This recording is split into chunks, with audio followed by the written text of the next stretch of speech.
What's up, cool people? Welcome to another live stream. How's everybody doing today? My name's Matt, aka That Random Christian Gamer. And, there should be a slight mix of things going on in today's stream. So I've started my Kingdom Hearts 2 playthrough, which should have a little bit more side questing of sorts going on as I get through it. Today's going to be a brief example of that to start things off before I then kind of hop over to Power Wash Simulator. Honestly, I think this will pretty much be the default for a number of weeks. I'll just do whatever I feel like I can or want to in Kingdom Hearts 2 that isn't like progressing the main story, and then have Power Wash Sim as like the backup plan, so to speak. But not too much else to update on. I didn't do any more adding, stream point redemptions or features or anything like that. And come to think of it, I actually need to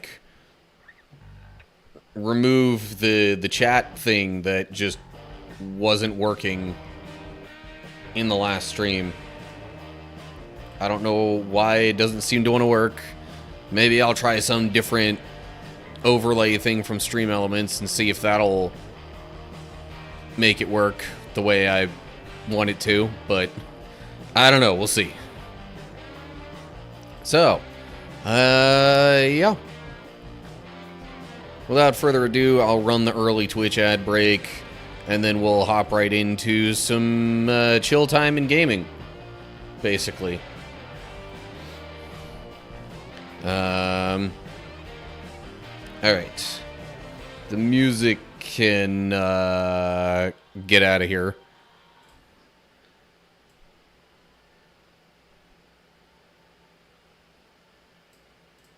And then I'll move over to this. While I'm waiting for Twitch to come back from ads. Yeah, so there's all the journal stuff here that I could read. I don't know if I really feel like doing it, though.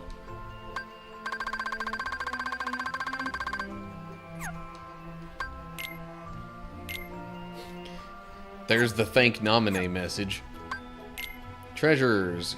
Okay, so there's quite a few that I don't have in Twilight Town. I'm doubting I'll be able to get all of them, though. Just because... yeah, it's early in the game. We got a couple of maps for Twilight Town.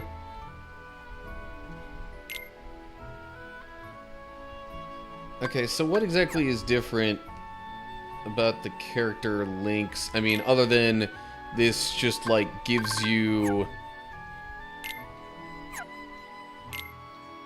I mean, it literally, shows the characters in close proximity here.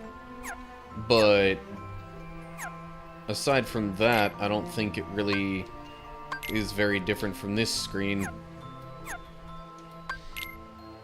Yeah. Maybe I could read that Ansem report some other time.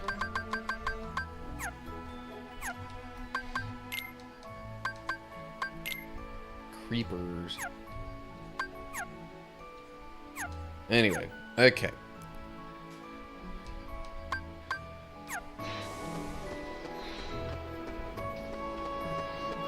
So I assume some of what I've already gotten is in here, as far as the chests are concerned. Mithril shard there. In fact, actually, let me go back. Treasures. So that's... I wonder if it, kind of shows them going from the mansion, essentially, then you know, starting there and then going to here.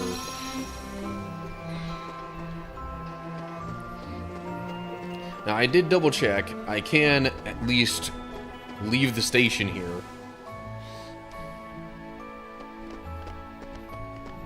So, there's at least some ability to look around and potentially find some things here in Twilight Town. Can't enter there yet.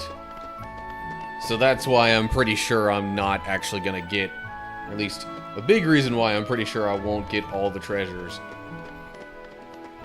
Should I be talking to people? I probably don't need to. Sometimes I wonder about it though, like just in case I would get something from somebody.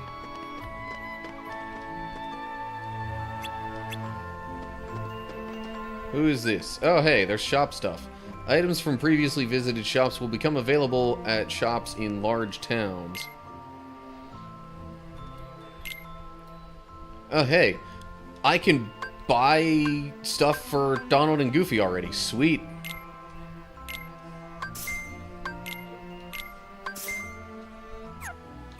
Well, in that case, let me go here. Although, okay. So the hammer staff is definitely an upgrade. Just outright. Could give Donald a little more defense, too. Also, being able to switch characters just from this screen is very much appreciated. Anyway. Now I'm trying to think. I already looked at all the abilities and stuff previously. I, changed that so Donald used it a bit more conservatively.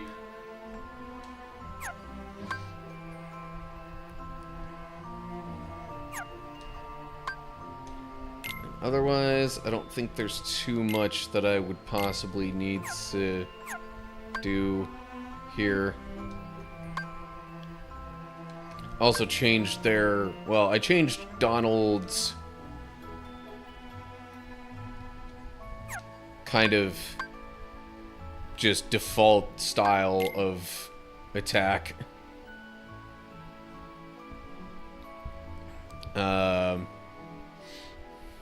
So Goofy is essentially going to work on the same target as me, and Donald is going to act more like a support character with that. What could I be? Okay, potions and tents are meh. If I find anything else that I really want to buy here, maybe I could... Oh yeah, hang on.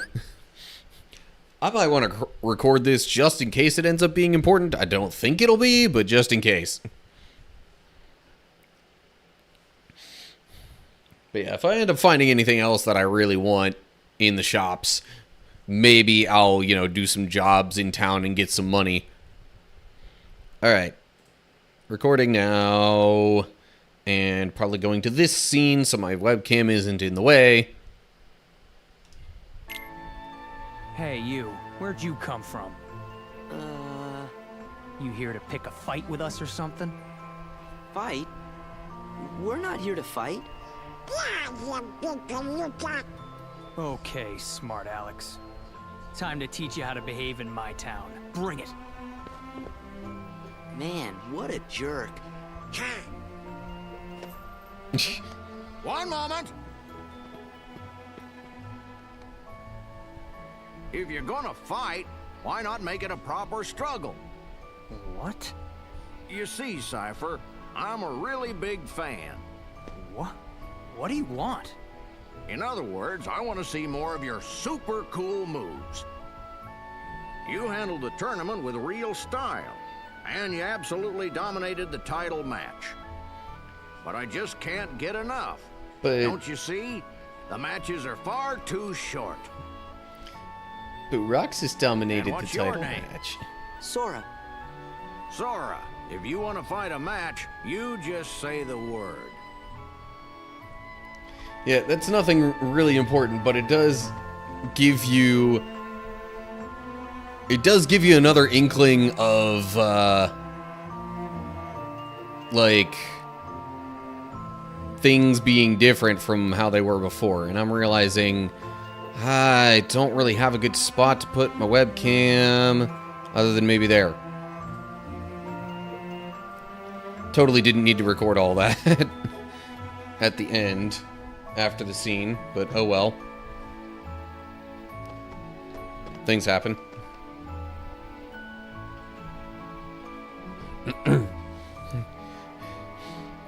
But no, seriously, it just... I guess it pushes the narrative a little further that, like, maybe Roxas was never really even there.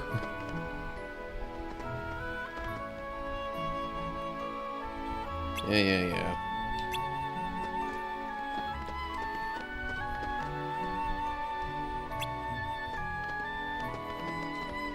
Preparing for struggle, battle R. That's all it says. First, I'd like to test your ability. I don't have any opponents for you. Really? So... don't even actually get to do a struggle match? Lame.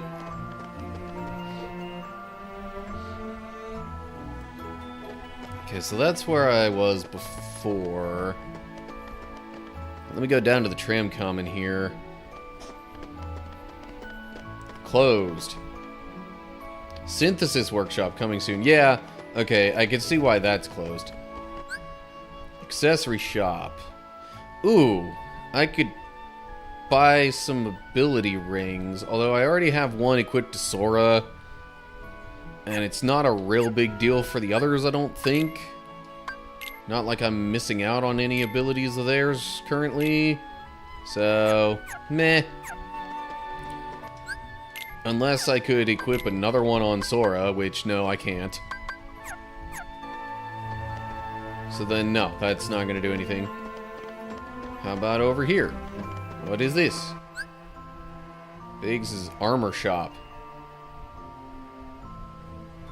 I didn't even pay attention to the names of the people in the shops most of the time.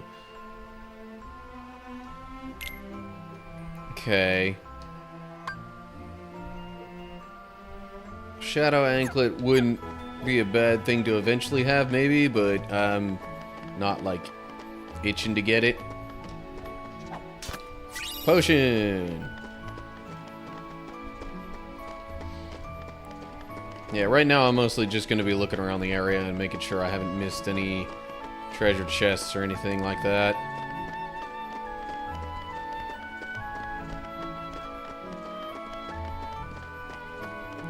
There's that guy with the trash stuff here.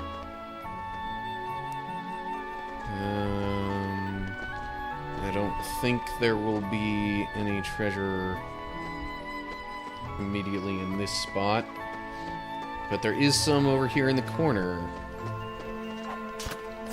Another high potion.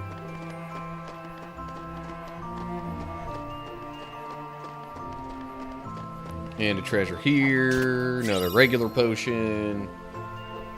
Maybe I should say another basic potion. Not sure what feels like the more accurate way of saying that.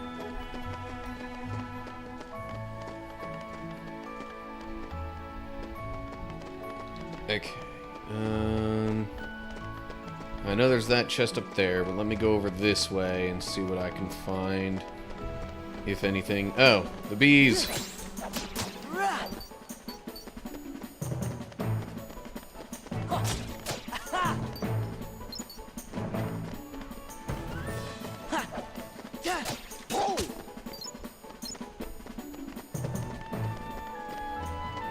Okay, got like a real little bit of money from those bees.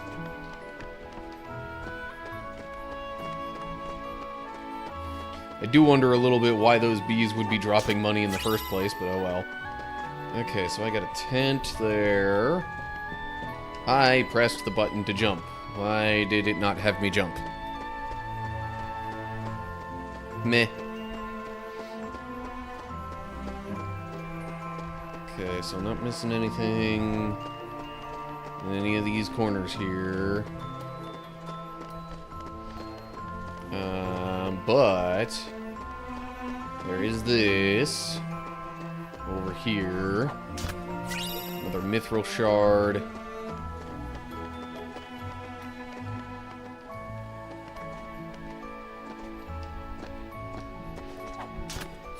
Another mithril shard. And I would wonder if eventually I could get all the way up to the top of the building, and maybe there would be some more treasure there. But for now, I don't think I gotta worry about that.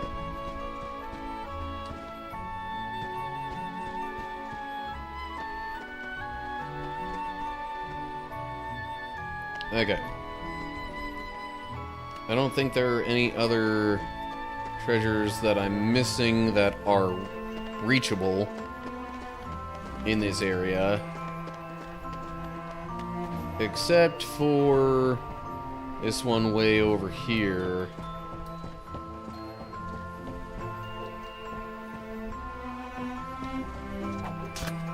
AP boost. Okay.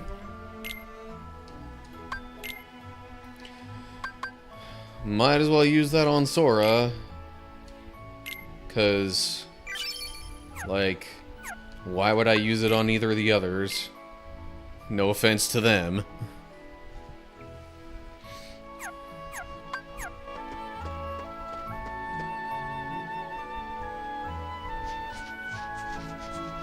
Oh, hey, it's Vivi.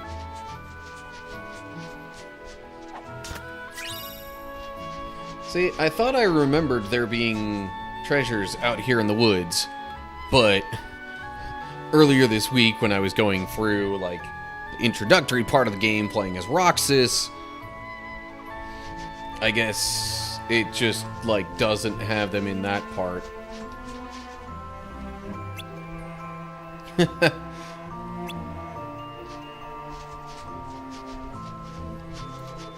Vivi, you have no need to try and sound tough like Rai.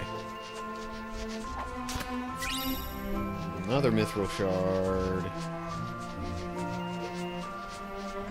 Any other chests? That's one that I got already. I see one over here on the far right. High potion. Already got that. Pretty sure I got all the ones around the mansion.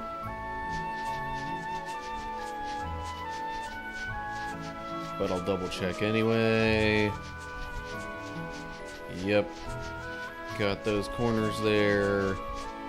And it's not gonna let me go back in here.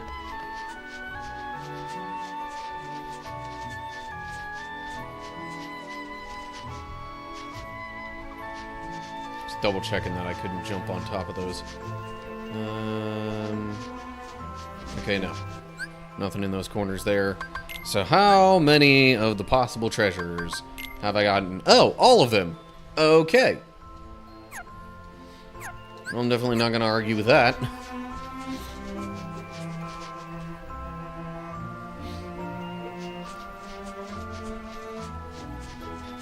Or at least, I've gotten all of them. I know for sure now that I've gotten all of them that are currently accessible.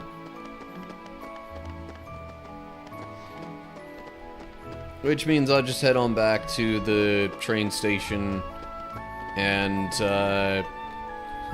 that'll be all the Kingdom Hearts stuff for this one. Maybe after the stream I will want to change the topic thing on YouTube.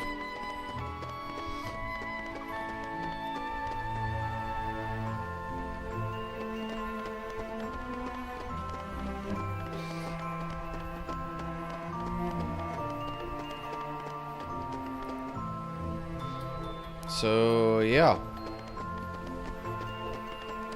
Because I have yet to leave Traverse Town, there's really nothing more that I could do in this game without, like, advancing the plot.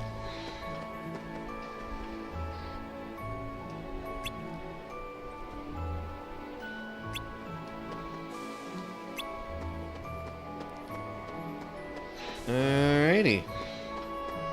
Well, I'll go ahead and save that.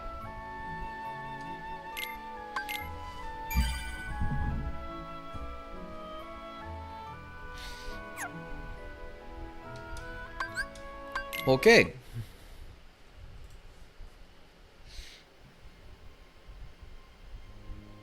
While I transition things over to Power Wash Simulator, I figure y'all don't need to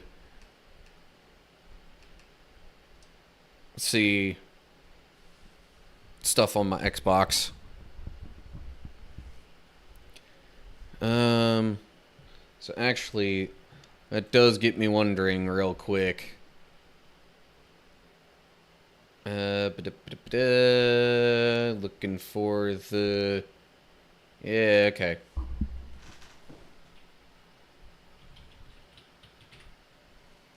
Okay. Change the YouTube stream subject to Power Wash Simulator. Change the Twitch stream subject to Power Wash Simulator.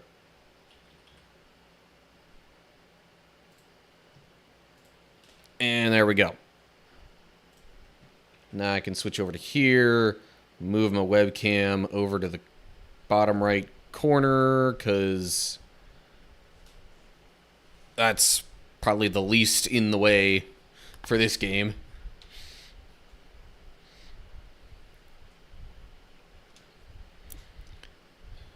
Now the question is, what to do here? Oh yeah, I did finish cleaning the satellite dish there, just kind of 'cause I could.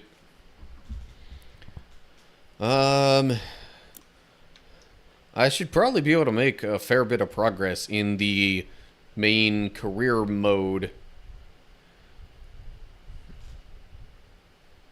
And if I get 45 more stars, then I have access to everything in the shop. Not that I care that much about getting any, you know, cosmetics. But still. Okay. So, we're cleaning a Ferris wheel now, which unlocked after the Helter Skelter thing from before. Oh, yeah, I did just remember that it seems like game volume, at least for Kingdom Hearts stuff, was a little low when examining the recordings from Tuesday and editing them. I'm really sorry, trying not... Okay. That was on there so quick, I don't know how they would have reasonably expected you to read all that.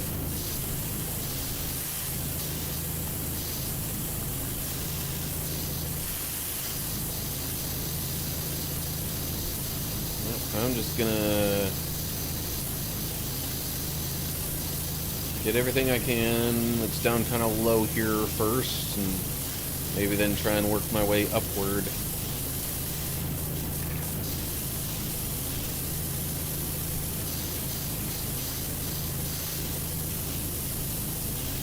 Okay. So if all these beams and things like that are metal of some sort, probably steel, I'm guessing. Well, this has got some blue color to it, so it's less obvious maybe that would be, I don't know. That would be steel. But, makes me wonder what some of the green stuff that I'm seeing on here is. like moss, algae.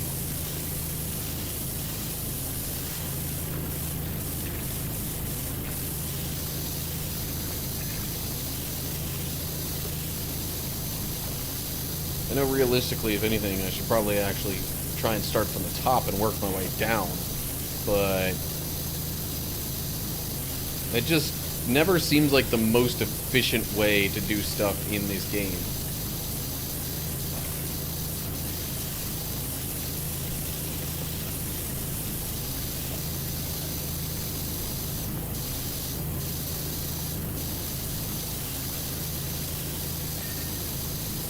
So,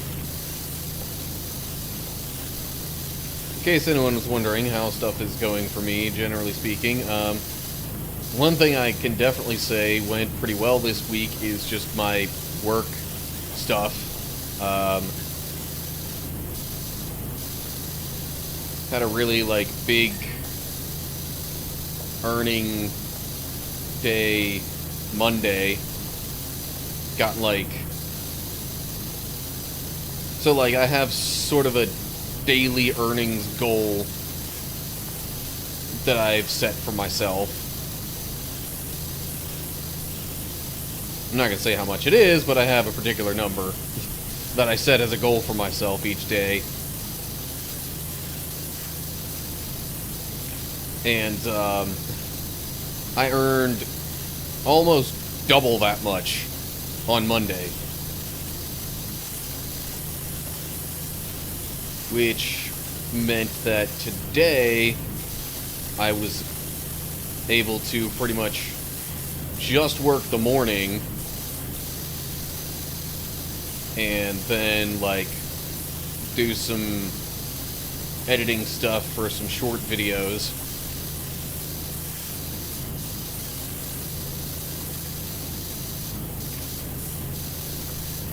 And in fact, yesterday was a fairly high earning day for me too. Probably got close to like 1.5 times my normal daily goal.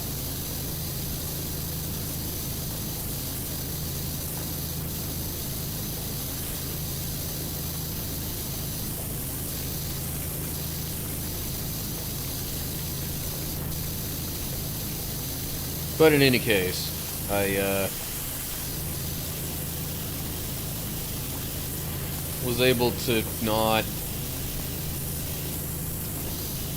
spend a whole lot of time working today, and I still earned like about an extra half a day's worth for the whole week.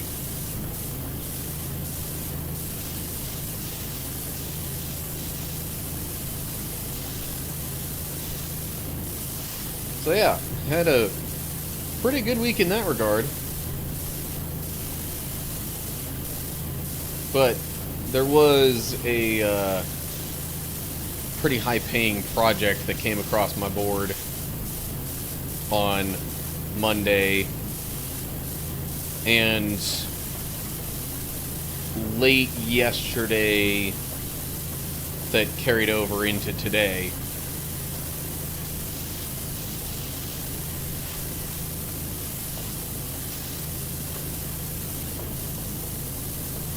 And gasp, it was all math related.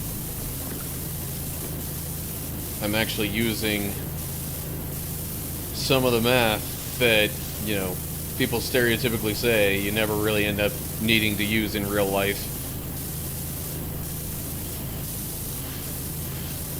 Not that I was necessarily applying that knowledge to real world situations, though.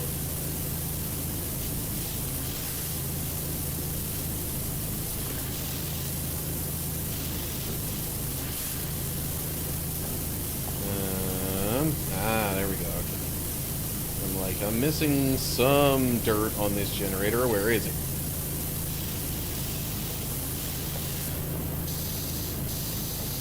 Okay.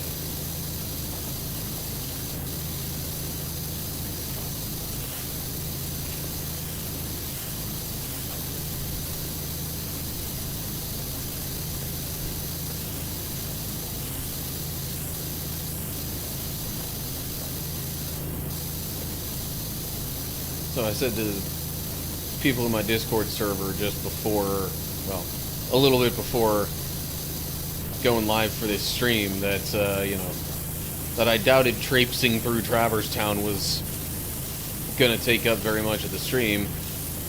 I was definitely right about that.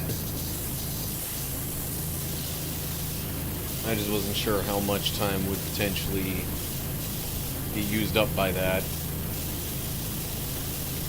Also, real quick, it's the carousel that we cleaned a while back. Oh, and there's the Helter Skelter ride, too.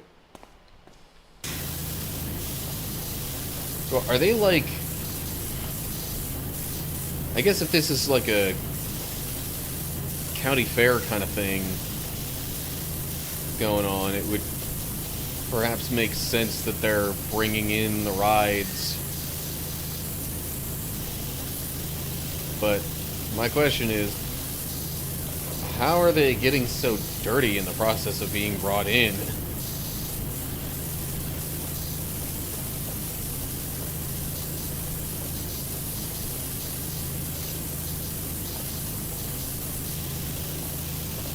Or it's just that the rides are sitting around gathering dust most of the year, and then they get brought back out for this event. Whatever event might be going on here.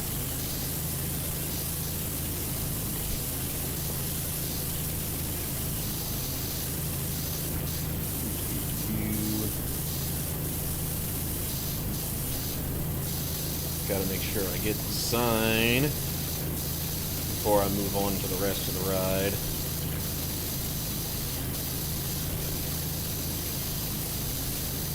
Or at least before I really focus my attention on the rest of the ride.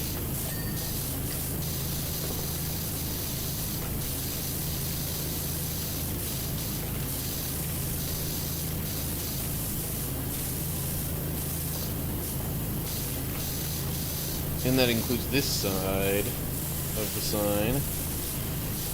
Oh, jeez. I thought that was dirt there, but it's a shadow from, like, a tree over that way.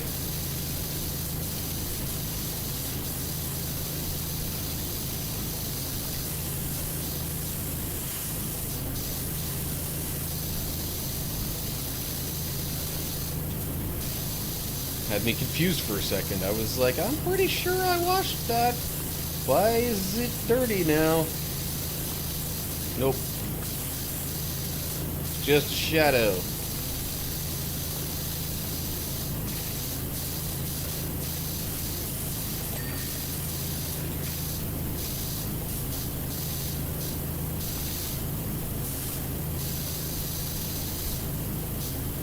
So the name of this ride is the Trance Master. Pretty sure that was actually said in the, like, opening explanation.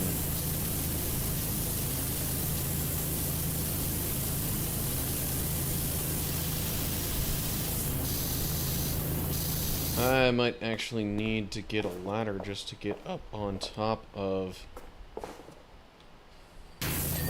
the sign there.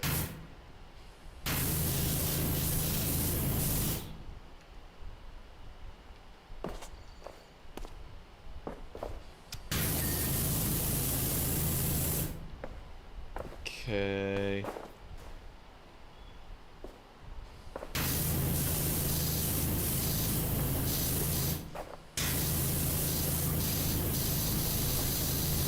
Or do I really even need to get up on top of the sign? I don't know.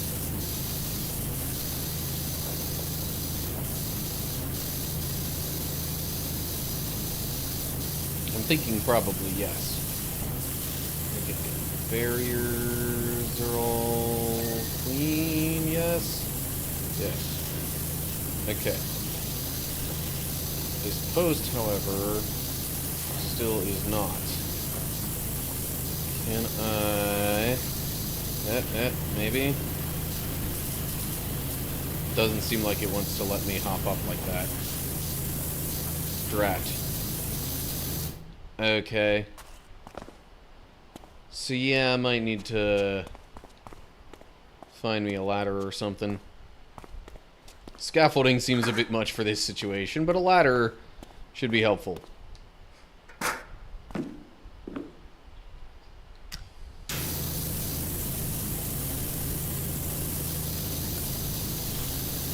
Should be helpful enough, anyway.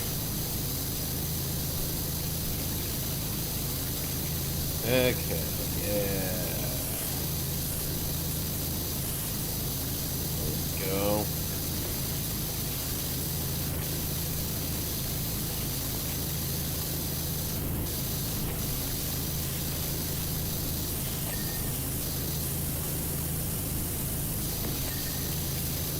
Okay, the lower part of the sign is done. Upper part of the sign is done. Okay. I think that's everything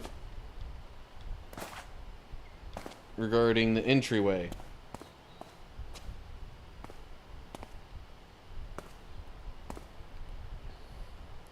Now, before I start going ham on the actual Ferris wheel itself, I will try to get more of the exterior stuff here.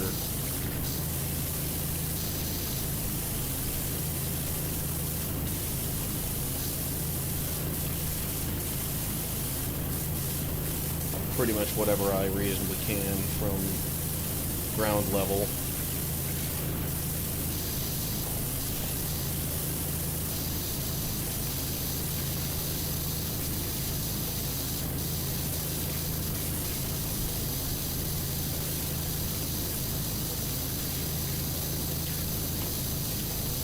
This little trim could be a bit of a pain, unless I'm able to hop up on it like that. In which case, I'm not too worried. I'll just continue going about my business here.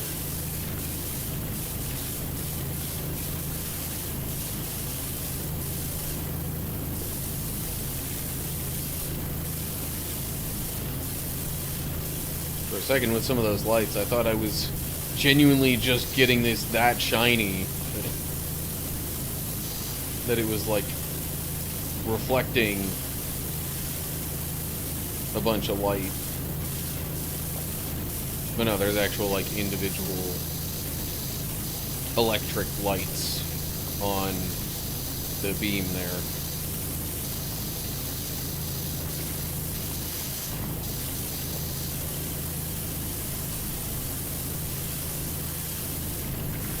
Oh, jeez. Clearly didn't hit this very well from this angle. Okay, better. Anything I missed down low here? Only after this next support beam.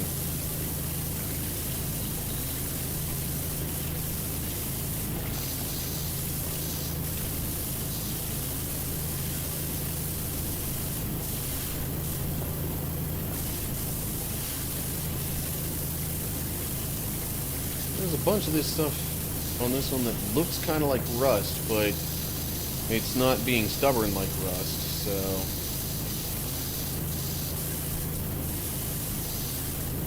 no complaints here about it probably not being rust.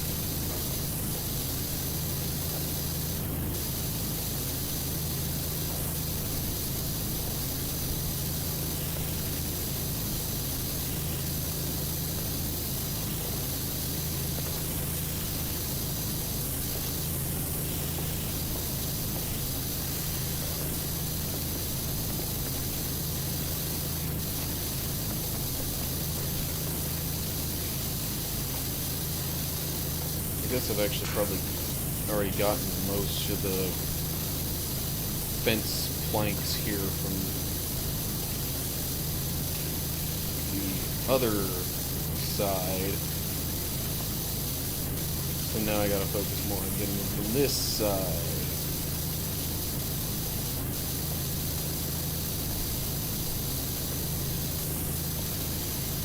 Okay.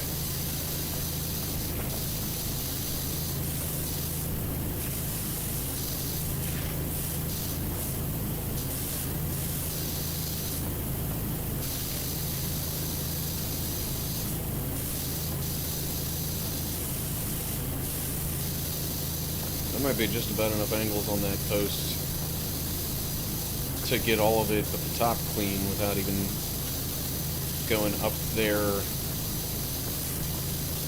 on the platform. I was gonna say on the deck, but then I looked at what the game described it as, and I was like, yeah, I suppose platform works.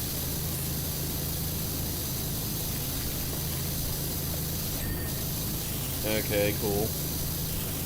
Platform trim is done there. Yeah, let me not forget this post here.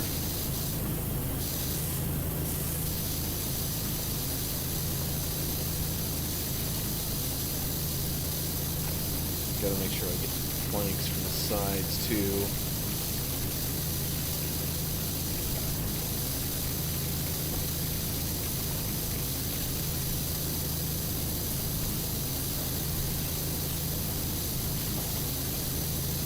Okay. In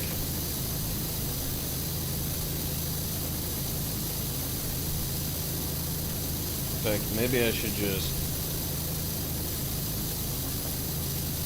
approach the whole fence like that right off the bat. Kind of go like this.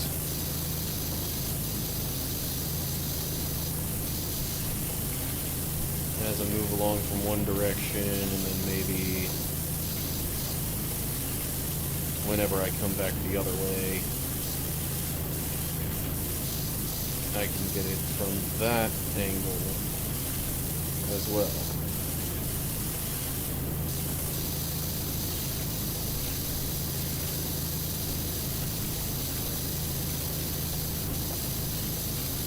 Although I could definitely see the up and down being...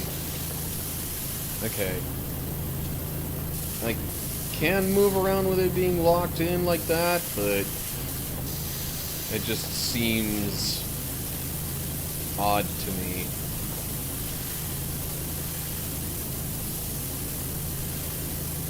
Especially trying to move around while doing it like that.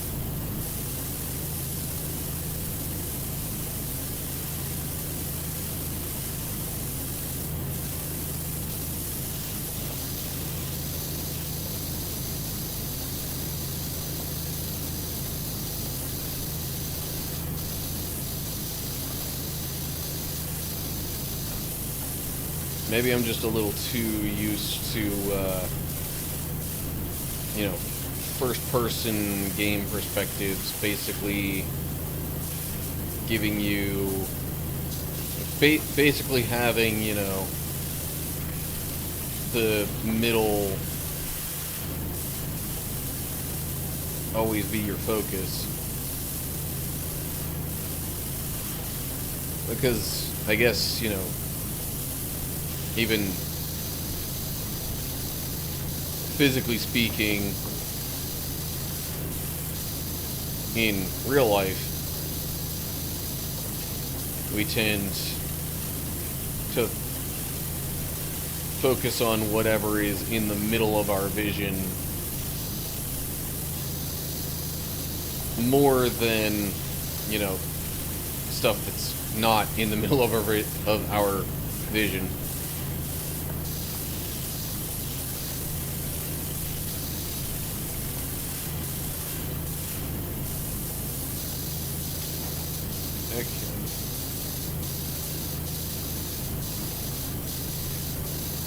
Just about done with all I'm going to do on this side.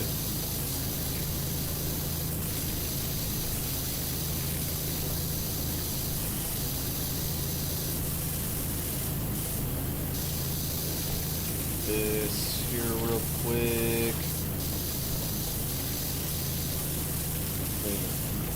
As much as I can to that post. Now I will head back this way along the fence here, get the other side of all these planks.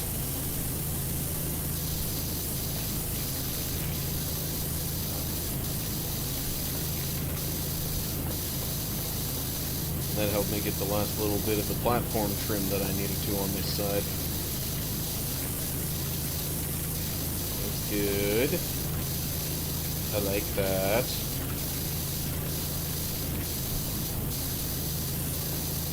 Okay.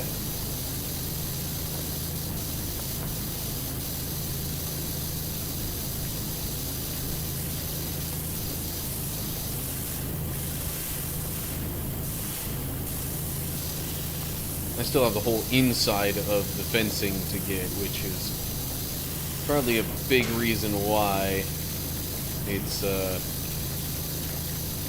not calling any of that complete.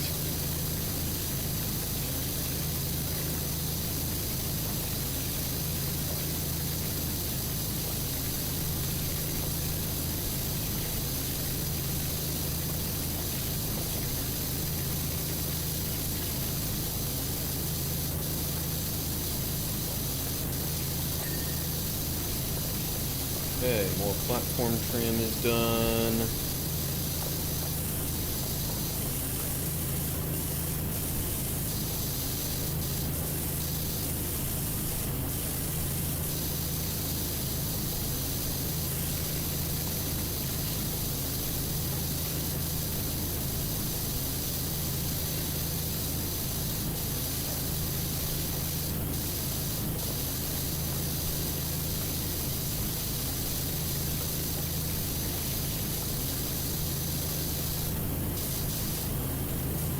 Okay, and with that, I'll get steps here and then move on to the actual main part of the Ferris wheel, which we've gotten 37% of this without even getting to the main platform. It's not too bad. In terms of, like, you know, how much needs to be done and how long this will take.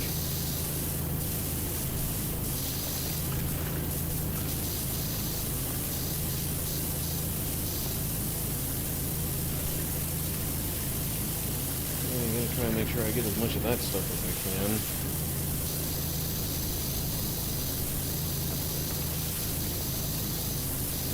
And now... okay, post is done. That post is done. Sweet.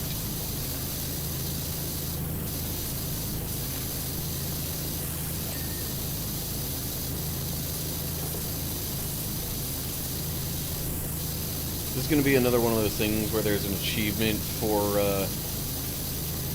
letting the Ferris wheel run.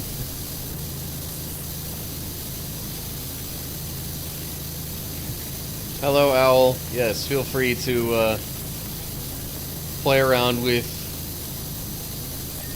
channel point redemption stuff. Easy. And that's exactly what I wanted it to be, to redeem most of this stuff. It's easy. Most of it. Oh yeah, it's all coming together.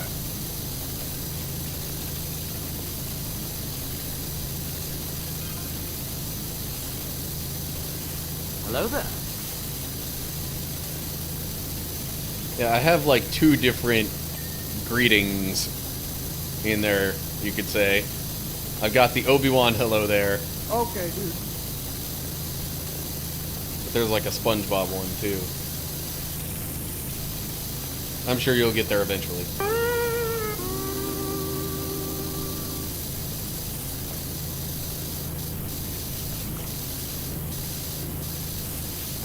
Hi, how are you? Yeah. I figure a bunch of these can give some of my viewers ways to interact with the stream, in a sense.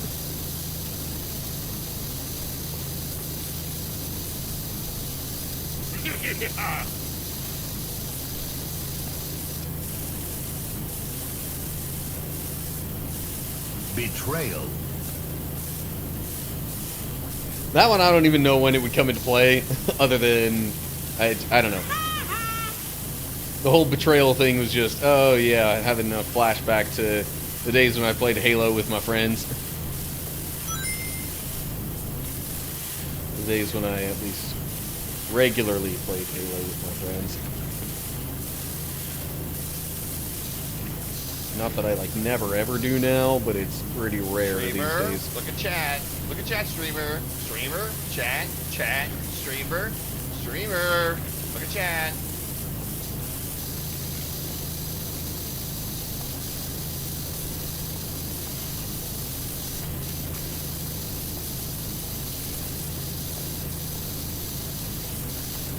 One that talks about looking at chat seemed like it would be a bit more disruptive, so... Oh, brother, this guy stinks! I'm stuck.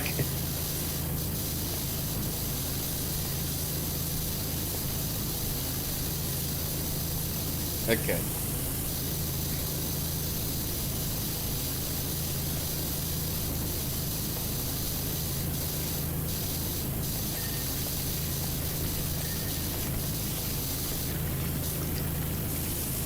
That post is clean. Was this... There's still part of this post that's not clean. There we go.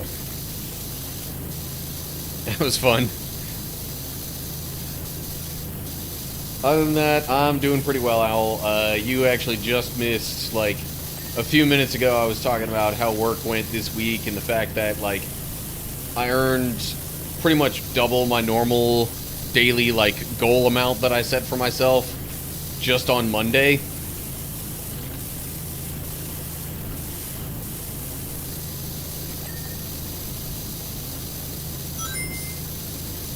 Yeah.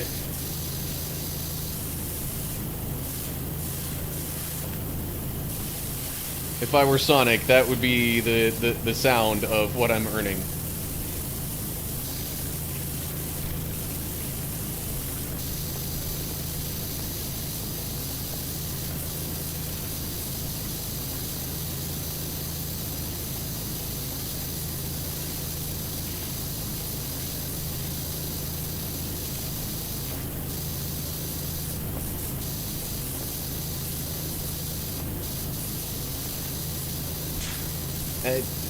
I'm stuck in the ride.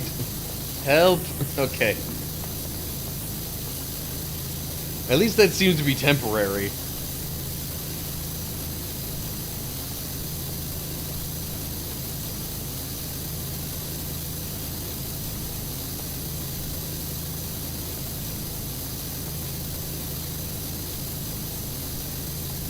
You saying you're alright mostly? That's mostly good then, I guess.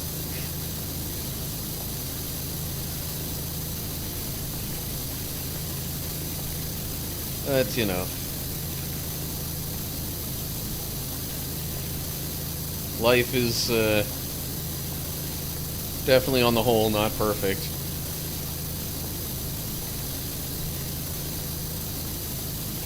So I'd say for the most part, mostly good is good enough.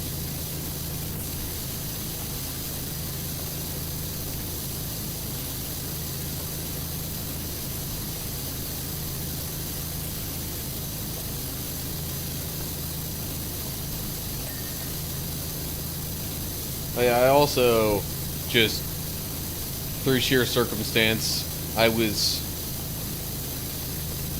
Well, it wasn't circumstantial that I was, you know, at church doing stuff. That was me realizing there's a new song that they're doing this Sunday and prepping some slide stuff for that. But it just so happened that while I was there, somebody else was setting up some things,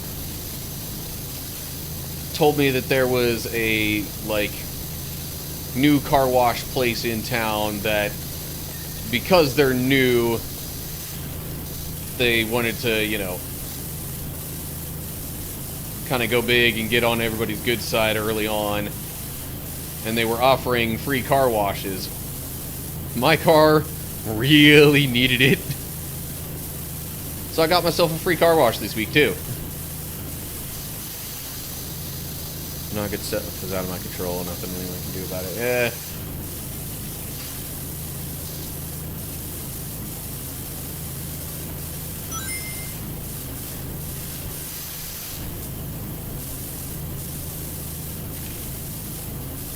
The stuff that's out of our control, like, as much as it might be a bother, ultimately, if there's nothing we can do about it, we just kind of gotta say, well, that's how it is, and I'm going to move on with my life, accept it, and or work around it as best I can.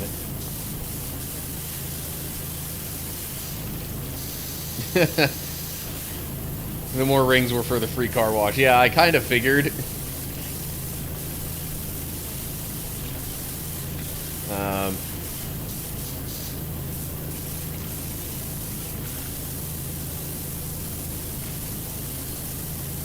It actually just had, I don't know if you're familiar with something called the Serenity Prayer, but that's kind of what came to mind when you mentioned not so good things that are out of your control.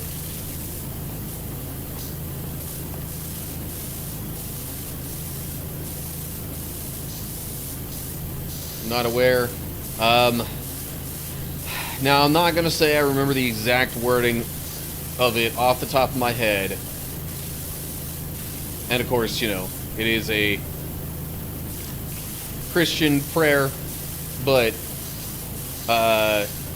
it goes something to the effect of,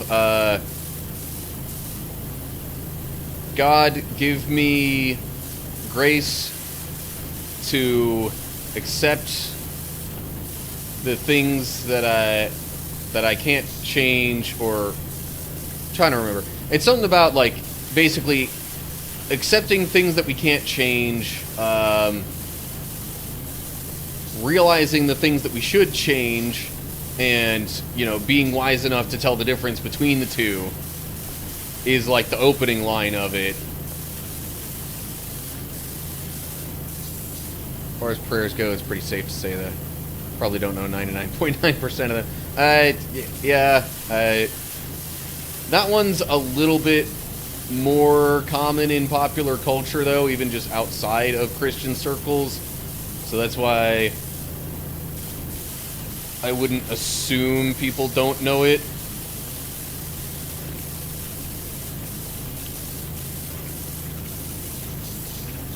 It's repeated quite a lot in a certain thing I've started going to lately.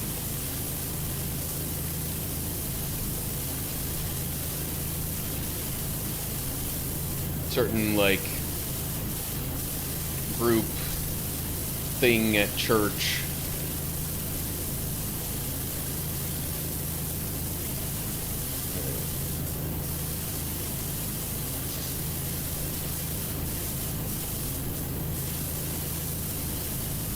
Yeah.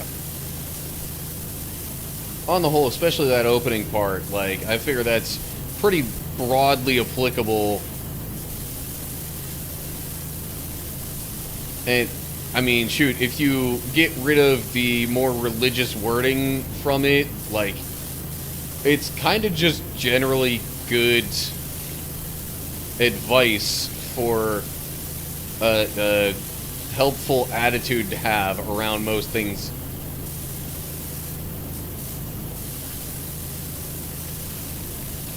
At 0.01%, what I know is actually a funny occurrence during a conversation with Jade's Games and God. Mentioned a poem that I remembered almost word for word. Jade and everyone in chat was like, that's a prayer.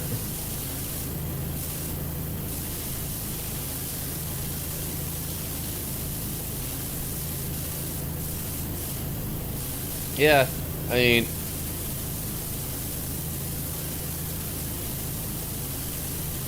some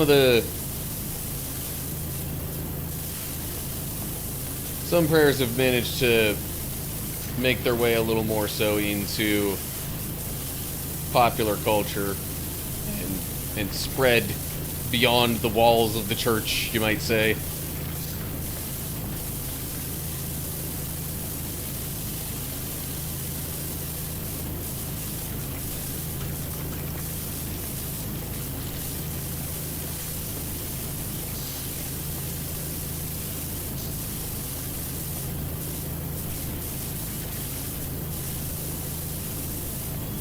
Yeah, I would definitely say in general the Serenity Prayer is a good one to look up and maybe be kind of familiar with.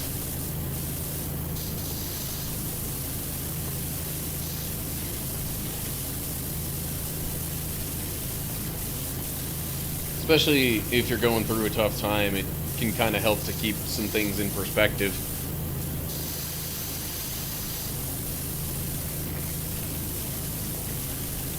Funny to me because for so long I thought it was a poem.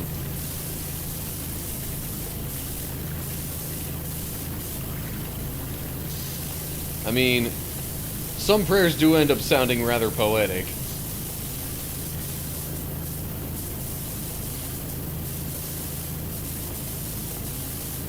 And I mean, there's an entire book of the Bible that's literally dedicated to poetry.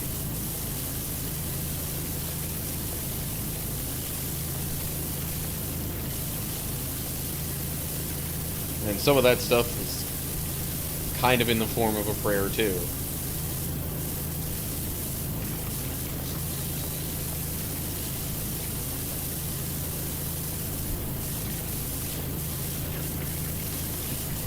You know, things can definitely be both. Alright. I think it's pretty safe to say I've gotten the underside of all these different Ferris wheel carts here.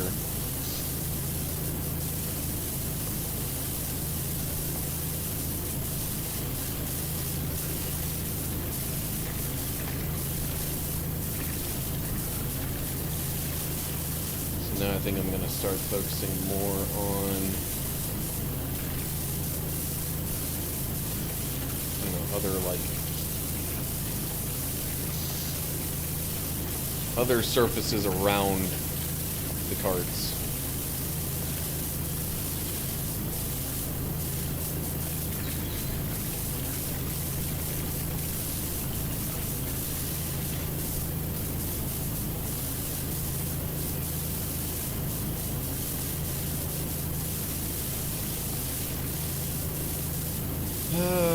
But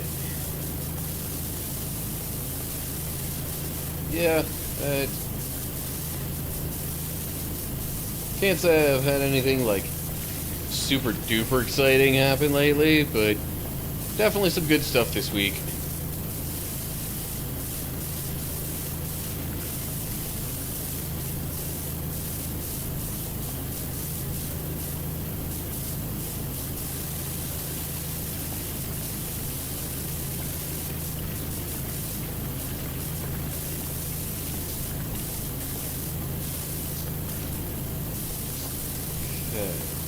Seems like I've gotten the insides of all these now, and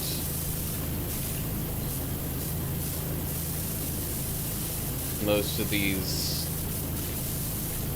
I don't know, metal, I don't know what you'd call them. Apparently they're parts of the pod frames.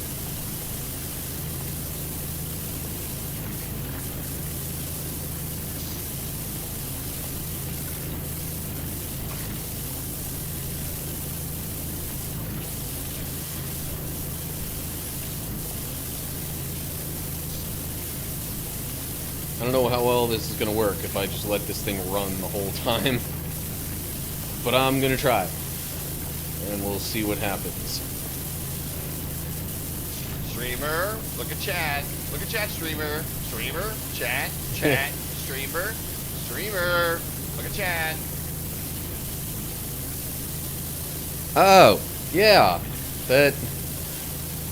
So that's the poem in question. Yeah, that's definitely one of the psalms. Or, well, is it a psalm? I don't know. It's something like that. definitely a rather poetic part of Scripture. One that gets quoted quite a bit. Actually, no. Now that I think about it, I'm pretty sure it's not one of the Psalms. But anyway. Yeah, love is patient. Love is kind. Does not envy or boast. It's not arrogant or rude. Not irritable or resentful. Does not rejoice in wrongdoing. Yep. That is all straight from the Bible. It rejoices with the truth. Bears all things. Believes all things. Hopes all things. Yeah, I can't remember the exact passage. I mean, if you want, I could try and look it up. But you already talked with Jate and some people in his chat about it, so I don't know if that's entirely necessary.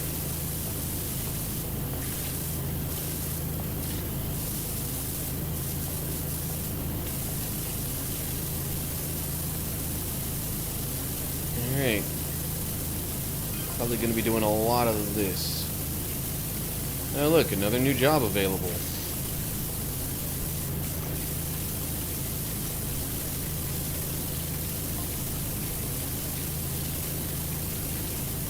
Kevin Bernard.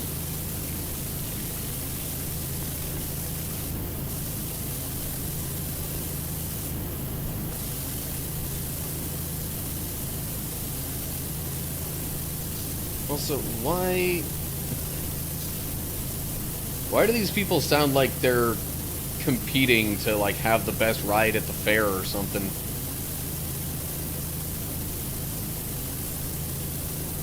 But, like, it's all here at the same area. So it's not like I'm helping competing, you know, amusement parks or anything like that. Can if you want. Probably did tell me where it was. It was just interesting. Totally blew my mind. Poetry isn't really my thing. Literally like one poet, that being Edgar Allan Poe. So it was one poem outside of his that I liked. Forgotten what they said it was. I'll tell you what. We can look that up here real quick. Give me just a minute. I'll go to this in the meantime. Hope that didn't mess up my microphone too bad. Let's see here.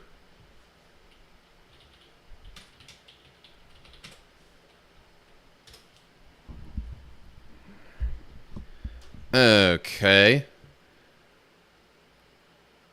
Search results say it is 1 Corinthians 13, 4 through 8.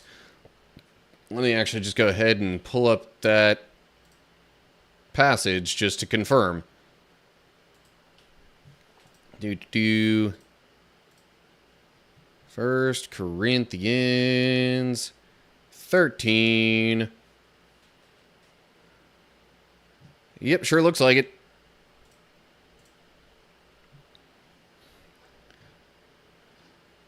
So if people don't mind me real quickly rearranging some chat stuff, then I can pull this up and gotta actually select the source here for the window capture. There we go.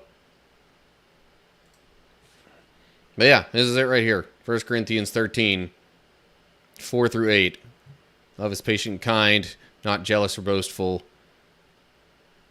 It's 4 through 7, it looks like. This is maybe a slightly different translation than what some people use of it.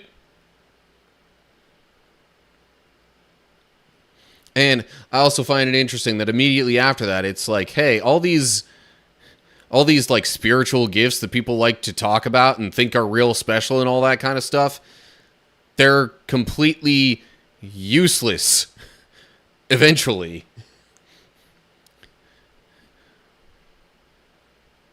So, like, most, if not all of this chapter, if I remember right, just pretty much emphasizes how important love is as, you know, as a Christian, as someone trying to, you know, follow Jesus. Send me that full poem on Discord. I'd like to see it all. Let me...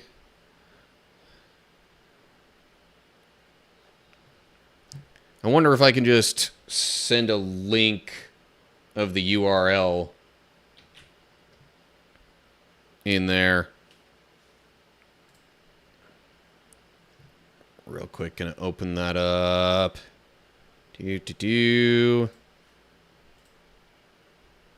Boom.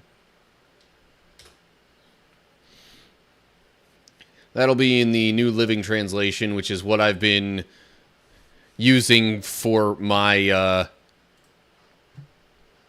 reading through the Bible on streams here.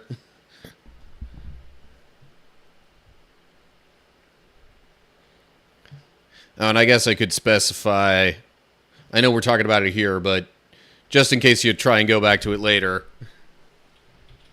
I'll just mention specifically that it's verses 4 through 7.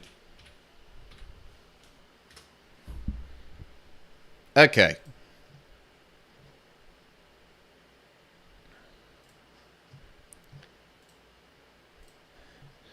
But yeah, so like it kind of gives a breakdown of some things that love is and is not. And again, other stuff in the chapter pretty much just talks further about the importance of love to God and to those who believe in him and want to, you know, try and live like Jesus did. Okay, I am actually now going to go over here. See, there was a little bit on this side of these pods that I was missing. There might even still be a little bit more than that, but meh, oh well.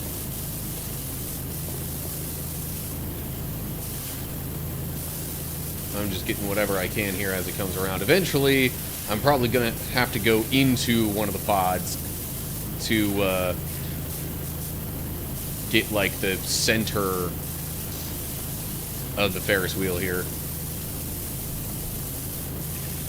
Yeah, this ought to be a little more helpful.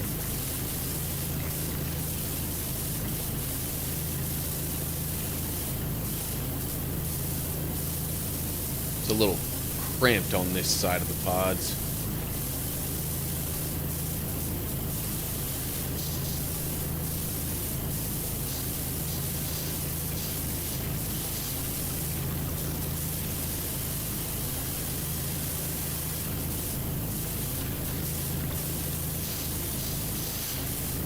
Yeah, it's passages like that that make me get, well, keeping that kind of attitude in mind, it then makes me a little irritated when I see people who say they believe and probably, I guess, in some way do in God, but, like, they, you know, will share or post things online that, like, really are not particularly kind to some people.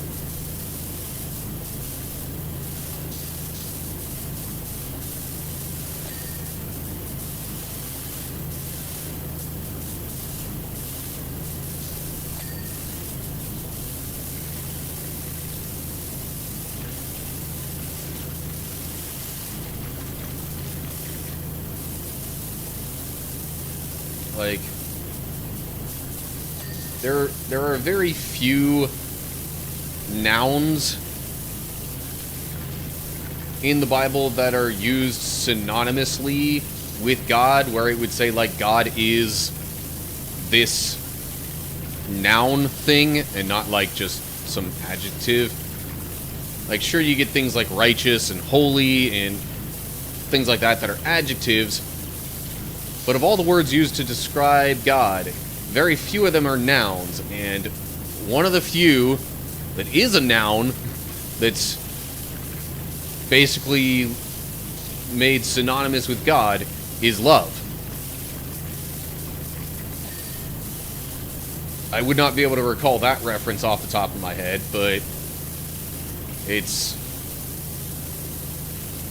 somewhere in the New Testament, I'm pretty sure. If you try and... I mean, honestly, I did a pretty quick Google search for that last passage that we looked at. It probably wouldn't be too difficult to go to Google and just search up, like, God is love verse, and get at least a result, potentially even multiple.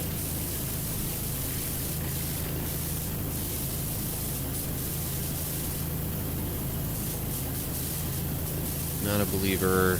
Makes me blazing angry when those that do use it to say and do hateful things and shun people. Yeah, what I've learned, Jesus did not reject anyone. Some of his inner circle were people who probably would have been full on, maybe written off by society, criminals and the like. If he could love all regardless of who they are and what they did, why can't those so-called believers?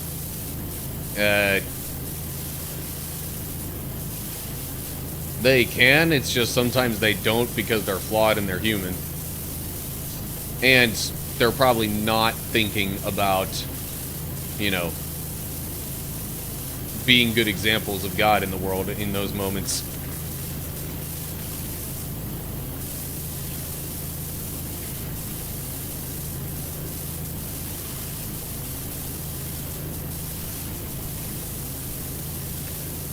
Yeah, actually, the Bible study that I was doing just on Tuesday, yes, it was Old Testament, but even that showed a great example of King David,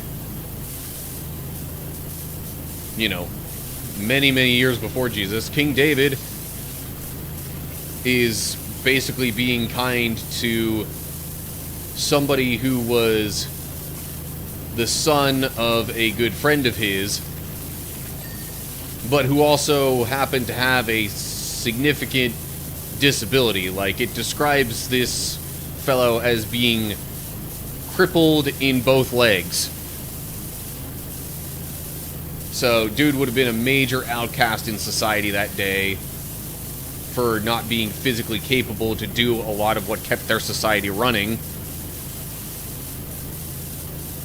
And David's like, you know what, you're the son of my good friend. I'm gonna make sure that you're set up pretty well and that you're not gonna have a thing to worry about. I think I know that one. Is that the guy that had the dream about people playing games of dice for his clothes? It was not connected there. There might have been... I don't know, David might have had a dream like that at one point. You talk about people, you know, throwing dice for someone's clothes, and honestly, my mind immediately goes to Jesus, because, like, that was practically what people were doing while he was on the cross. But I'm thinking there were at least one or two other people in the Bible who might have had dreams like that. Just can't say I remember off the top of my head. Dreams were about Jesus. Oh, okay. So that might have been like a prophecy sort of thing, just in the form of a dream. Or something like that, maybe. Alright, well, I'm thinking it's about time I start hopping into these pods and cleaning some more stuff this way.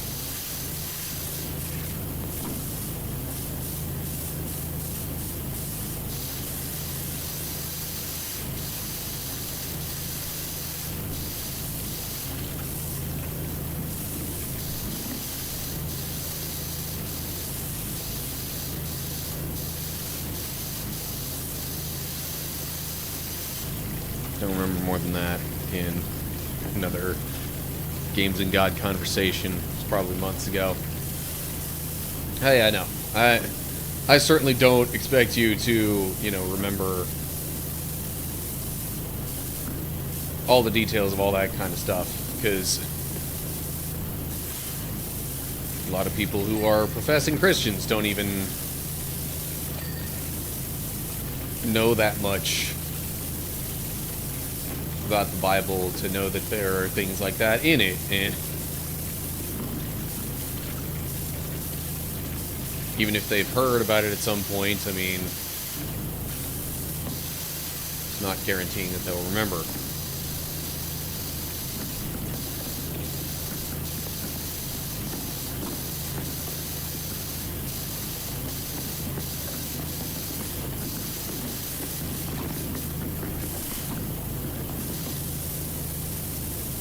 Okay.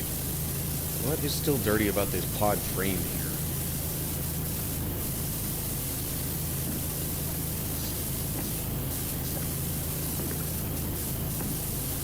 I literally do not see any dirt on the pod frame. Oh, well, okay. Yeah. If it's going to count that, then it makes me wonder how I even got any of the pod frames to be considered clean.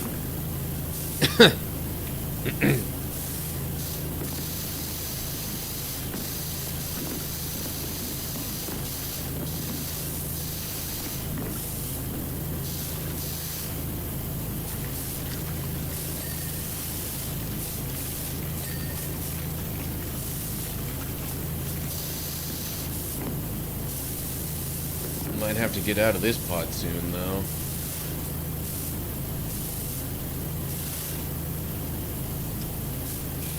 Stuff that sticks out of my mind. I've read so many books. I've written so many stories. Things have to be pretty big or unbelievable for me to remember. Yeah. There's aspects of that for everyone, really. But, I mean, out of all the information that we take in, the more that's gone into our heads, the more stuff has to really be, more stuff has to really stand out, I guess you'd say, to,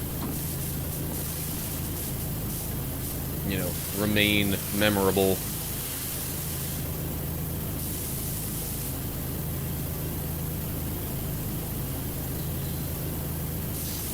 Alrighty, well.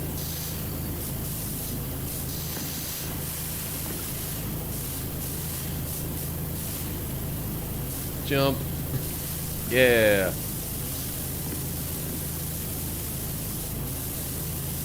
Got the landing. Okay, pod itself is clean. Pod frames are both clean. Okay. This just means cleaning more of these other beams and things around it before I move on.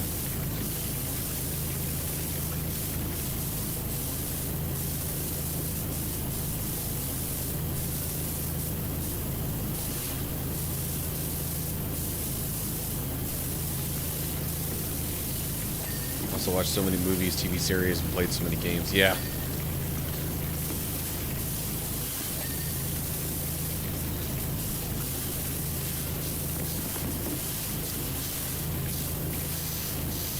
Yeah, like this. This is filthy right here.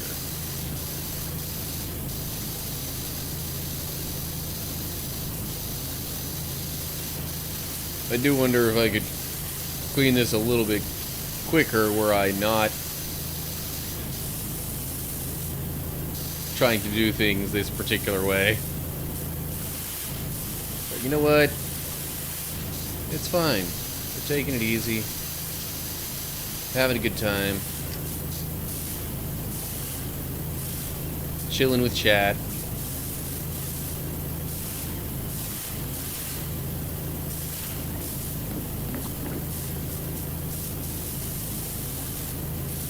Okay, those beams are good. That section's good.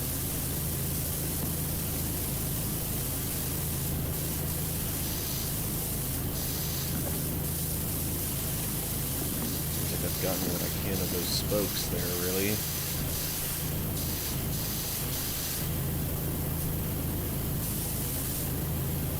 At least this side of those spokes.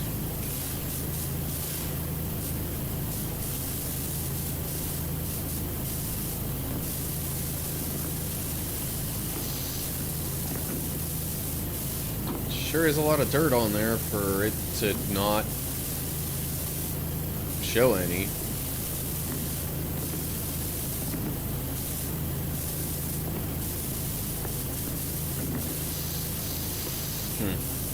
Okay, maybe I just need to actually clean that from the front. I was already in that pod.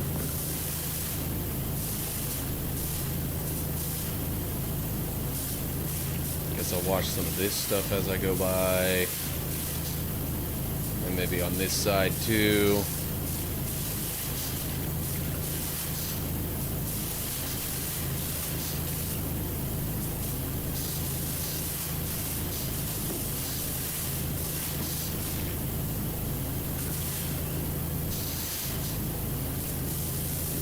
And then, after a little bit here, I can go ahead and make the jump. Or more like drop to the next pod. Okay. Pod frames. No, this one still needs a little bit of cleaning. There we go. Whoa. Little visual glitch there.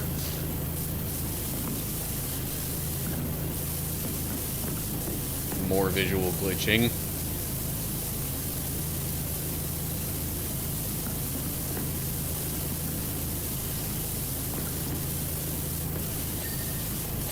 Makes me a little unsure the game actually wants me doing things this way.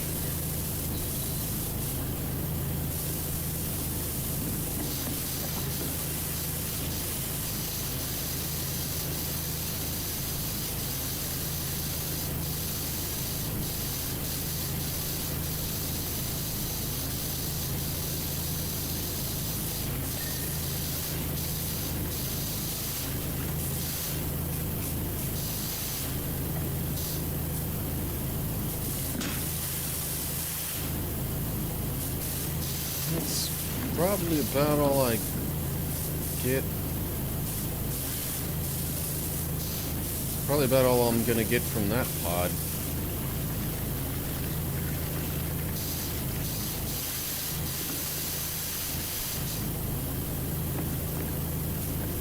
Alright, gonna get ready to jump here.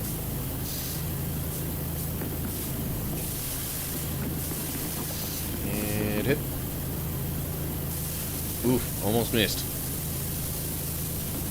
Alright, maybe I'm getting a little overconfident. Frames are good.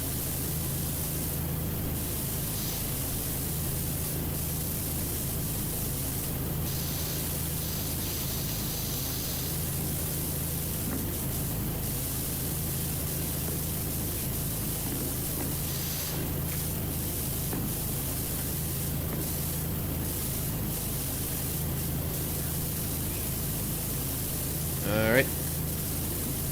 See ya in a little bit there, Al.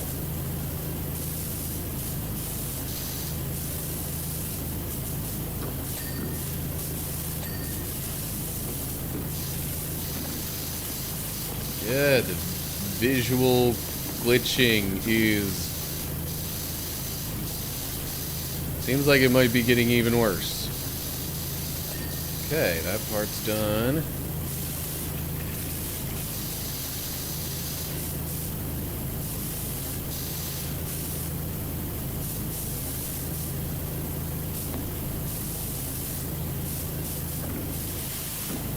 Real quick. Gonna try and get a little more on these. And then passing by.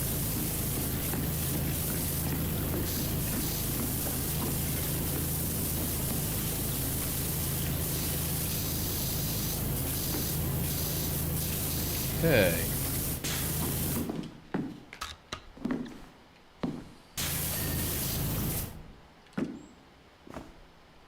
Not gonna lie, progress seems to be slowing down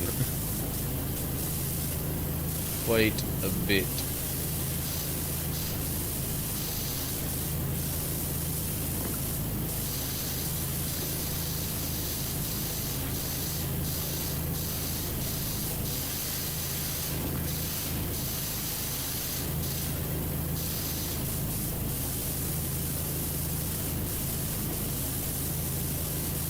Again, I'm probably not helping myself, like, waiting for it to go around like this.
Okay, back to that.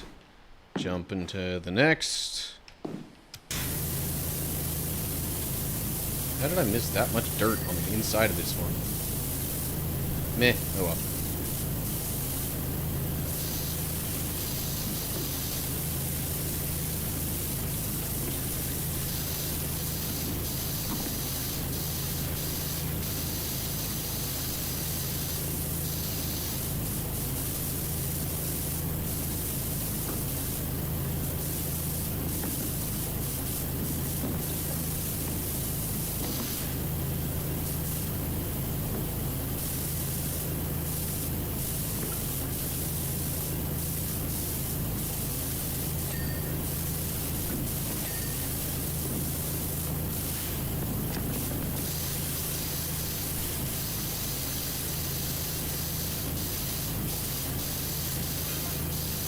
Alright, we're at 80%.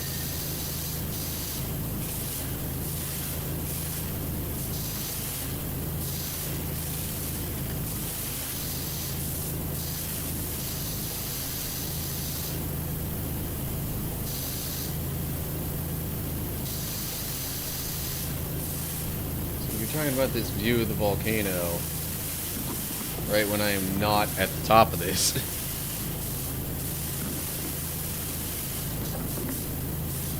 Also, sounds like you're pretty much describing the volcano in the process of erupting. That's,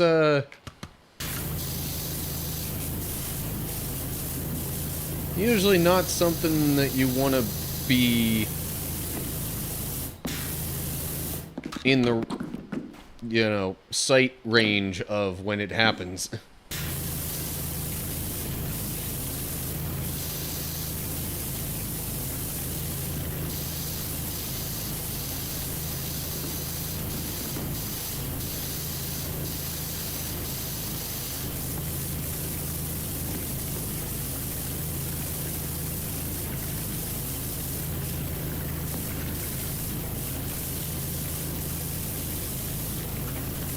Oh, hello. This pod frame isn't quite clean. Nor is this one. Come on. What? Maybe the physics in this game or something are making that a little weird.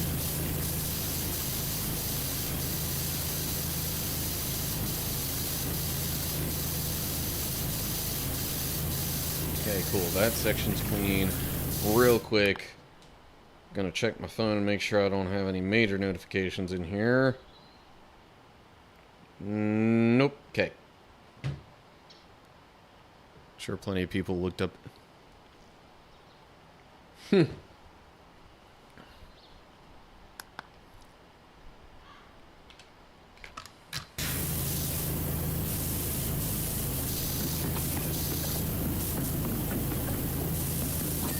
Except I don't know if the day would have looked as sunny during a volcano eruption, because the main thing you would see, especially from a distance, would just be the ash and or smoke or whatever spewing out of the top.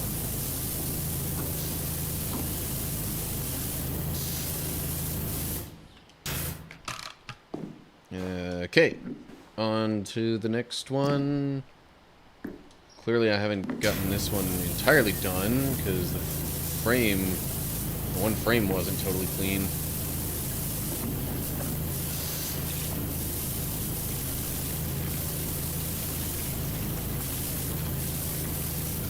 But I have gotten the middle section.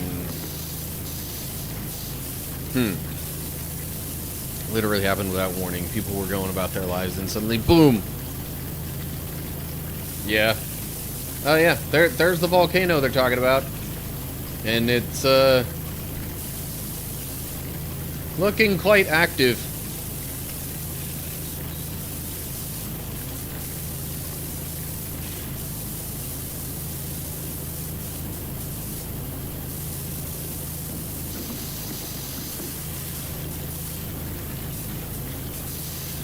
Okay, I think I've done most of what I can do while being on the Ferris wheel here. So I'm going to get out now. And this is where I'm probably going to have to make use of the scaffolding. So I'm going to place that right about here. Move that ladder over a bit so it's not in the way of the scaffolding.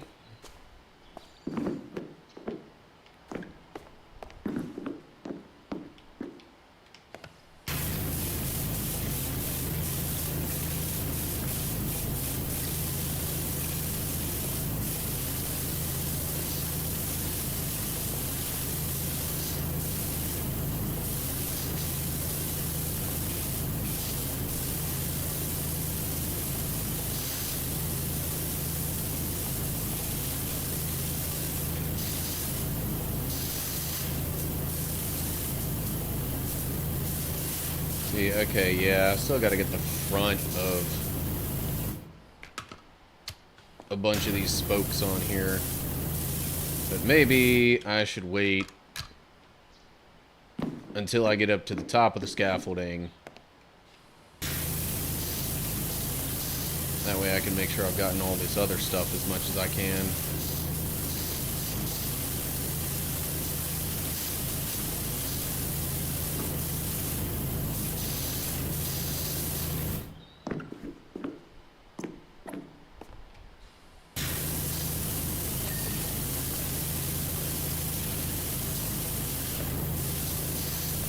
Jeez, how many levels is this thing gonna go up?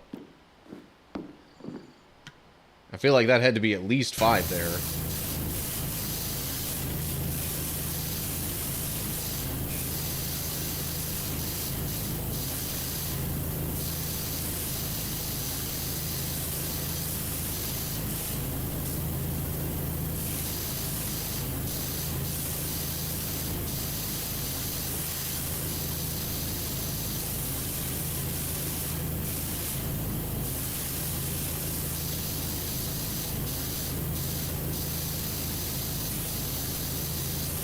And I'm at the very least going to have to do something similar on the other side of the Ferris wheel.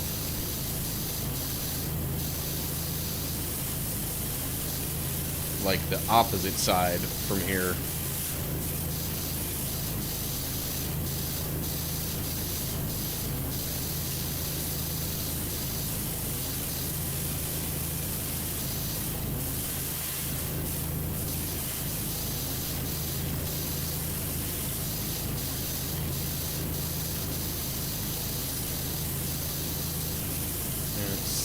some of the, well, maybe not, I don't know.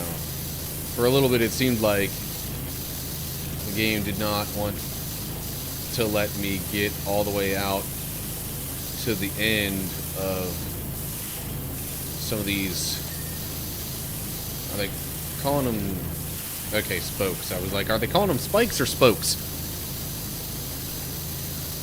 Jack Fedora coming in with a raid. Hello. What's up, cool people? How are y'all doing today?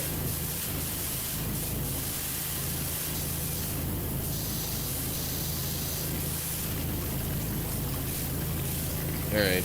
Extension. Yeah, there we go. That'll help me get some of this stuff a little better. I am doing pretty good, Jake. Appreciate you asking. Had a pretty good week, especially work-wise, and just even general money-wise. Made about twice my usual daily earnings on Monday, which left me more time to do some other things. And then also got a free car wash just a couple days ago, so actually found 1,000 or so remains of people in the exact position they were when they died.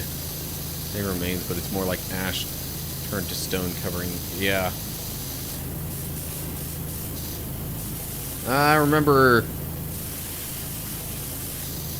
hearing some things kind of like that about Pompeii. I was actually on a like an amusement park ride themed after Pompeii one time.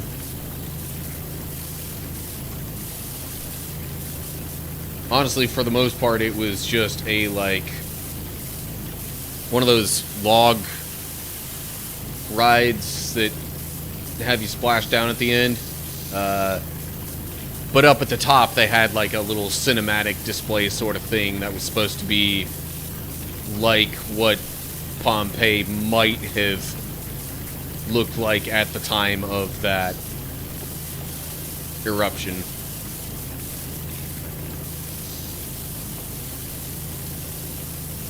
Gotta do a couple of things, be back in a bit. No problem, Jake. I appreciate you. Whatever way you're here, however long you're here. Okay, I think I've pretty much gotten what I can from this side. That is 1, 2, 3, 4, 5 levels of scaffolding.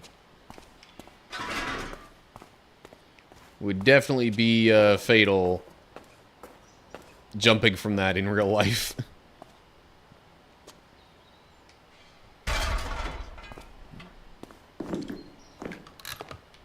Yeah, there we go. Okay.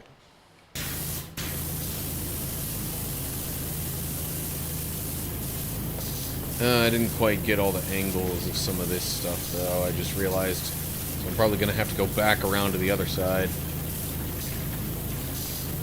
Eventually.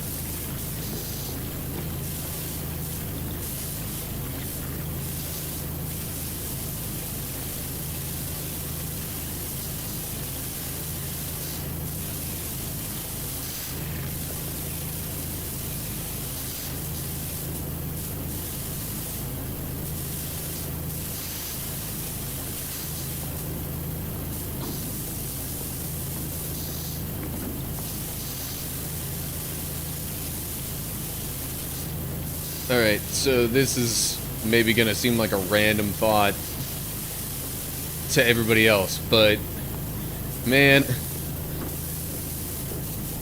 I think maybe I'm realizing even a little more right now how much of a nerd I am when it comes to being a fan of the Kingdom Hearts games, because I have had the song Sanctuary, you know, this theme song from the second game. I've had that pretty much playing in my head all week. On and off, but all throughout the week. Anyway, in other news, Al says I actually find Pompeii interesting. It's actually evidence that it was like ancient world Italy version of Vegas. Could be. Based on what I've heard, I think I remember hearing that at the very least it was like a major, you know, scene for commerce.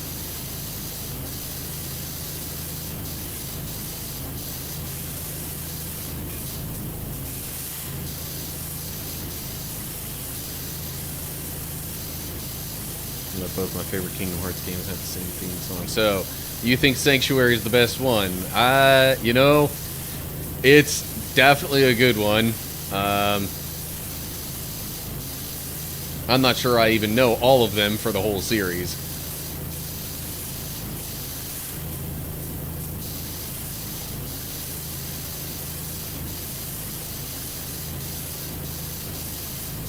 I would definitely at least have Sanctuary on similar footing, or like at a similar rank as Simple and Clean. There's only about 3 songs that I know of. Well, so Simple and Clean was, they used that in the first game and Chain of Memories at the very least. Sanctuary was used in 2. I'm not sure what other games it was used for, but apparently at least one other.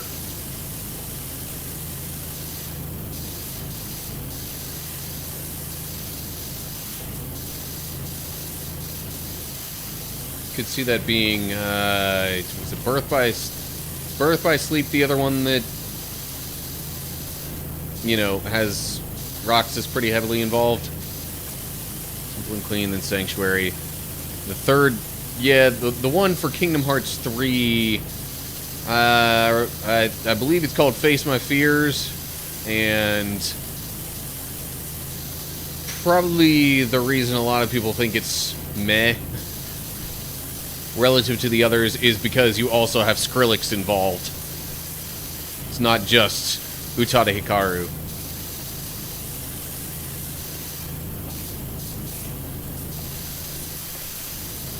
What am I missing on the star here?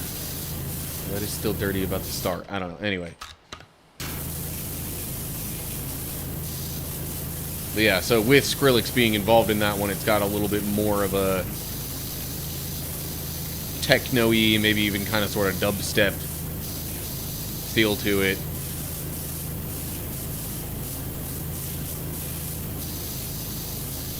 Birth by Sleep has Aquaterra and Ventus, so that's definitely not...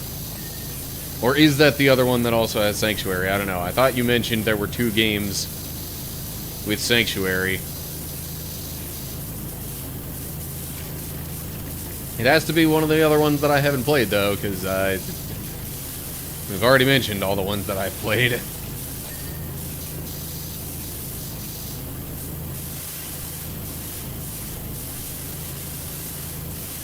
Birth by Sleep has Sanctuary. Okay.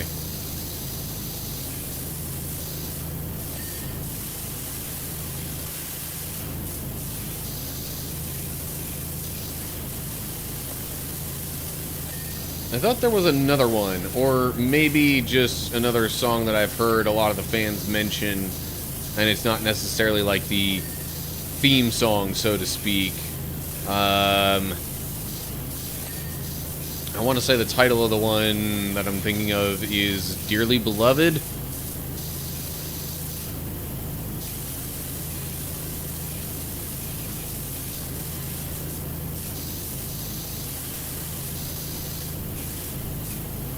Not spoilers, because it kicks in off if you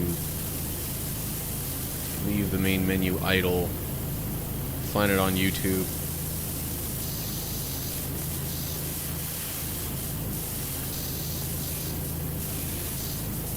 Okay, I'm not really seeing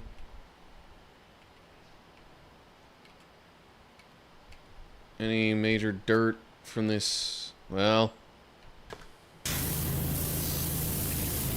still gotta finish these posts off as well on both sides. Ooh, hang on. Can I think previously I was able to hop up like that. Yeah. Okay.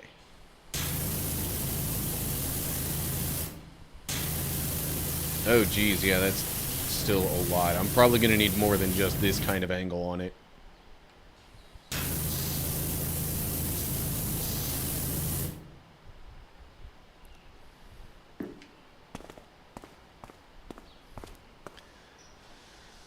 Okay.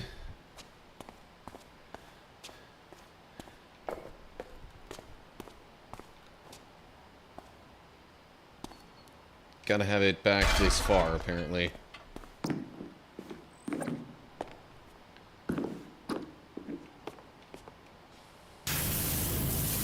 don't know if there's a ton I'd be able to get from here, really.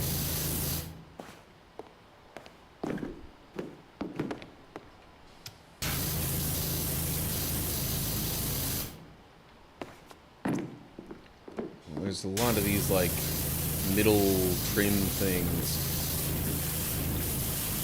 that I imagine I've not really been able to get very thoroughly.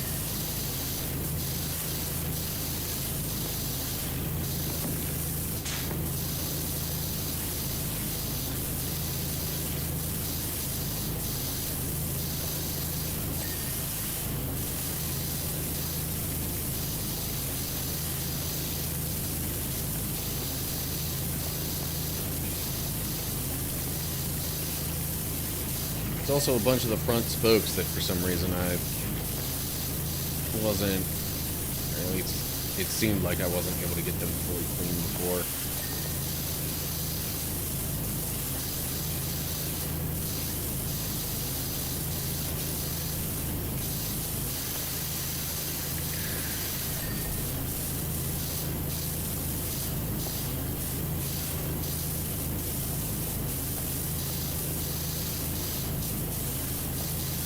So, Dearly Beloved isn't like the main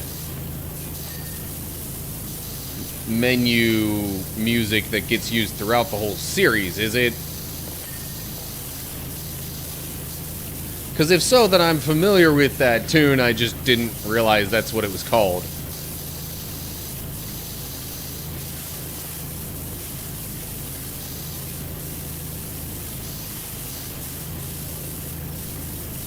I've basically been using that during the end cards of my entire Kingdom Hearts series playthrough.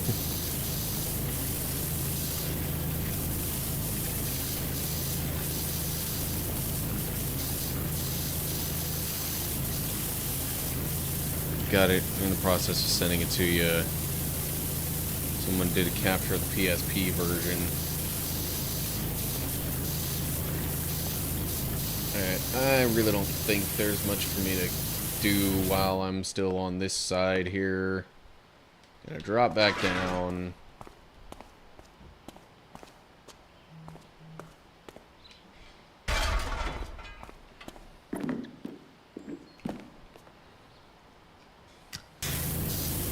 Maybe try and hit it with more of this kind of angle.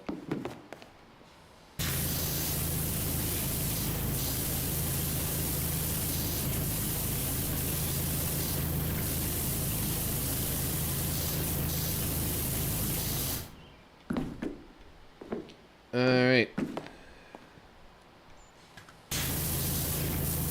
I will look into it sometime after stream, either today or potentially tomorrow.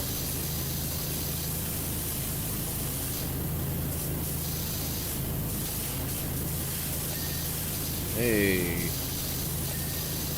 Finally getting some of these. Jeez.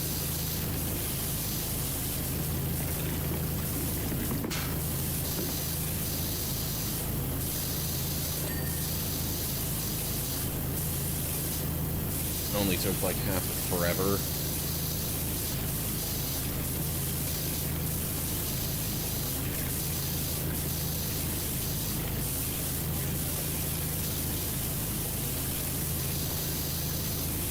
This last 1% is going to just take so long with this.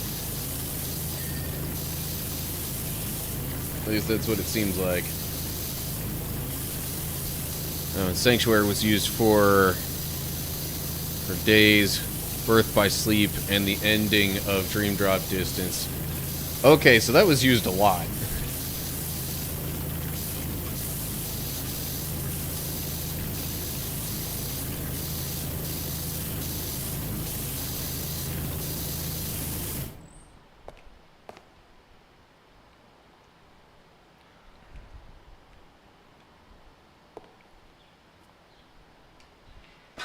Right,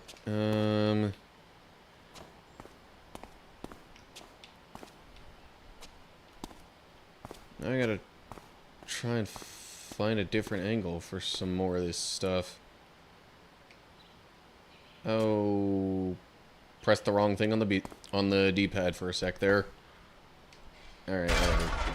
Pretty sure I already did this angle for the most part, but I might not have been very vigilant about getting the tops of some things here. No, I actually did a pretty decent job of it. So maybe if I get up here, I can... it seems like I'm too far away. Alright, maybe I need to move the ladder elsewhere. But I don't think it'll let me move the ladder anywhere else that would be much closer. Well, phooey. The gibberish in Sanctuary isn't actually gibberish. No, I figured it wasn't. Or, like, if anything that... I mean, my first guess was maybe it's Japanese, and that's why I can't make sense of it.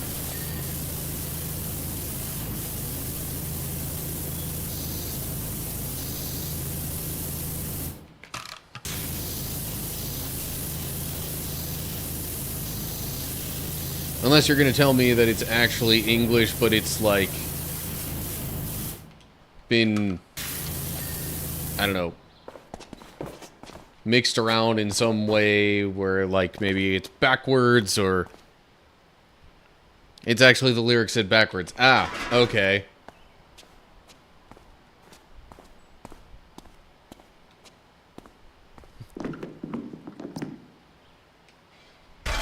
I was getting there eventually.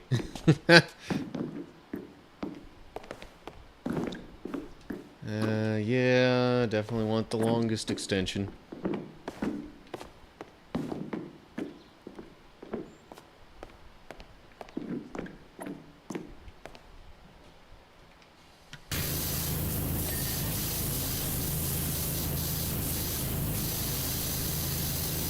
Okay.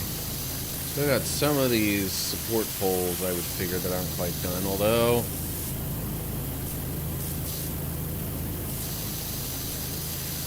Oh, that one's done. That one's done. Maybe I do have them all done now. As I proceed to immediately get another one. Get the glowy, clean, ding thing. Okay. Yeah, I do still have to get those on the other side here.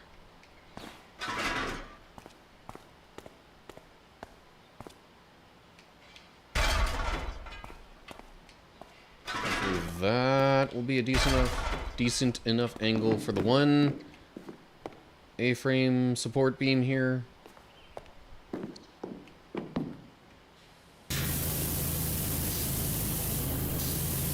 Pretty sure I got both of them on the other side. Or maybe it's the inside of it that's the issue. For this one.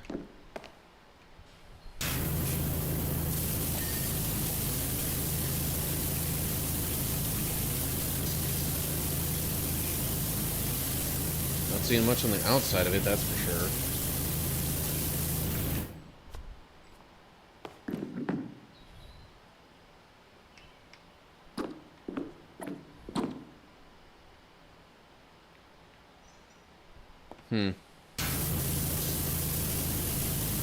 Oh yeah, no.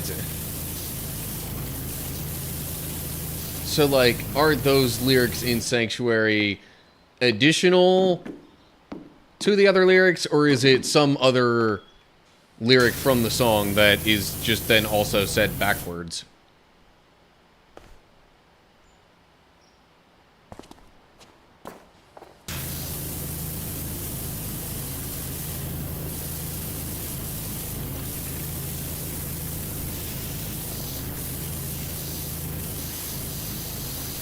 I've come to a realization recently that I am very not good. I'm definitely bad at being able to hear something backwards and recognize what it would be forwards.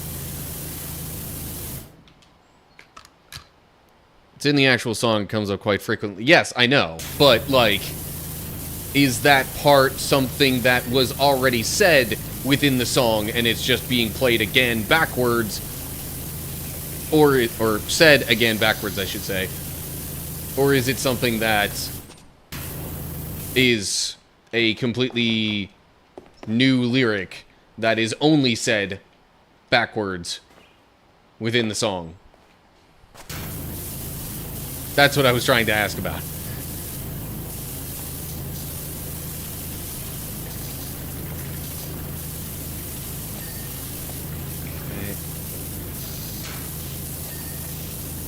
Rear spokes. We got one rear spoke and one star support pole.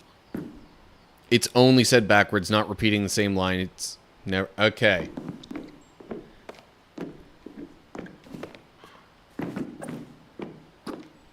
And you see, that would also make it even less likely that it would seem familiar, so... even harder then to figure out what is being said there if you haven't heard the forward version. Rear spoke. This thing needs to be cleaned a little better. Okay. Just one of the rear spokes. Is it this one? No. Is it this one? No. Which spoke is not that one?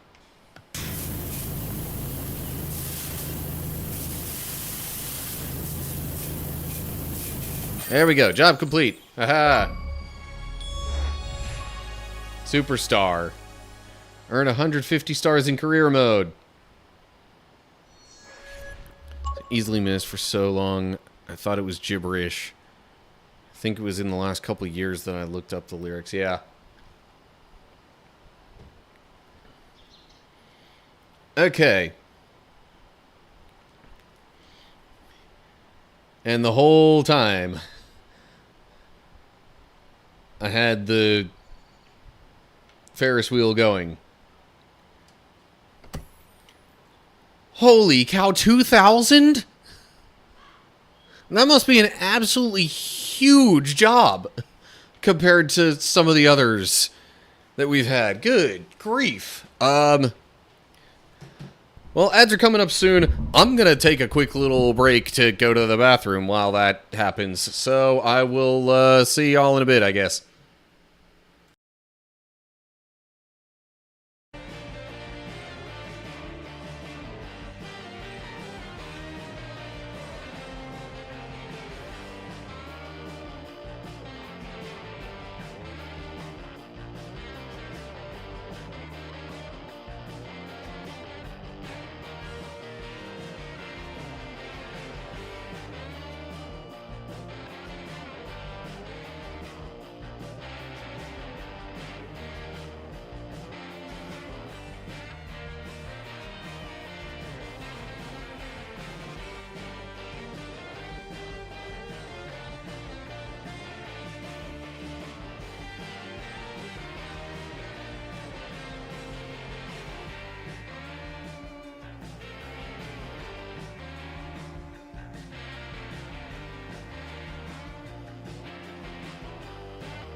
Okay. I'm back. Twitch ads are not done yet, though. Also, OBS, why you drop frames like this? Actually, if I had the stats pulled up, I'd bet you most of that is just due to internet connection.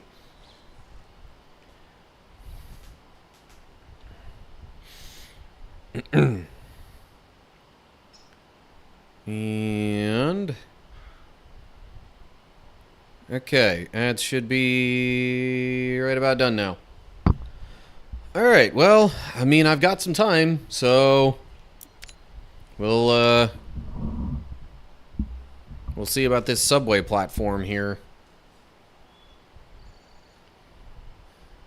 Owing to the steady reputational use of Muckingham, Caldera City Transportation Network is excited to announce the reopening of its subway links to the vibrant town.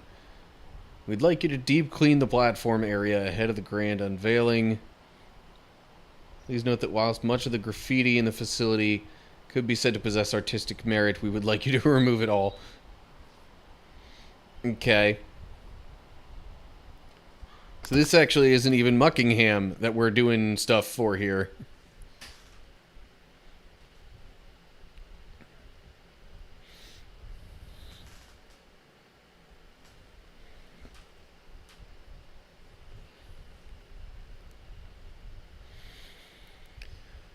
Oh, man.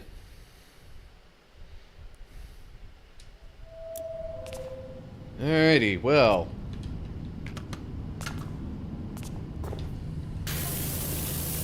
Might as well start right here. Perhaps you would like some interesting statistics.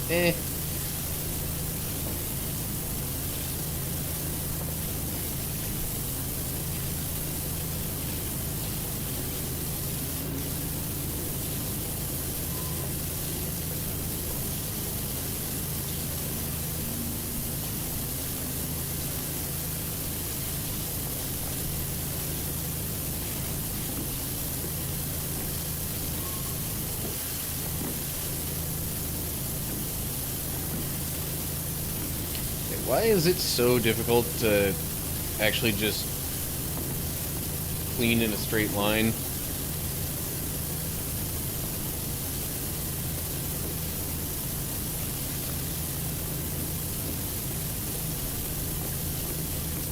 I guess especially if you try to do it with the actual, like, you know, camera aiming.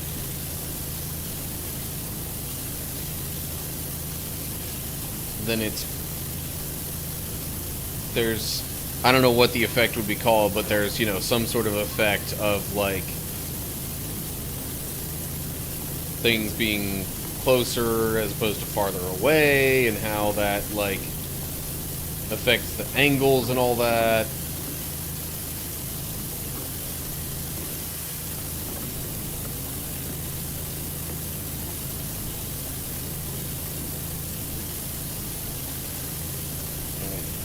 Trying to get this wall done here before I move on to the next part. Where is the dirt on this wall? It's just a tiny little bit. Okay, you know what? Maybe I'll go ahead and clean some stuff near it.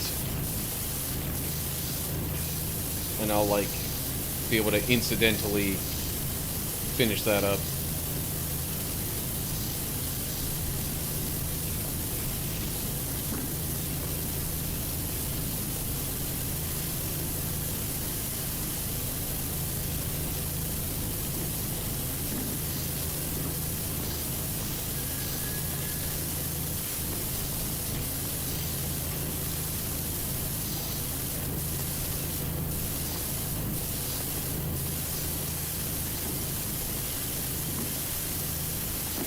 This seems like it should generally be a more straightforward cleaning endeavor. Like, less small pieces, fewer small pieces and moving parts and things like that.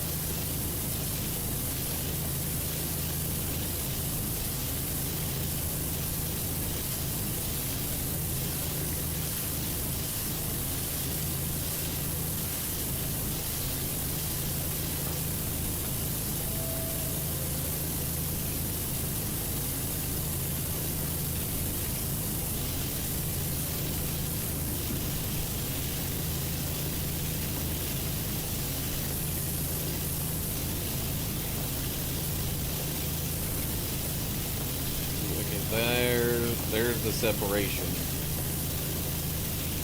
from one section of the floor to the other.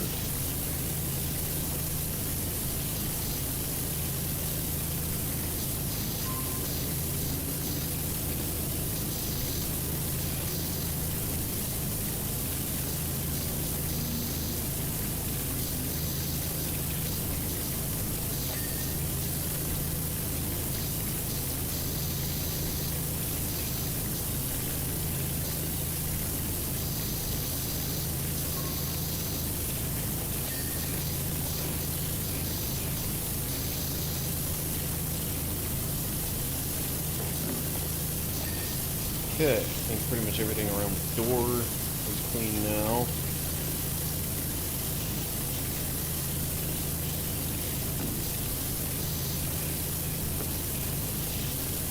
This light fixture here, which is now clean.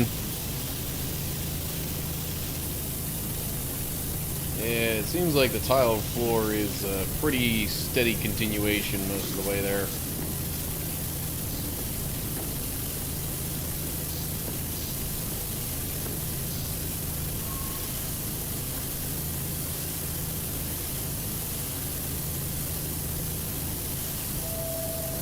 Tiling is going to make that quite a bear, isn't it?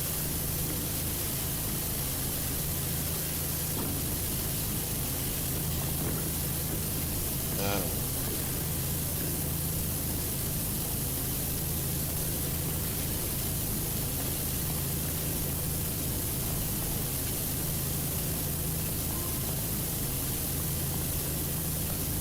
Oh yeah. Just a nice straight line going through here.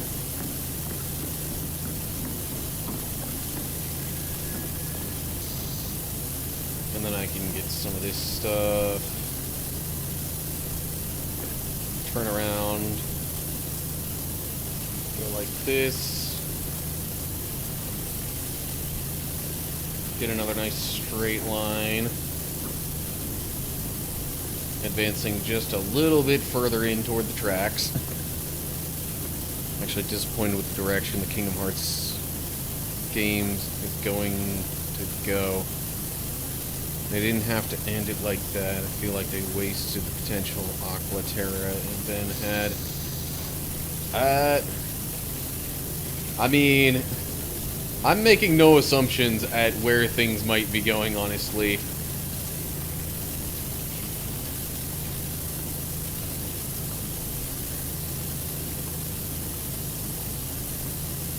They might still factor in, they might not. I don't know for sure.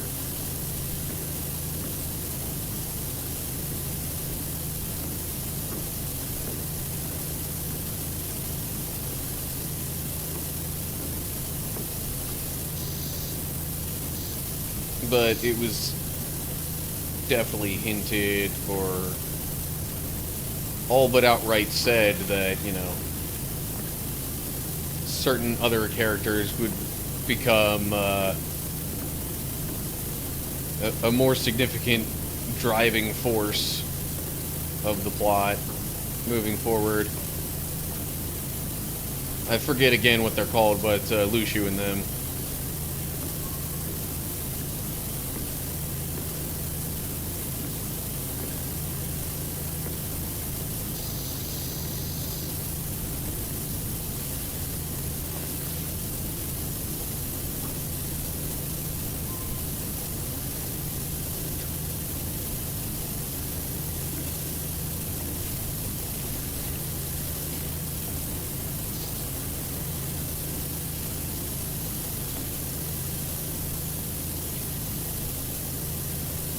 But now, like, at any point as the series continues, even if, like, certain characters haven't been a major driving force for a while, I would not at all put it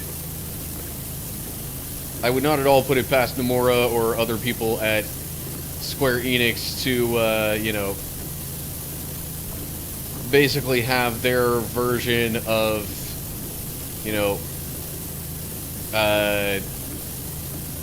of, like, the latest Spider-Man movie or different things like that, where they get all, like,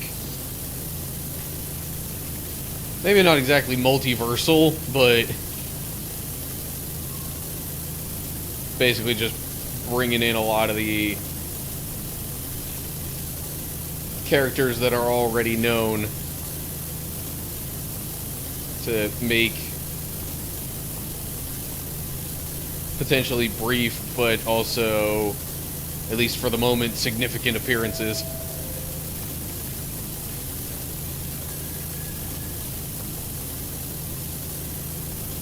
We're the last in a long line. Keep leaders.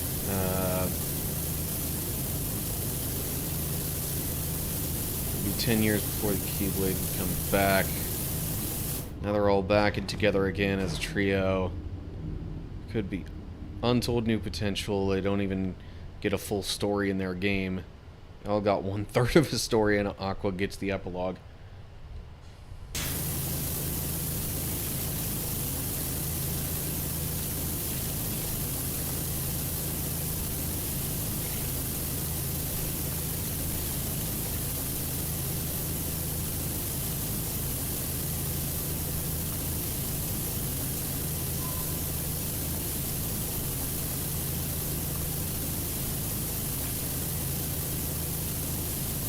Yeah, it's like...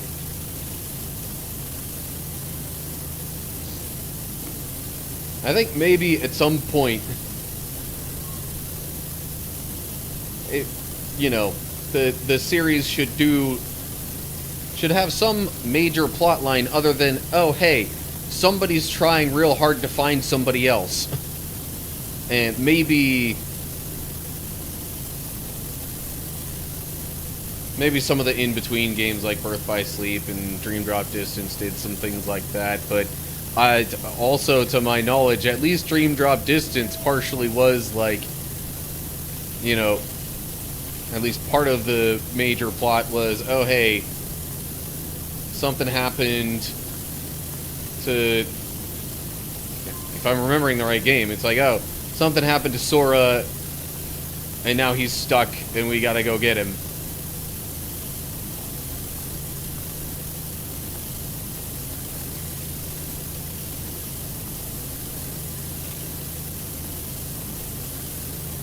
Birth by Sleep proved it didn't have to be one protagonist. They could still keep Sora, but he didn't have to be the only playable character. Yeah.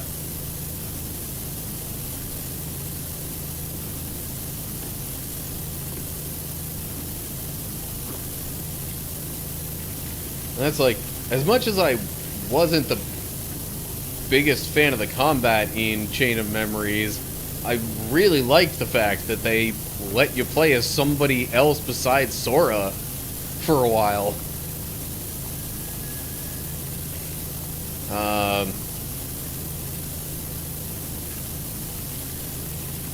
And not only just as a, like, introductory thing a la Kingdom Hearts 2 where you play as Roxas, but like a full additional storyline.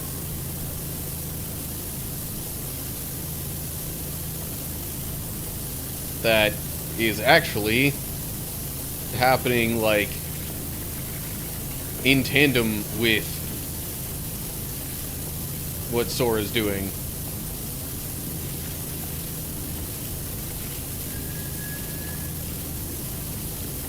Actually, Birth by Sleep kinda is a chain reaction of trying to find a significant character. Left Dream Drop Distance, then plays Riku for half the game, and it kind of slants it that Riku is the main character and Sora's just there because Sora has to be.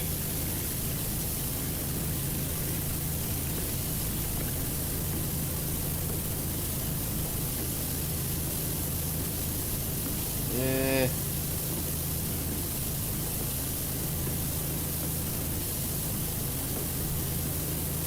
Sorry, that was me trying not to, like, miss part of the railing here, and good grief, this is...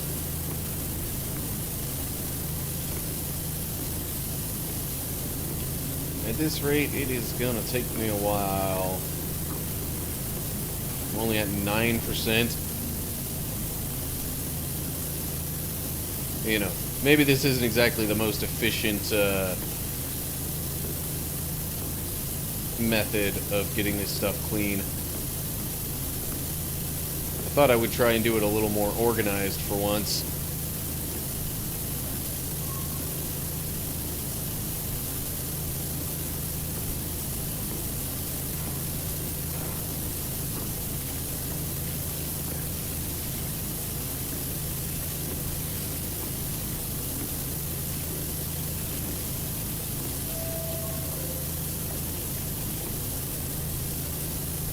Nothing against playing as Sora most of the time, by the way. It's just, you know, getting to play as other characters sometimes, it makes, you know, it kind of freshens up the, or at least, it keeps things a little fresher within a series that at least sometimes can be a little samey.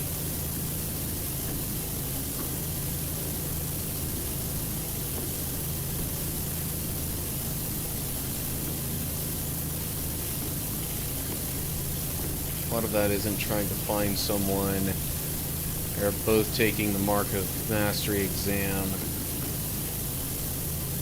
to become masters. Or, yeah. Got nothing against Sora, he's a good kid, but his character development flatlined after Kingdom Hearts 2.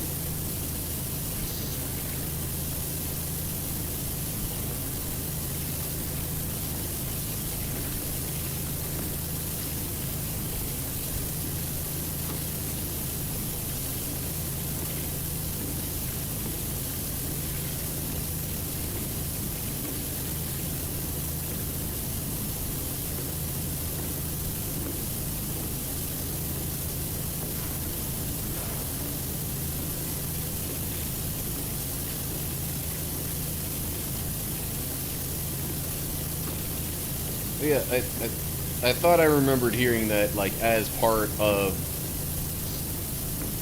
Sora taking the Mark of Mastery exam, like, he ends up getting himself in some trouble and kind of sort of stuck somewhere. So thus Riku goes off to, like, find him, help him, save him, whatever.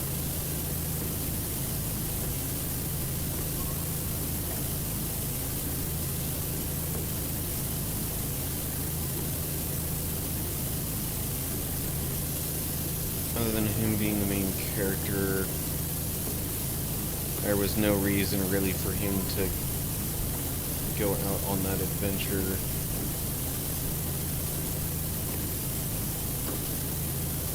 He found Riku, came back to Kairi, and they all went back to Destiny Islands.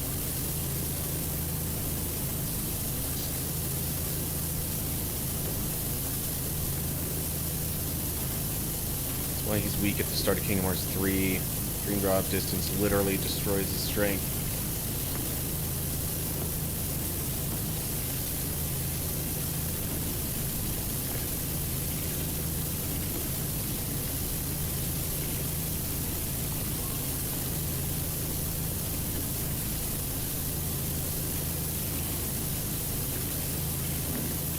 So let's see here.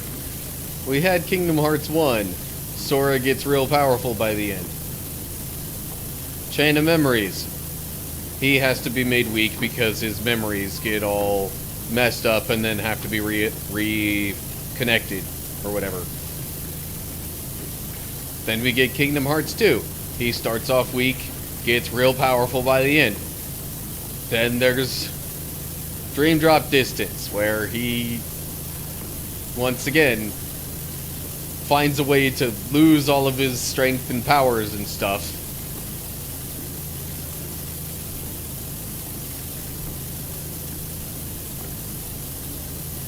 I'm noticing a bit of a pattern here, but there are no... Well, doesn't seem like there's going to be, you know, any full game involving him between now and 4. But there is whatever's going on with him being in Quadratum and, you know, the whole meetup with Yozora. Rico, on the other hand, gets strong and stays strong. He only becomes weak because in Dream Drop Distance, him and Sora had to be on an even playing field for the exam. They both had to start off weak.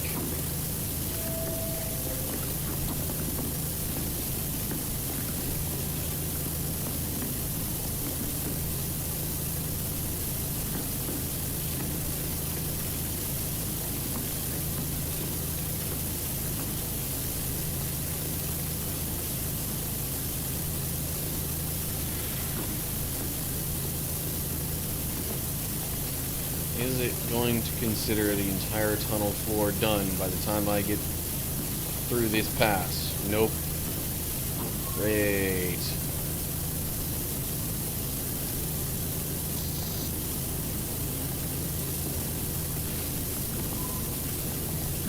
Well, I could definitely just keep going along like this and get the tracks.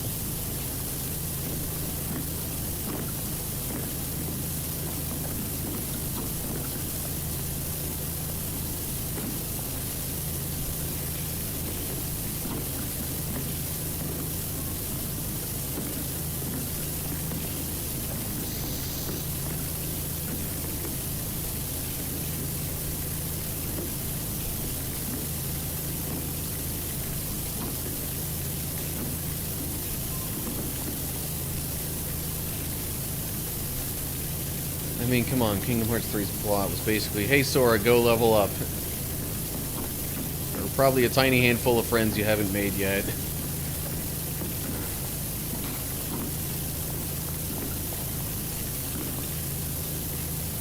Oh, and play some mini games if you feel like it. Yeah.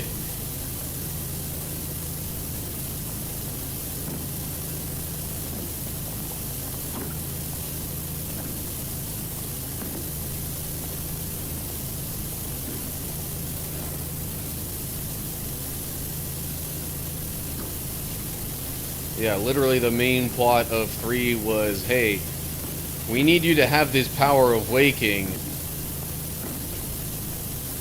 if we want to stand a chance in, you know, the upcoming fight.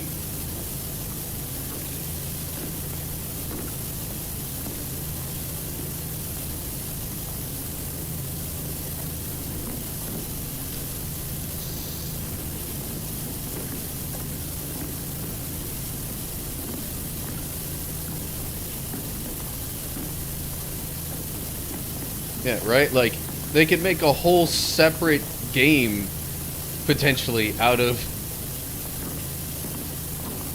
what Riku and Mickey were doing. Or at least, shoot, make something like that one...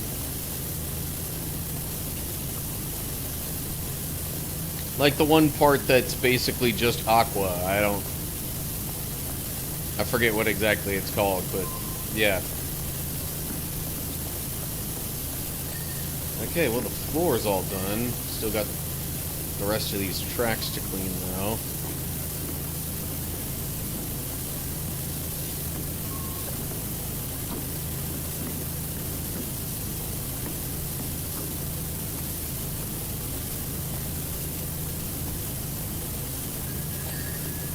Or shoot, even if they didn't have that as its own separate game.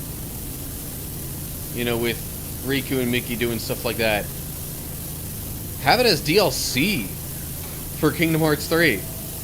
They could have easily done that.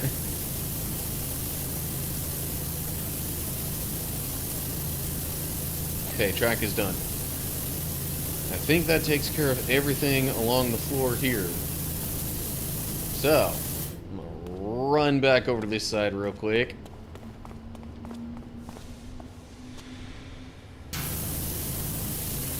And tell you what, but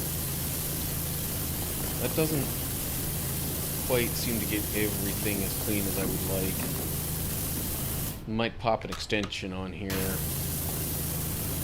That should be better.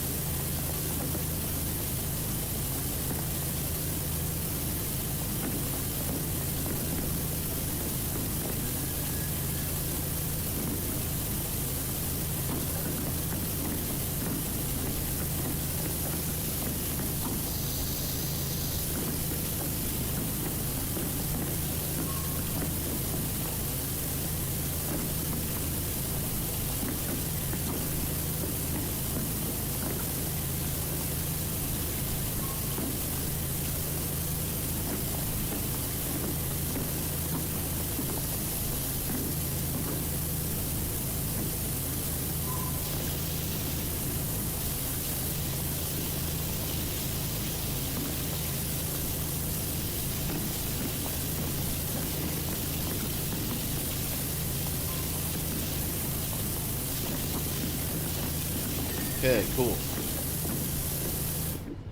And now this side.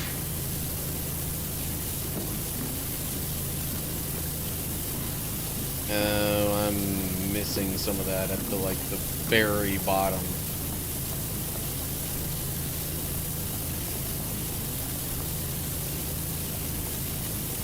Probably gonna need to take another pass along there.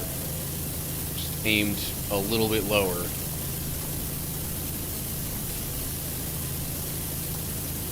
It actually wasn't as bad as I thought, but still. Okay. I got a whole, track done there.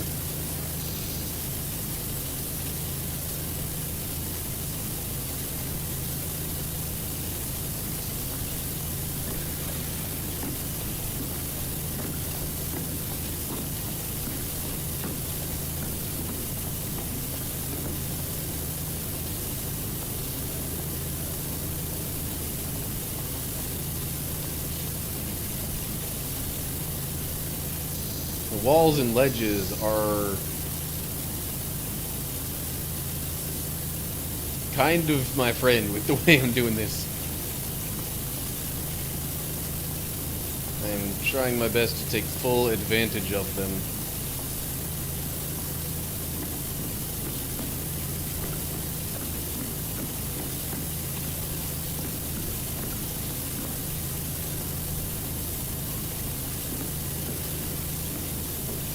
Seems like the previous path there was a little bit too much separation with my focal point there.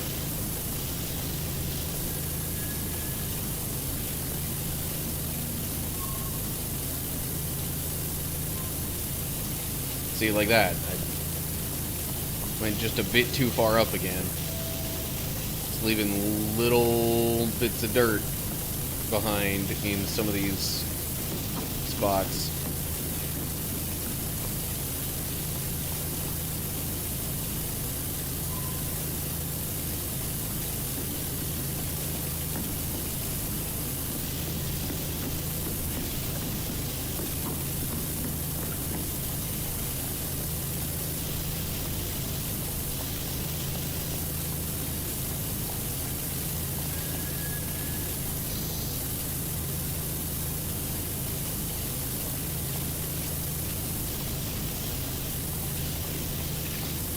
This right here reminds me of what my old pap would tell me to do when we were shoveling snow out in the driveway. Like, no, you gotta go just a little further with each pass. Because otherwise you're gonna get too much snow built up on your shovel, and you're gonna have all sorts of little, like, streaks and stuff left behind.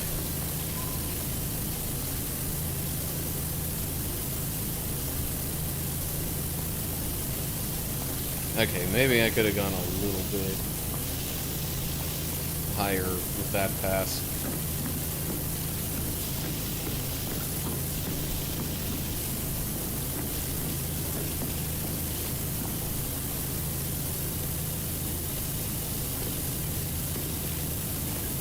Cat decided to. Oh, fun. Yeah.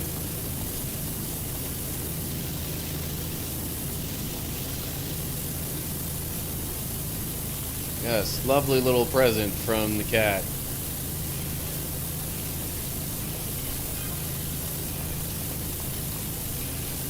I would ask if you would clean my caravan, but I already know what your answer is. It's coming from the uncanny Franny. Well, their city subway system was built using over 16 million bricks.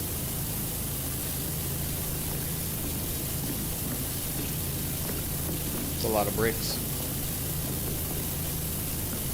If you were to pile them up top to tail, they would extend a staggering 2,137 miles into the Earth's atmosphere.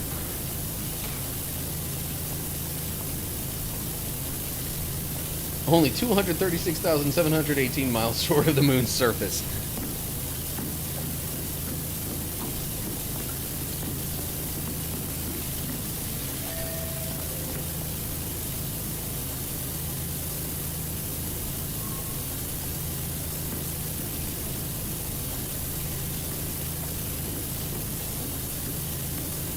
Okay, hold up. This...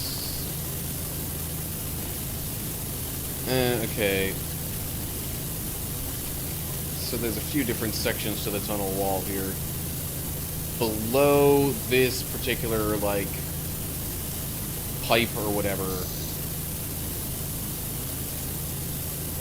seems to be a different section than whatever's above it. So I'm just gonna take another pass along, well, another couple of passes along the spots where it seems like I missed quite a bit.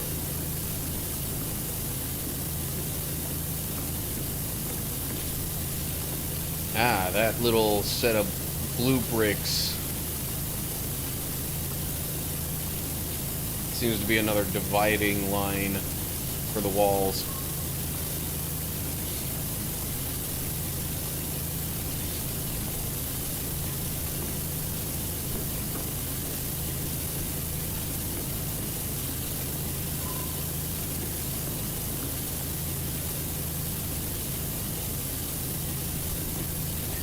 Okay, there we go. One big tunnel wall section done.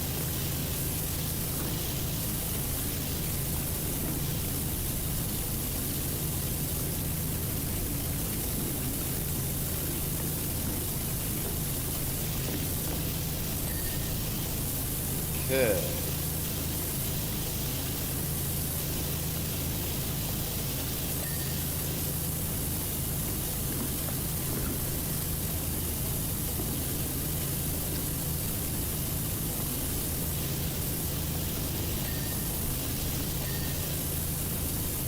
I'm a little surprised it considered those clean when it did.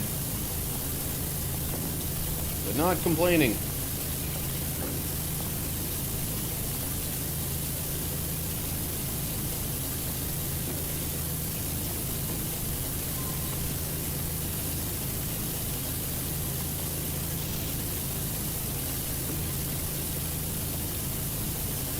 Come on.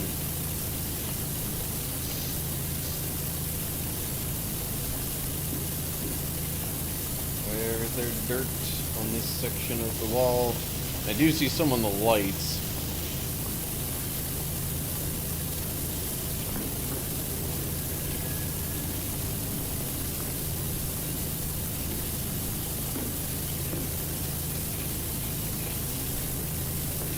think I see it on the lights. Okay, well, wall is done. Good. Lights. I'm gonna try to make sure I've at least gotten underneath and on the sides. Before then, maybe I hop up somewhere a little bit higher and potentially get the tops up there.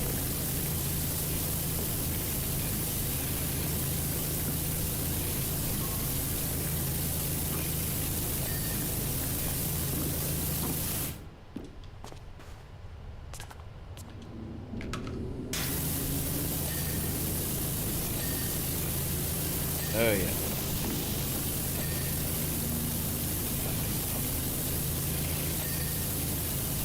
Well, I didn't necessarily do that. With all the ones on this side. Oh, well. Seems like I'm still able to get them clean just fine from here. Cool.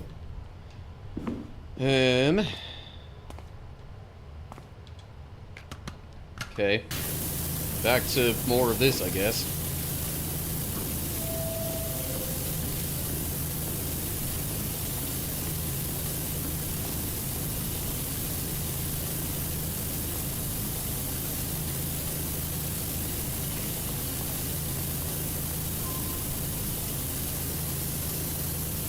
Okay, so yeah, right about at the corner there is where it says, okay, this is no longer wall, this is now ceiling.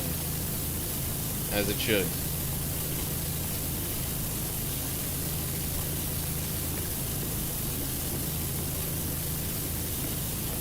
Just seemed like the amount of dirt left for the wall section didn't match how much more space there was to go on the wall.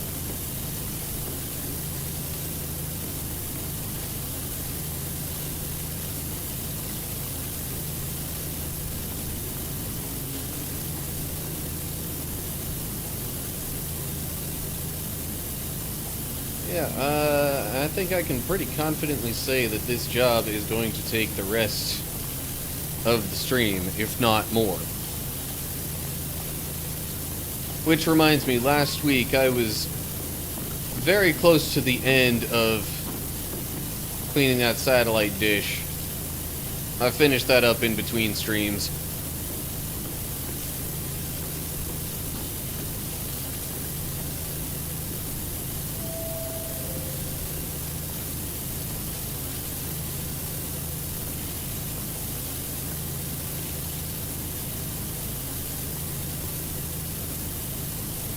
Higher I need to go for it to consider the wall to be fully clean. Or maybe it's a couple of the little specks that I missed down lower that are the issue. Okay, well that part's considered done. So I'm gonna go ahead, aim up just a little bit higher, get some of the ceiling here.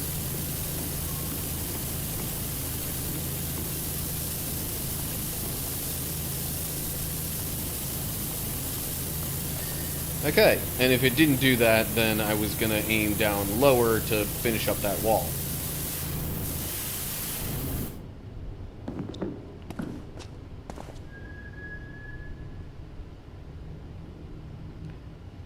Jake, welcome back. I am washing a subway station, essentially.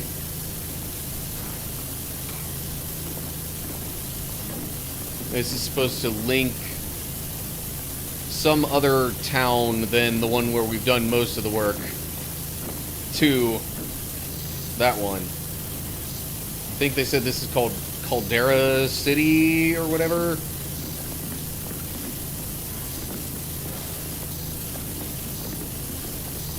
And of course the main town is Muckingham.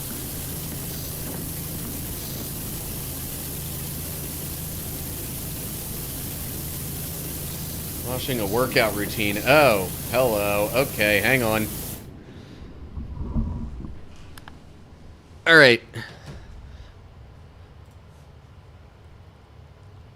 I'm remembering now that well, did I write down the list of that stuff? Yes, it did. Okay. So now I won't have to, like, awkwardly open up another random Twitch page.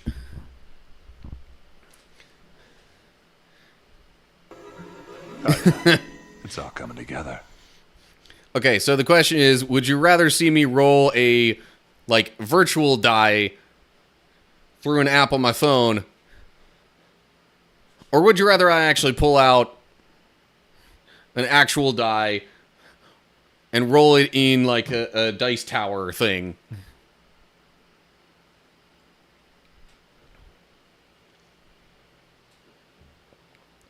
Whatever the decision is, I think I'm actually going to roll twice. How about you say a number at random? Okay, well, it's got to be 1 through 6.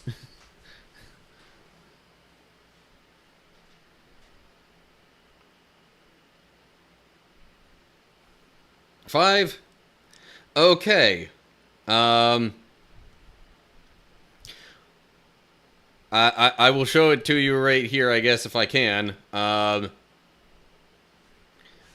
Number 5 is planking. I don't know how well y'all will be able to see that. There we go. Number 5 is planking. And then the question remains, how long?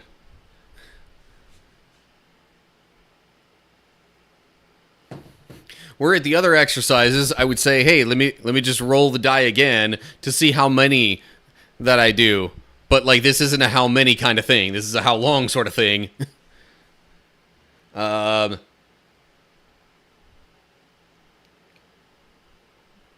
me set up a timer for...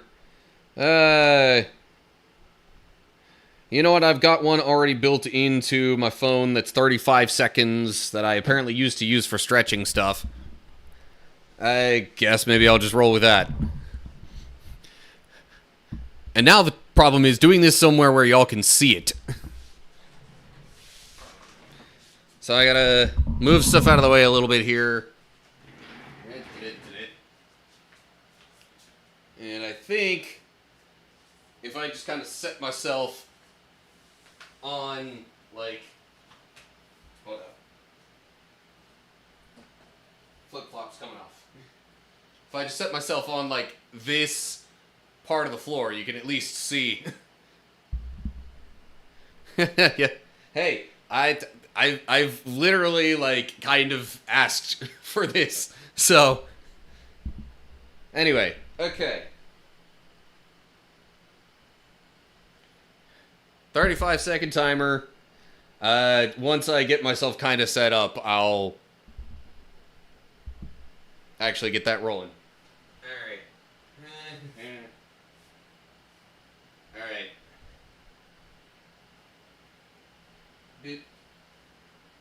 Here we go.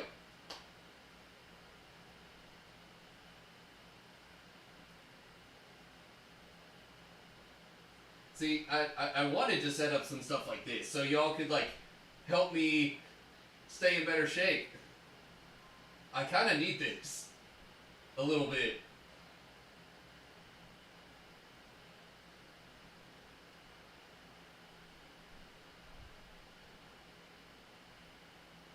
Especially now that my main job has me sitting around all day. Okay. Timer's up. No, I don't want to restart it. I want to... There. Okay. I didn't mean you had to redeem it again right now. Jeez. But okay, well, it has been done. Alright.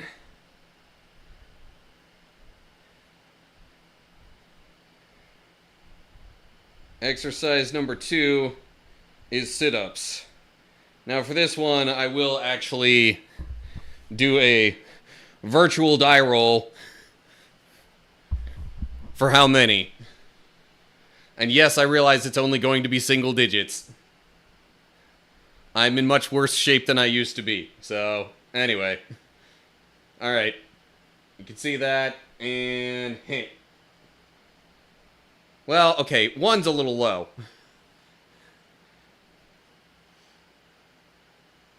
I'll just do however many I feel like doing then. Okay. Back to the floor.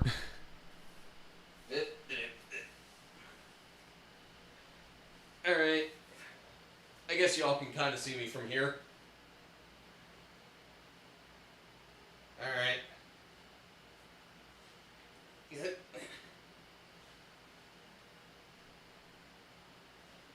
3, 4. I figure I gotta do at least 5. So, there you go.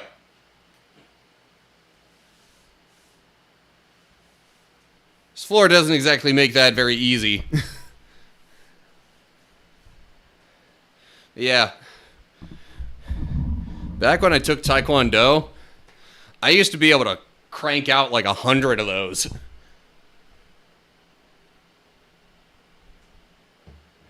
Not that I mean, I definitely could do more than I just did, but I don't know if I could get all the way to 100.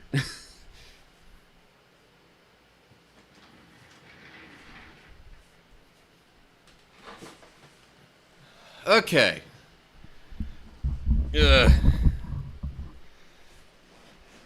Still don't know what all that had to do with washing things, but okay. If you insist, Owl.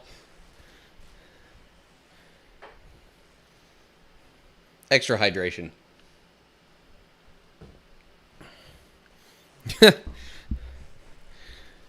Yeah, I wish I could say I'm the one who thought of getting the Pikachu shirt, but I'm pretty sure this was one of many that were gifted to me over the years. Alrighty. Back to the game, I guess.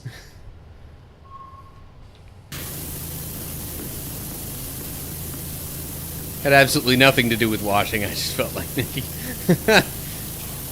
No,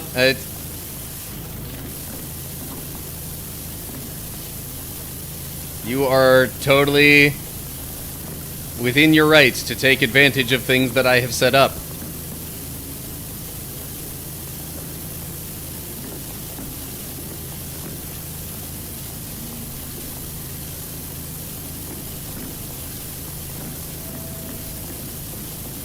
Yeah, I definitely had at least a phase so like early on Gen 1 Pokemon, I'm pretty sure Blastoise was my favorite, but then partially as I got a little older too and other Pokemon came out, had a little bit of time where Lucario was my favorite. Even if I never actually played the games from which he came. Actually, I suppose Lucario isn't necessarily always male.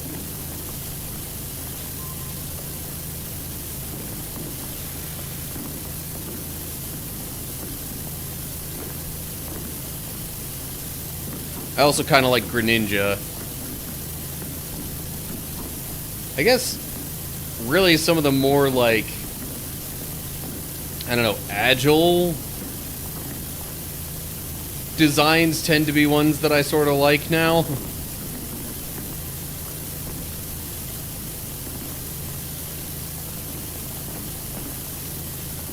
I don't know. I'd have a little bit of a hard time maybe pinning down a particular theme or attribute that I would say I most go for.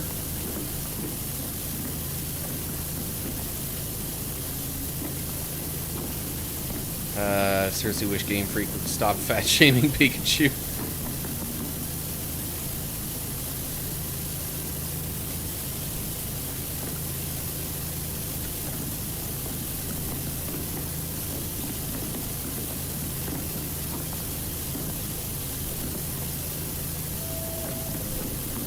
Yeah, the Pikachu on this shirt definitely doesn't seem to be that chunky, so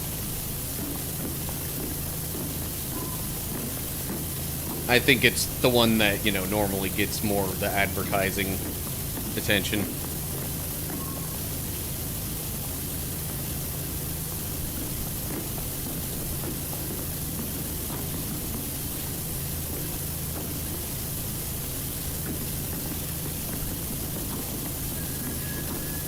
3 favorite Pokemon of all time. Pikachu, Charizard, and Rapidash. All Gen 1.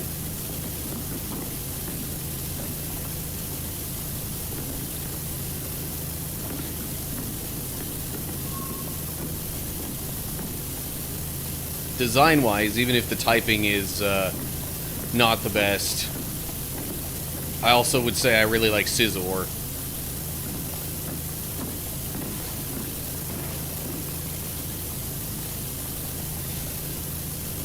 There might be some newer ones that I would really like too, I just probably don't know enough about them.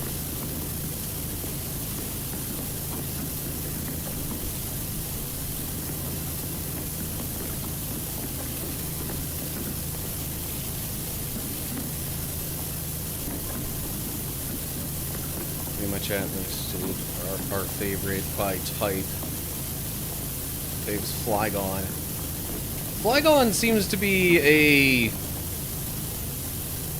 actually somewhat common choice, it seems. Especially out of all the bug Pokemon.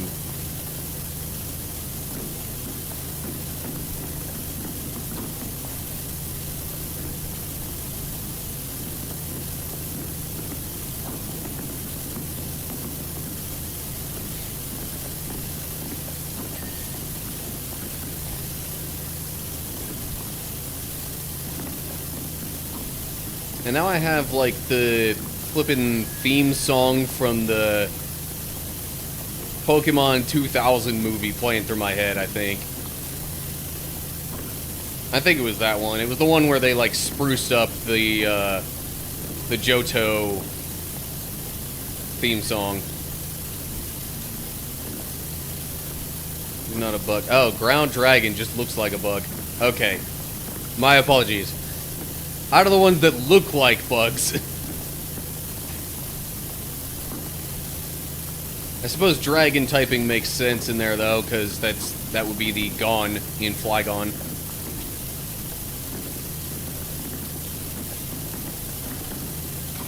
But then ground? How does ground make sense in there?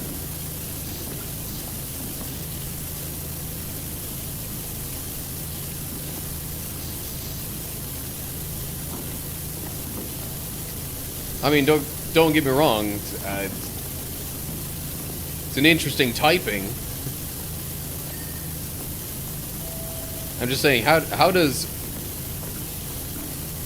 I guess the flying look and attributes come more so from the dragon part.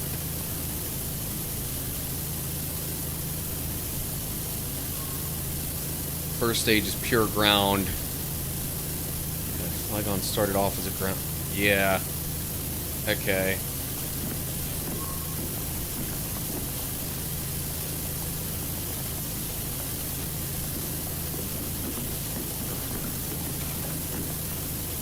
And I mean, you've literally got a ground flying type in Gligar, so it's not like having ground types that can fly is completely ridiculous. Or unheard of. I mean, it might be ridiculous, but it's not like it's unheard of in the realm of Pokemon.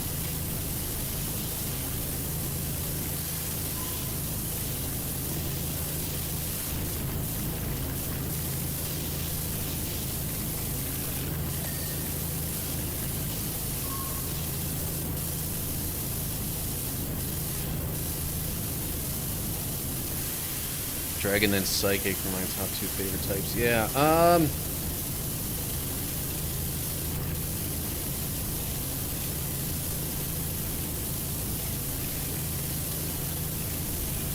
don't know if I would generally say I have certain types that I like more than others. I mean, early on I definitely tended more towards water types, which is a little bit ironic due to my lack of swimming ability. Like, I can kind of swim. I'm definitely not a good swimmer, though.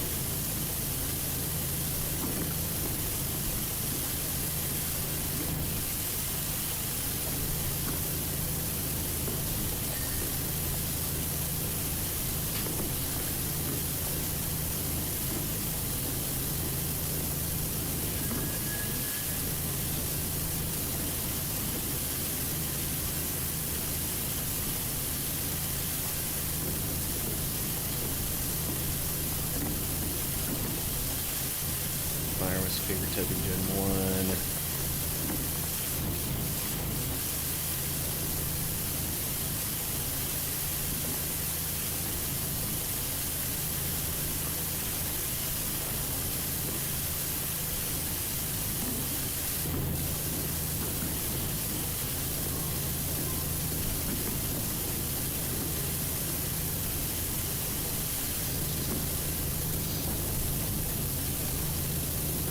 Although, I'd be lying if I said part of the reason I went for water types in Gen 1 was just because of, like, the ways that the gyms went, and, like, you know, Squirtle would make for Brock's gym being easy, but then, you know, then Cerulean wasn't, like, too easy. It's almost like my normal approach with video games, where I go with, like, the normal difficulty mode.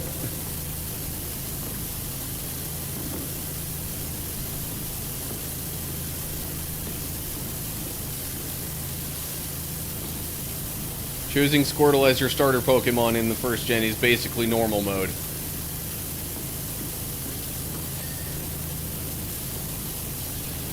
That's why I picked one bite, because I like too many.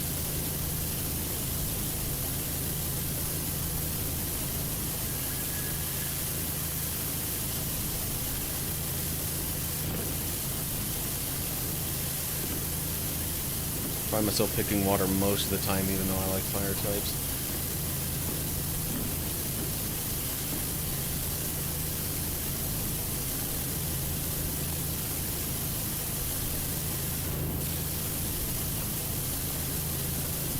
I wonder if, like, somebody tracked the different generations and did the same kind of thing as to, like, okay, which type is easy, normal, hard mode. Which types tend to be which difficulty most often.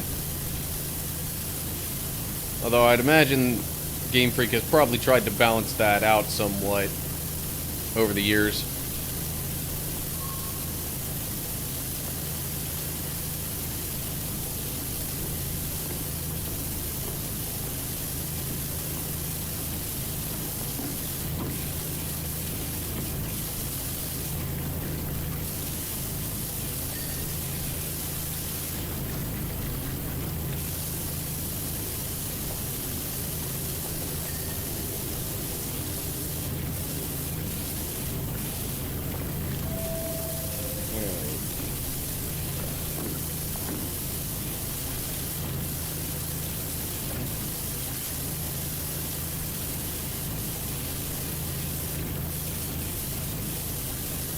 At this point, I really do not know how much of this that I'm going to get done by the end of the stream.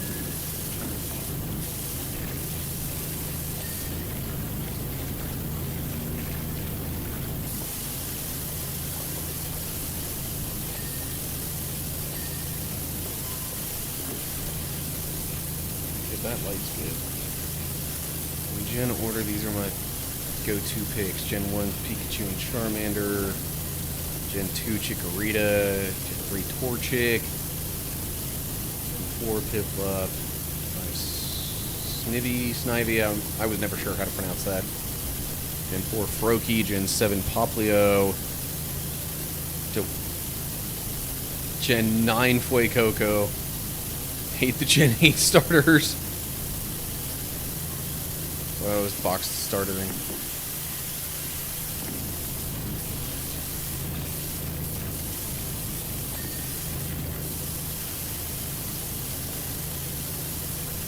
That light is already done. Okay, cool. Trying to work on the ceiling here more.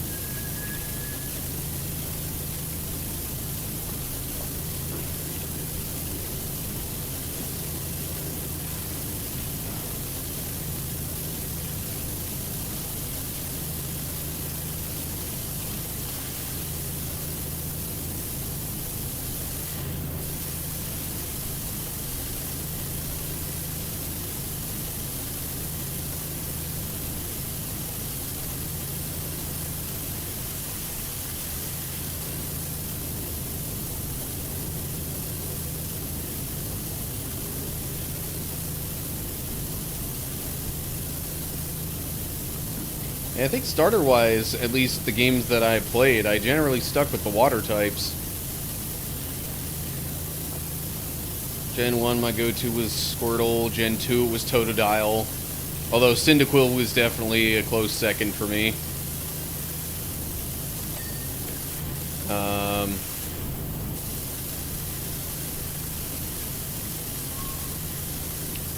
And I'm not sure I even actually played enough Gen 3 to have a solid pick there.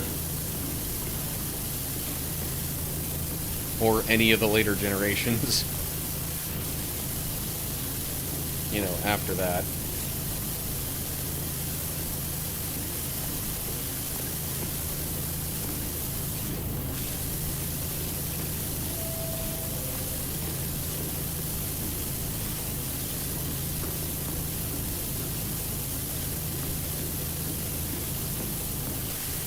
Eevee is the worst Gen 1 starter. Well, yeah, Eevee wasn't even a starter until the Let's Go game.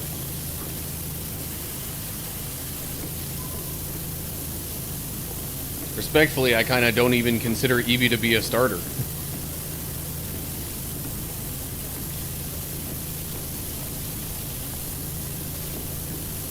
They just wanted to pick another cute option, seemingly, for the Let's Go games.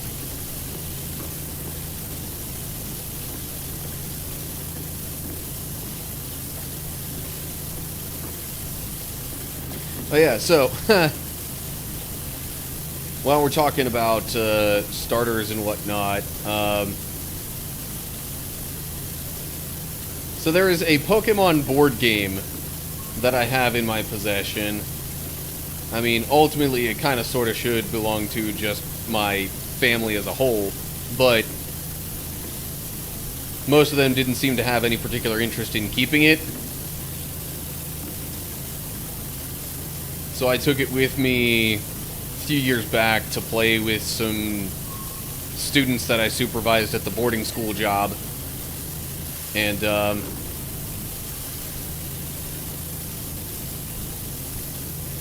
mean, technically Eevee was a starter in Gen 1, you just didn't get it. It was your rival's starter.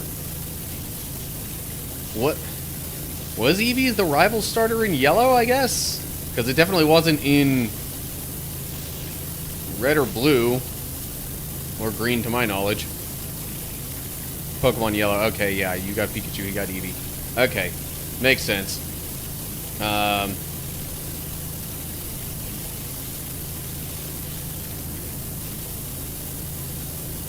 So yeah, so in this Pokemon board game that I have, so the starters are, it's based off of Gen 1. So unsurprisingly, they include, you know, Bulbasaur, Charmander, and Squirtle as starters. But they apparently wanted the game to be able to have up to 6 players. So for the other starters, they went with Pikachu, no surprise there. And then I gotta say, their other 2 picks for starters are just weird.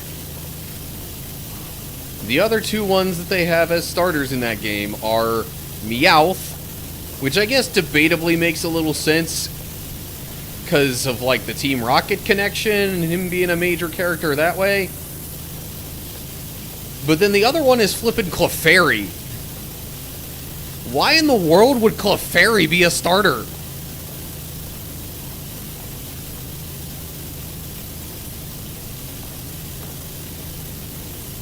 Like, I guess based on our discussion, Eevee would make even more sense for that.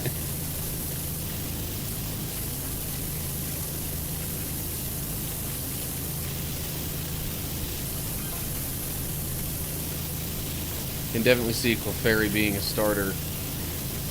Like, as far as starter Pokemon vibes go, like, I guess? Just because, I mean, it seems like, in terms of, you know, Pokemon demeanor and behavior, that, yeah, Clefairy would be a pretty good, manageable pick for a starter Pokemon. Was Clefairy really that popular? I don't recall Clefairy being that popular, but maybe that's just me.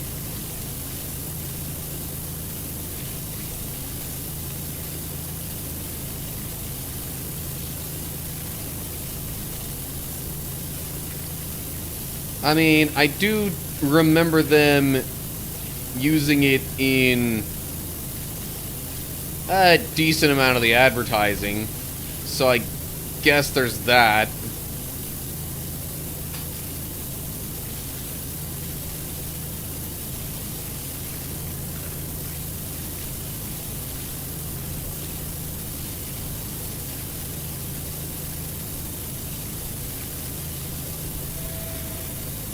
Some people love it.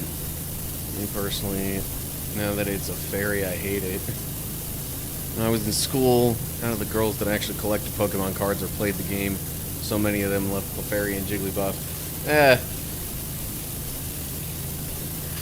Maybe that's my problem. Maybe my problem is I'm a guy. And that's why I don't really like it that much.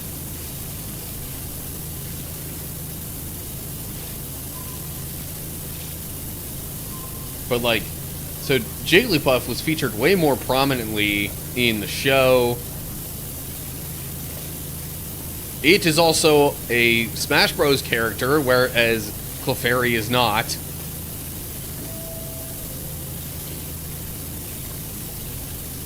But again, I do remember Clefairy being used in a decent amount of the advertising, so,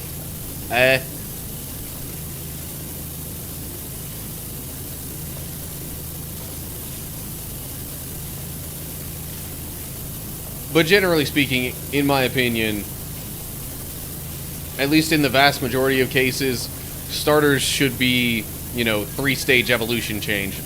Bleh.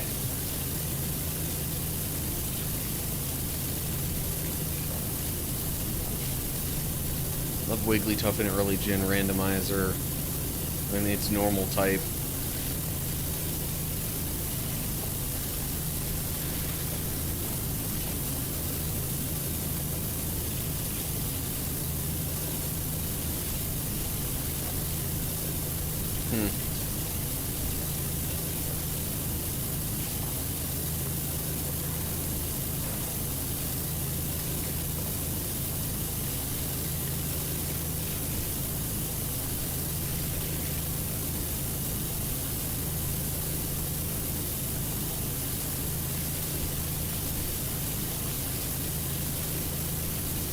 Yeah, I am not even halfway done.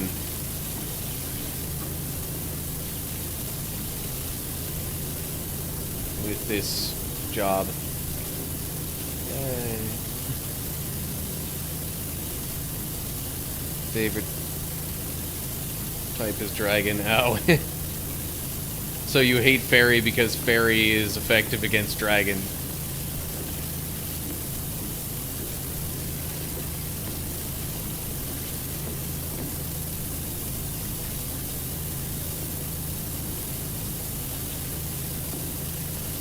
I will say, at least Gen 2, Dark type was probably... Honestly, it might have even been my favorite, just generally speaking. I mean, especially from an aesthetics standpoint, but just that there was finally something that could counter Psychic, I was like, dude, this is awesome.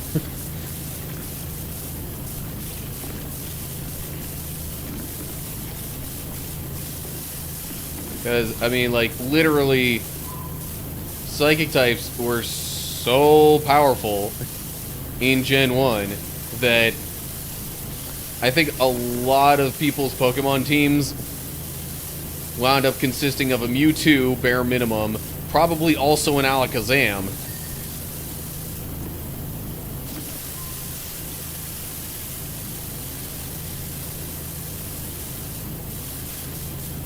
Owl doesn't like water type. Not the Pokemon itself. There are some decent water types. Problem is that Game Freak frequently makes the water type selection suck.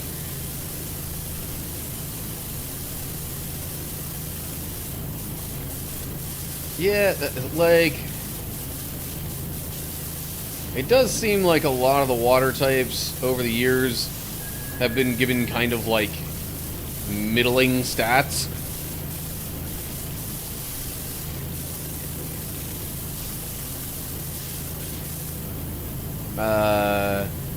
Fairy type also kills dark type, but I don't hate it for that.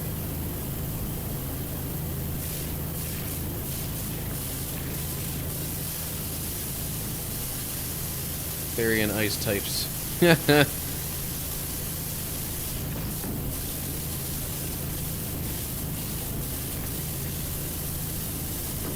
Jake does not like fairy or ice.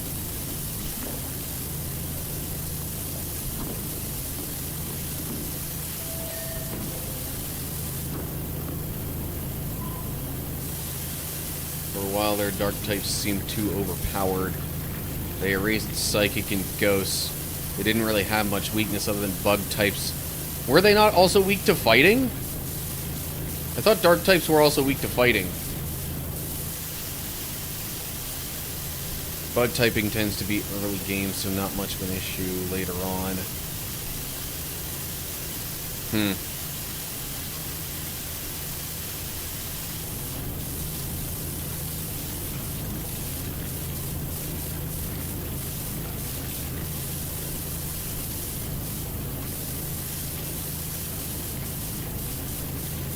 I think favorite Gen 2 dark type was probably Houndoom. Not that there were a ton to choose from. I mean, you basically had Houndour, Houndoom, Sneasel. I can't even remember what all other dark types there were. I think Tyranitar was part dark, like ground dark. Gen 8's water-type Pokemon are absolutely garbage. Way too much advantage of bringing back some Gen 1 and 2 water types.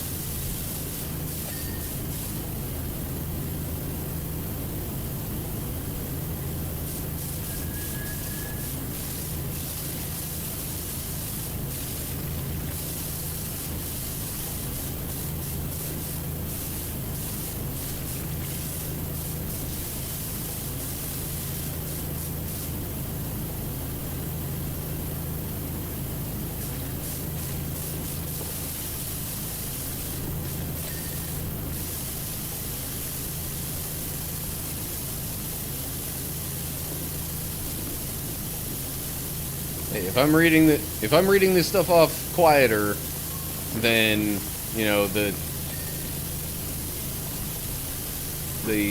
tone or volume at which I am speaking right now, you know I'm reading off somebody else's comments. So just so we're all clear on where I stand with any of this stuff that's being said.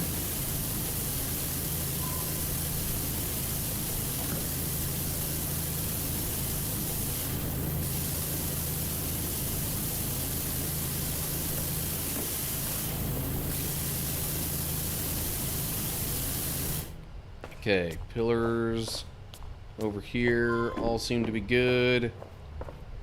Got a vent there. Wasn't there a vent over here? Yes, and that is also clean. Okay. Somebody put like a big old monster face kind of on this.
Alright.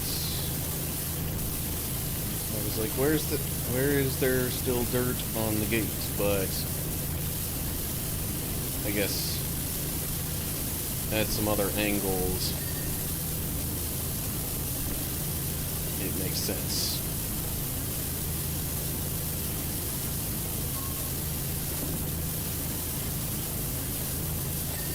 Okay, there we go. Gate is clean. I think I'll finish off this particular pillar here.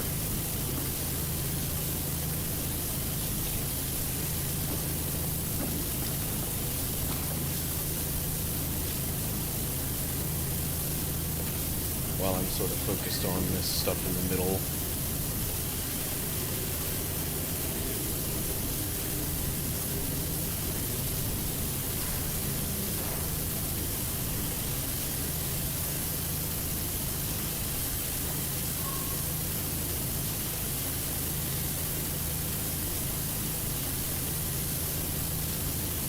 Early gens have I found in case for things. I mean,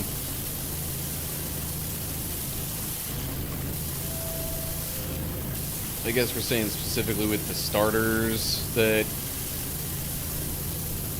now it makes more sense for them to be dual type.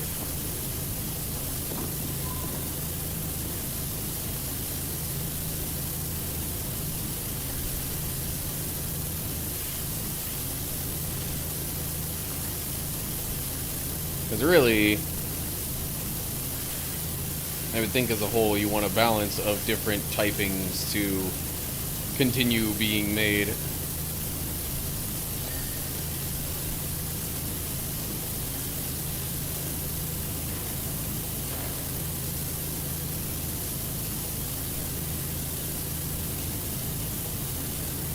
Now in later games where we have so much type variation, any single types, at least 5 Pokemon being dual type is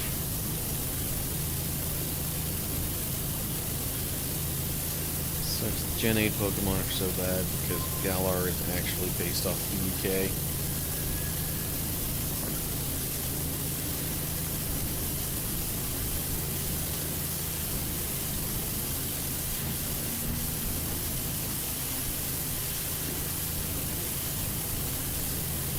Single types can still be good. Gen 9, they all are there in final stages anyway.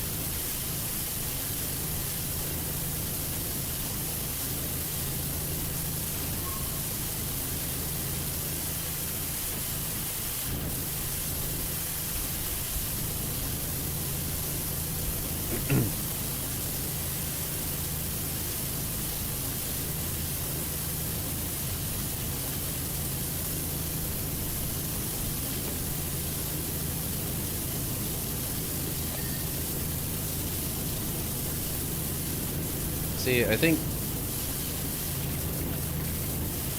well, I do definitely think there, are some dual typings that there needs to be more of. At the same time, like, on the whole, you gotta keep in mind that every type has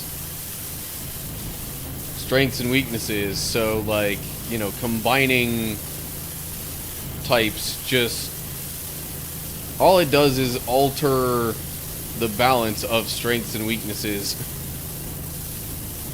for that particular Pokemon as a whole. For the most part, at least it shouldn't be to where specific typings are at more of an advantage than others. Including even like dual typings being more advantageous than single type.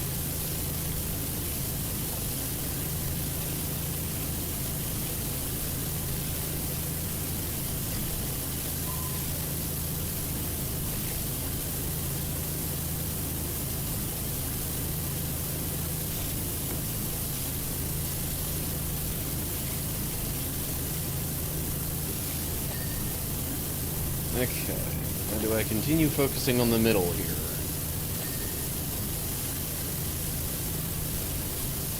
I mean, I suppose I could.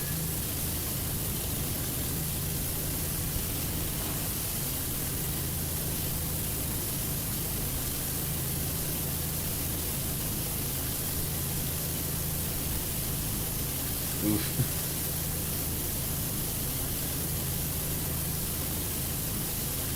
Let's see here. First playthrough of Gen 9, I picked Sprigatito.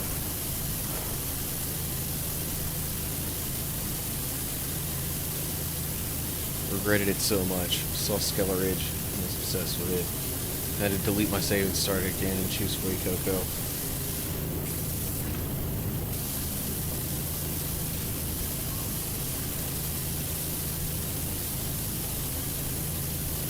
Gen 9, you can add a third type with Terra Orb. Yeah.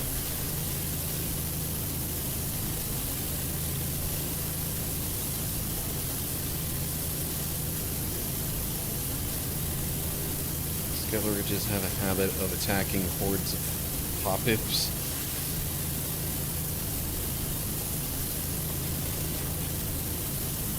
Love them so much, but let Skeleridge out of the Pokeball, he goes charging off. I have to run after him, literally saying, Skeleridge, leave them Hoppips alone. Get back in your Pokeball.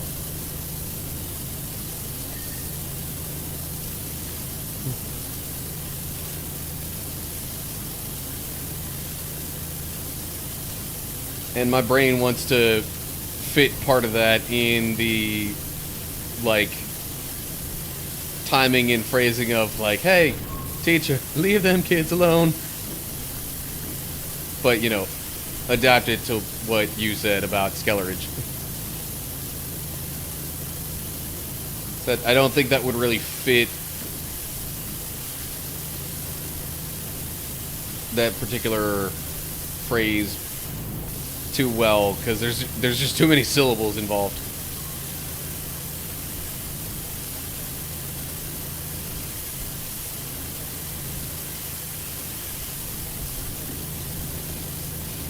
Unless you found ways to, like, sort of abbreviate some of the Pokemon names in question.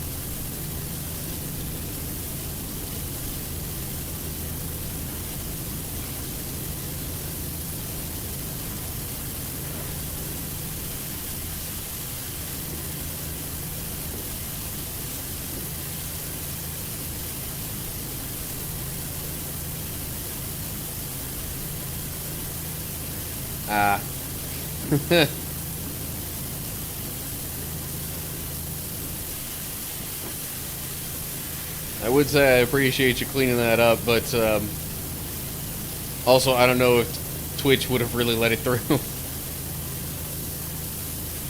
if you decided not to clean it up. So,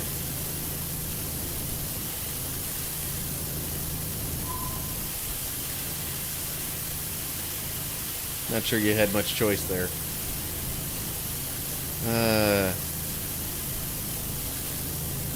Quaxley, but I also love Grass Cat's Final Evolution. It's a magician, and I like its design. I can't get behind Fire.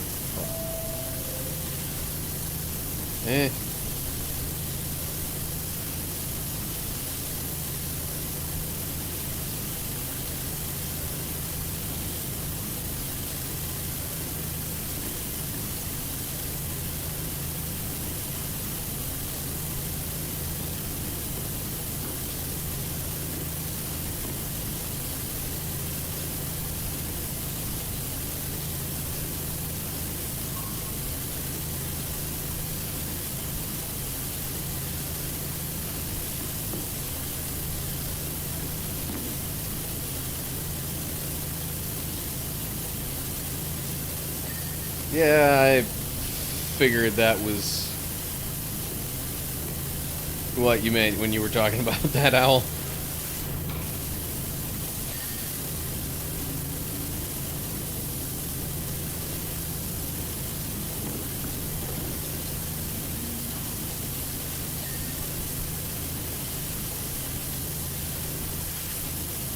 Also, hold up. Do I need to get my ladder so I can get some of these, like, ceiling sections here?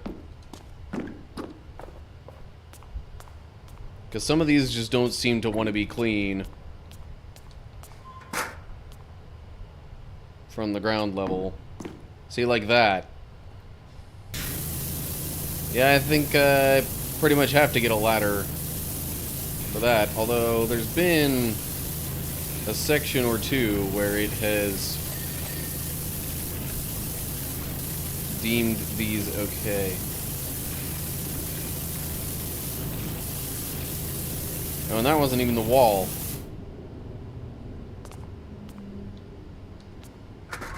Alright, now the other side.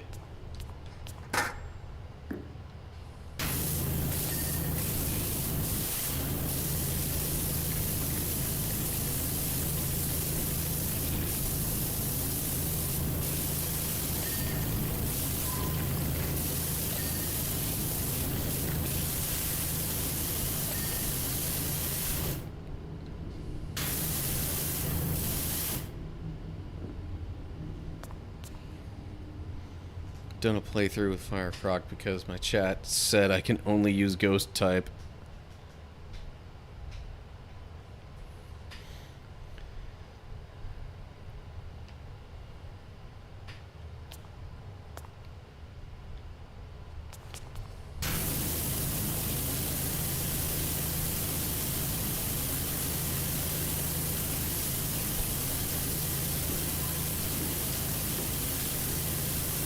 Maybe my problem with getting this, or at least getting some parts of this clean from the floor level, is that I'm not using an extension or anything like that.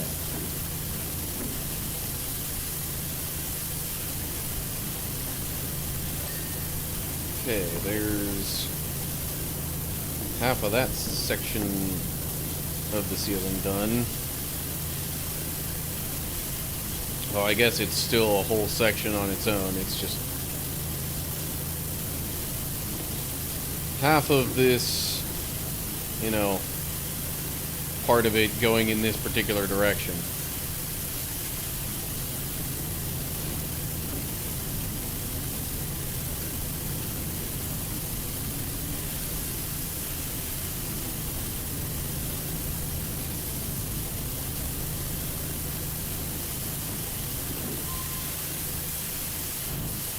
Come on, ceiling.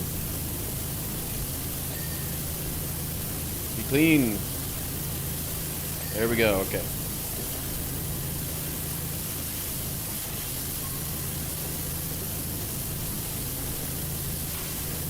Maybe after I finish up these main ceiling sections, I'll go back with the ladder and try and get some of the walls and stuff on the sides a little better.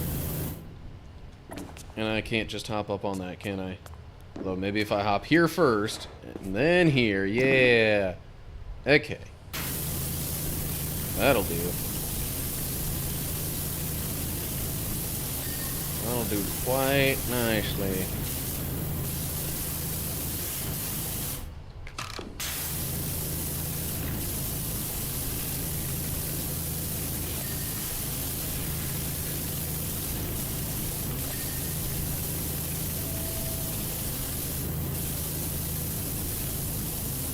Or maybe I won't need the ladder if I just get all this stuff from here. No, probably still will because of, well, the far sections, but also just little bits that are behind these little arches.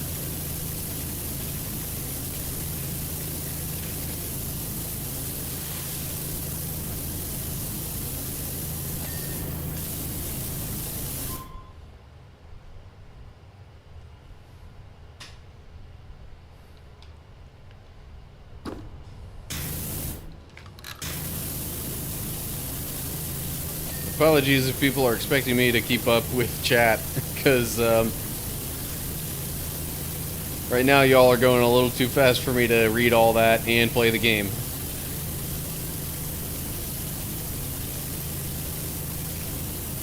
And honestly, like, a lot of it seems to be Pokemon stuff that I don't have a whole lot of knowledge or experience with,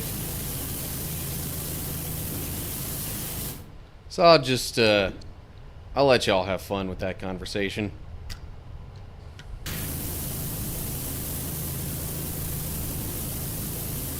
Not like I need to be involved in all of it, right?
Okay.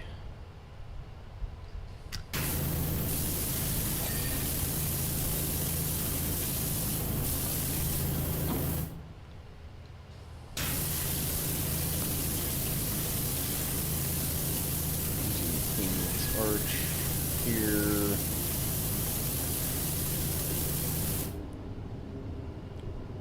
Okay. That section's good to go. And I am just now at 50% of the subway station cleaned. Yeah. Bit on the long side of things, this one. Which I should have gathered by the fact that it's worth 2,000 in-game dollars.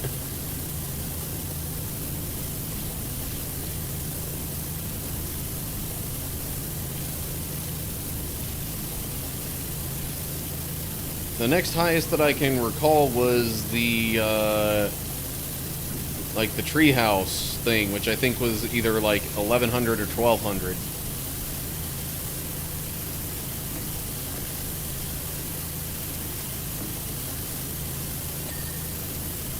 Nick.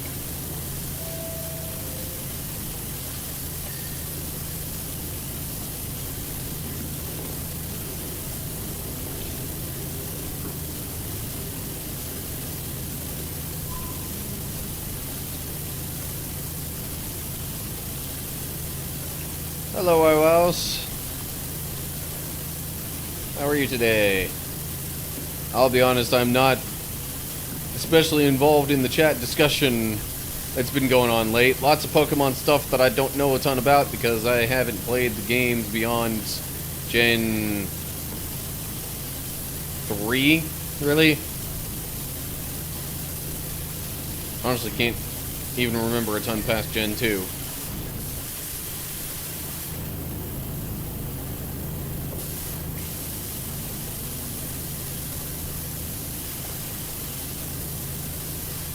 Stopped around Gen 2. Hey, I'm not alone.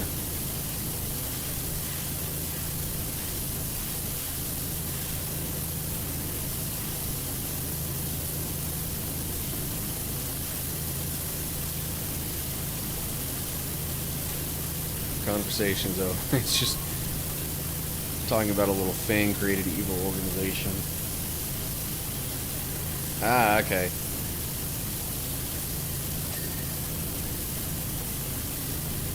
Yay.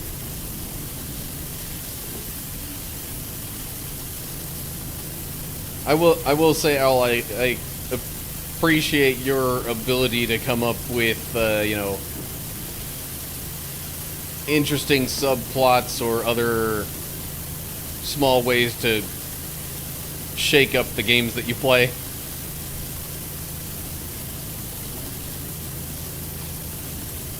Sure, it gets you a lot more value out of them.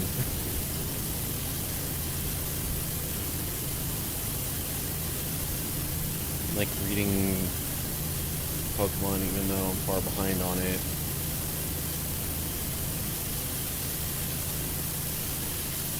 Yeah, no, I just, like...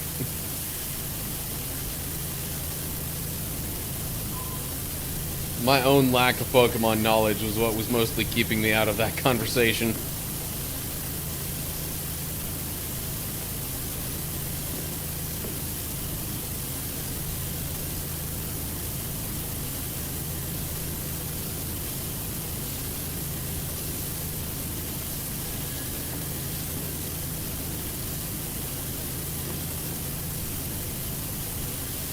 Sorry about what?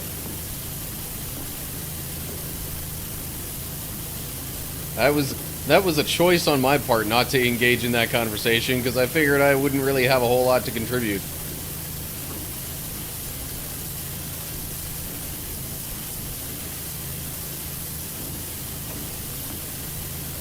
Well, and trying to keep up with the pace of it would not have been easy. That's also why in a lot of, like, social settings, I don't find myself saying a whole lot. Especially in, like, group conversations. I just, like... with enough other people talking, and me wanting to, you know, wait to not interrupt somebody, I find myself rarely getting a word in sometimes.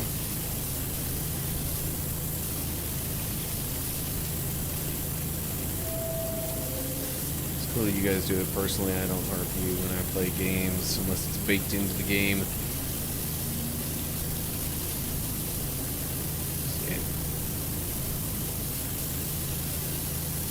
Skyrim, I roleplay for my characters. Before I did that, I found the game kind of mid.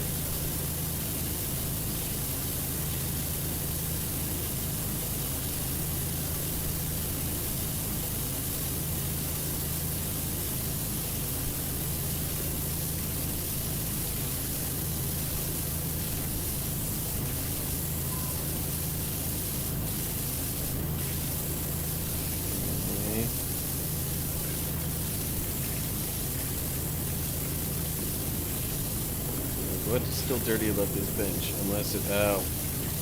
Yeah, it's probably the top.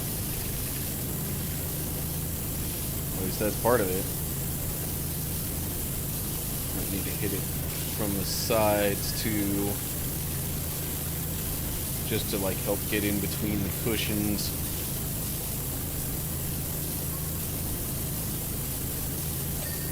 Okay.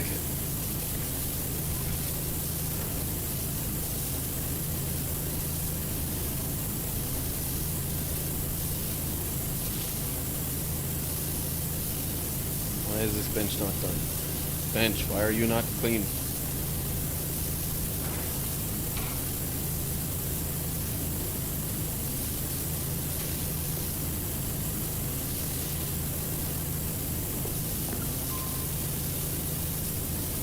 Do.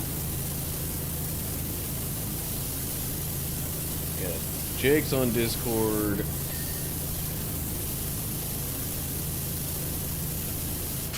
Most I've seen from him on Discord is in the,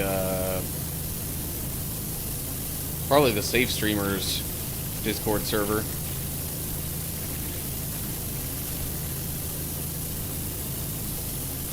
Though I imagine you might have your own, Jake, and I'm not sure if I'm in that one.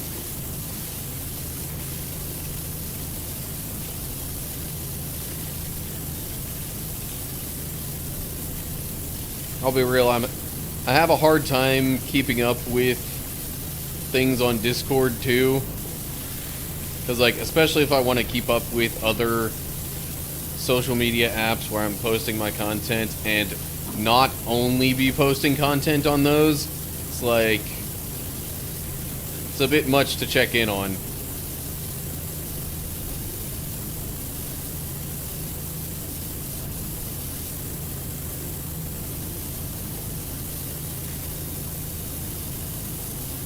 You're not in that Discord? I thought, okay, maybe I'm getting it mixed up.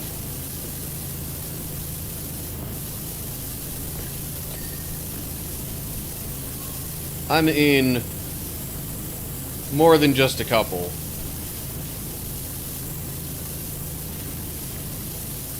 But again, I have kind of a hard time keeping up with them all.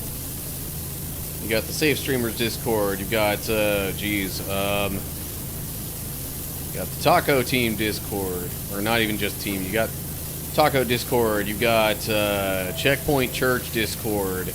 God Squad. Maybe God Squad's the one that I see you in.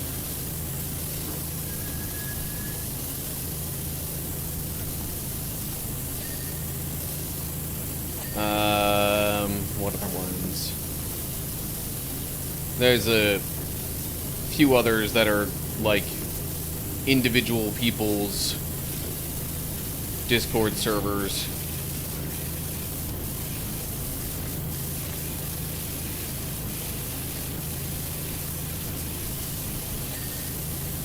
That probably makes up the majority of the ones I'm in, actually.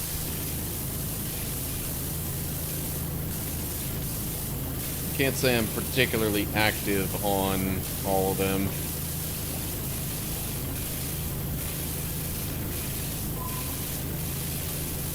There's one Discord server I should probably leave, just because the only reason I joined it was because a particular graphic artist that I was having do some artwork for my channel kind of insisted that I join that server and at least, like, give them a shout out for what they did, you know, in addition to the payments that I gave them. Which I figured, whatever, that was a small gesture at that point.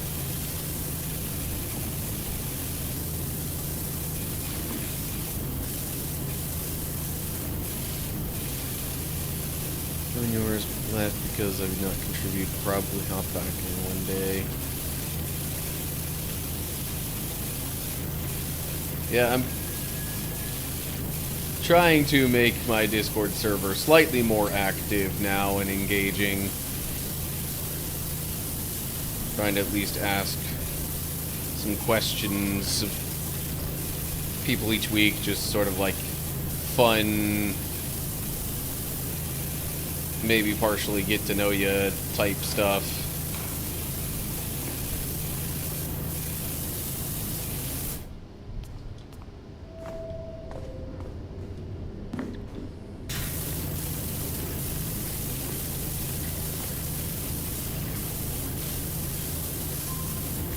But like keeping up with that and Twitter and Instagram and TikTok and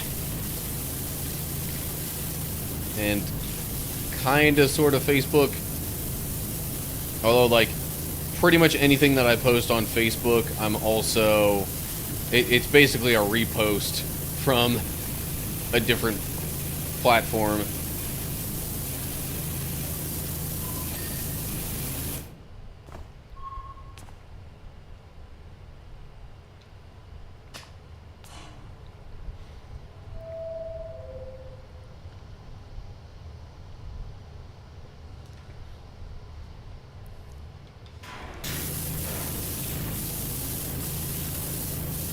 Yeah, I noticed you mentioned that book that you're reading. I could see it, I could see what you said on there come across as a, like, just, hey, I thought this was cool, and sometimes people don't always follow up on, hey, I thought this was cool type posts. But also, if they haven't read it, they have not read that book that you mentioned, like, I could also see people being like, I don't know if I want to say too much on this book because I haven't read it, don't want to make any assumptions or anything like that that would wind up being incorrect.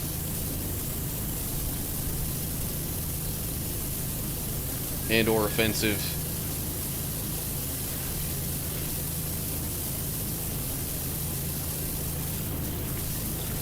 I figure most of the people in my Discord server wouldn't much be the offensive types, but still,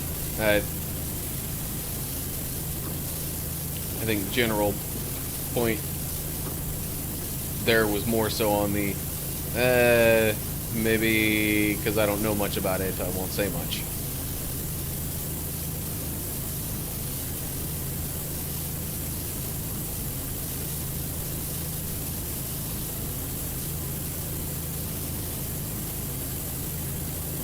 Discord is not good. I'm gonna hit my stream DC and say, hey guys, no stream tonight. If someone engaged me in conversation, I would have responded. Oh yeah, I'm sure you would. I just know sometimes when I see things that I'm not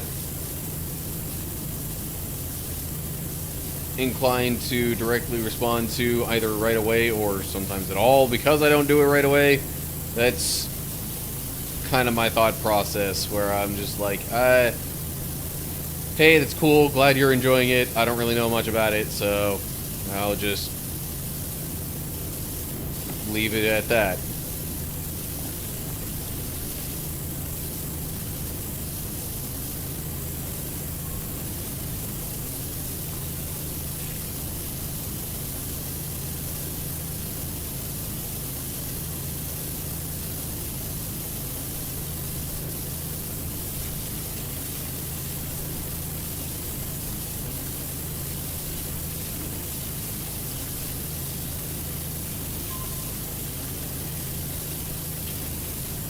Also, I gotta be honest, I generally don't read a whole lot anymore.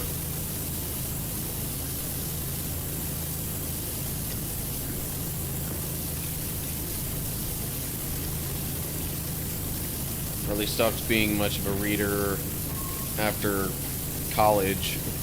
You know, when I no longer had to read things for classes.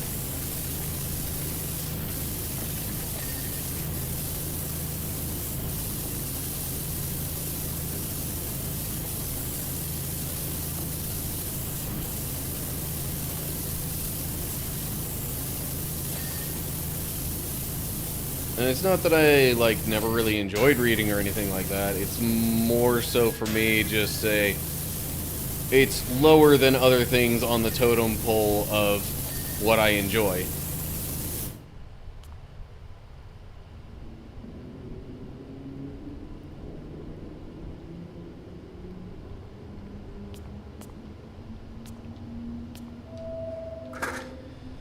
Yeah, I gotta double check some of these, ceiling areas here.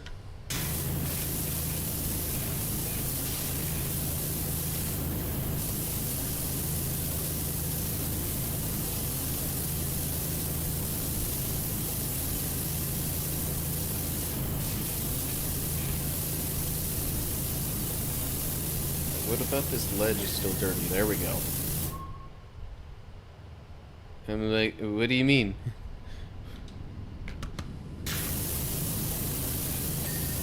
Cue the, like, meme thing with Jennifer Lawrence. Oh, like, what do you mean?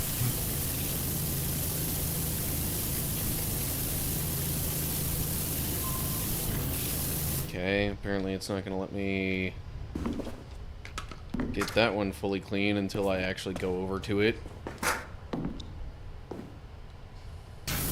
There. And it took like half a second once I actually got over there.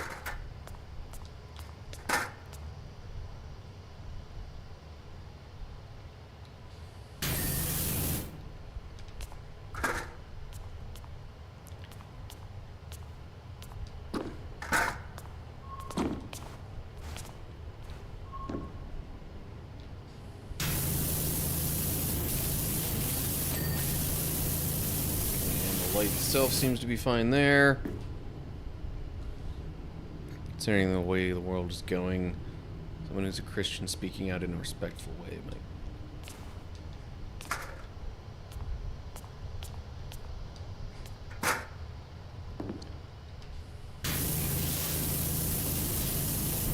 Yeah, definitely not saying that you were wrong to share it or anything like that, but I don't know.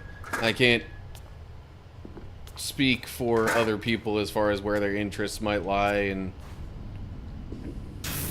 other things like that, and how much they read.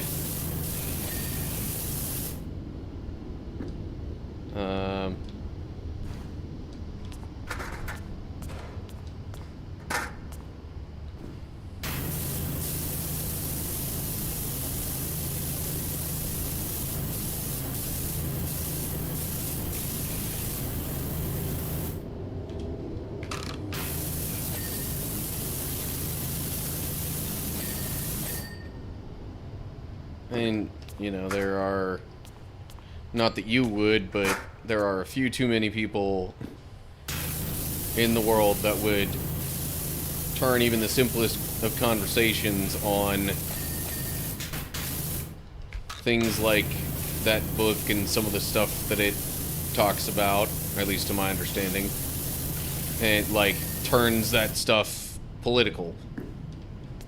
Too many people who end up turning conversations like that political, is what I'm trying to say.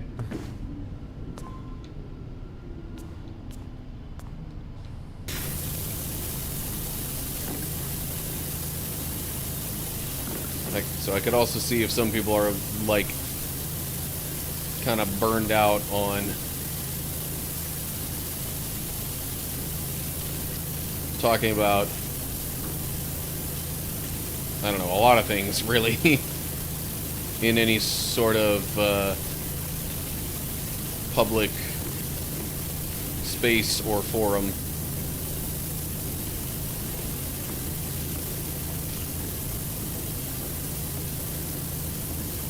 But I should stop going on about that. There's no need for me to attempt to justify what anybody else may or may not be thinking / doing.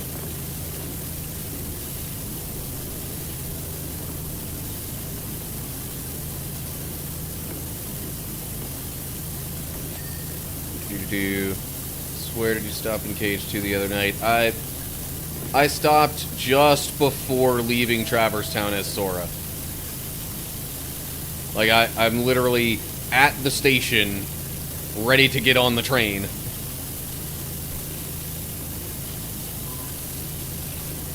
I actually do kind of feel like Cuckoo in there sometimes. Not in the same faith as everyone else. Just a little attempt to contribute something. Yeah, no, like, feel free to continue contributing things. Maybe also, like, that server also hasn't been particularly active for a while. It's only recently that I've made significant attempts to fix that.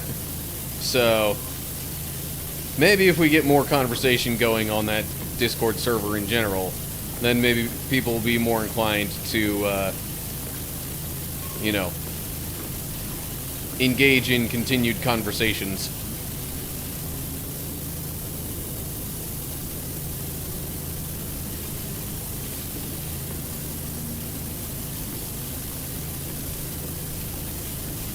I can understand how you would feel a little bit like, you know, odd person out because of the difference in beliefs. I mean, you know that at least I try not to let that get in the way of, you know, good conversation and being considerate of people, but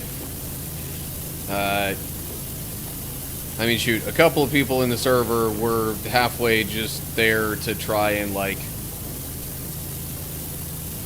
promote themselves in either, like, some sort of art they're doing, or even just because, like, they wanted to talk to me and ask me about something specifically.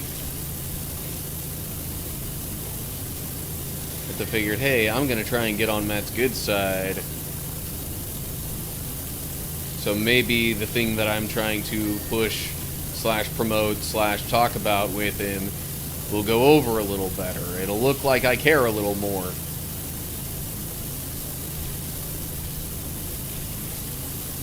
And I'm just too nice to kick them out unless they start actually doing something that's significantly bad and affects other people.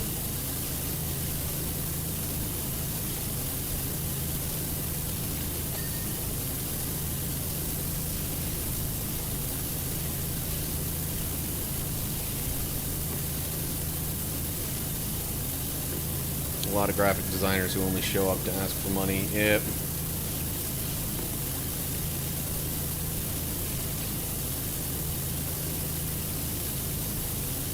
And there's also on some platforms a whole bunch of people where they only leave comments trying to be like, hey, I can get you more followers and other stuff like that. Just, ugh. It's especially bad on Rumble, I've noticed.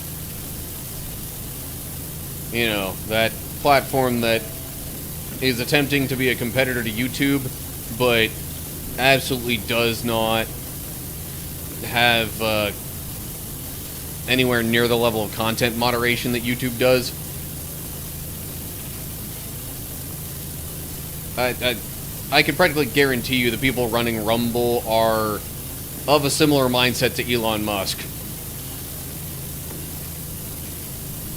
They want to make it seem like it's all about, oh, free speech and all that kind of stuff, but really it's just lack of regulation and a bit of a political right-wing leaning.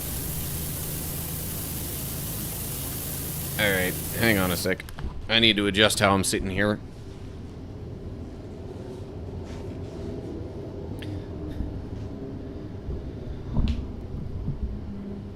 Also, the fact that I kicked off my flip-flops does not help me get any grip with my feet on the floor. Give me a sec.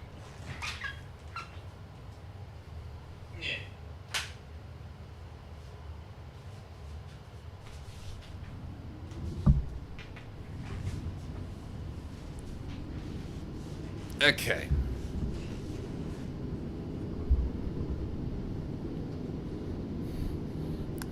Alright. It is 8:23. I am 59% done with this. Which means I am 90% sure that I am not going to get the whole thing done tonight.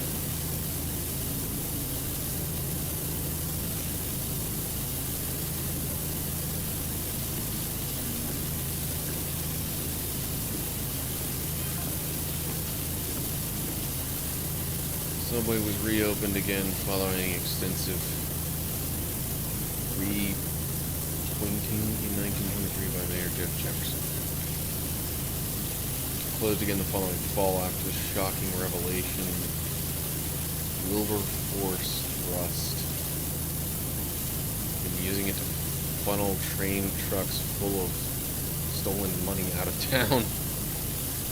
Money was never recovered.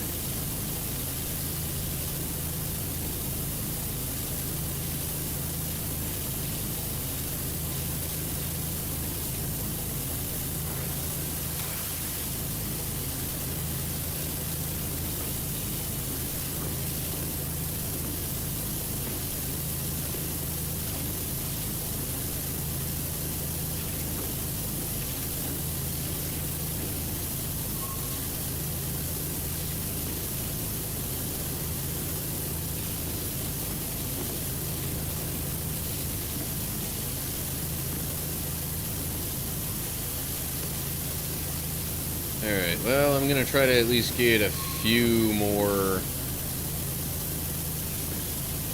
objects, surfaces, whatever, clean here before I wrap up the stream.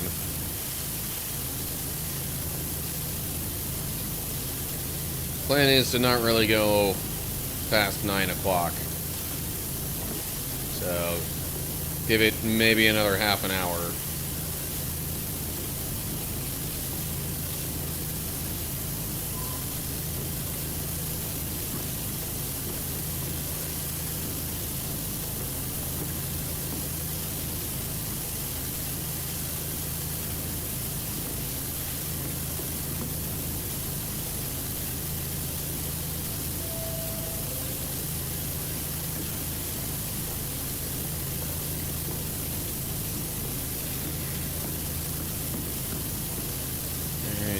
we go. Alright. Appreciate you being here, Jake. Yeah, have a nice week, day, however long it is until we talk again. And, God bless you as well.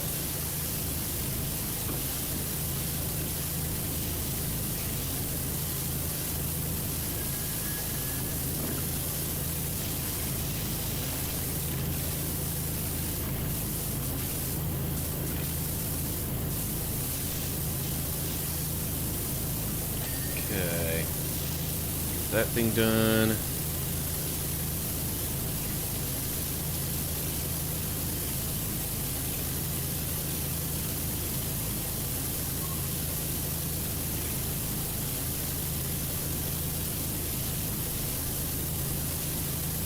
If I try to clean this stuff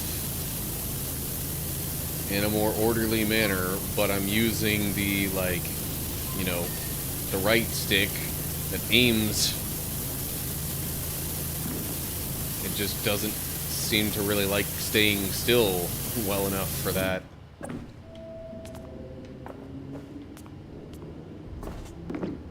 Eh. Go ahead, get these pillars next.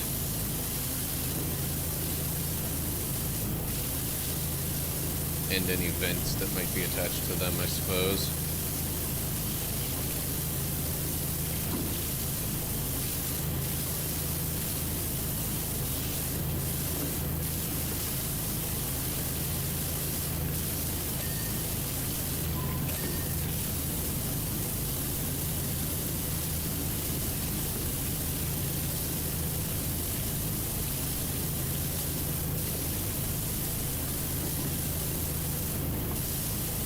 I don't know if it's just me, but it seems kind of hard to keep my, keep the movement of my aim in a straight line.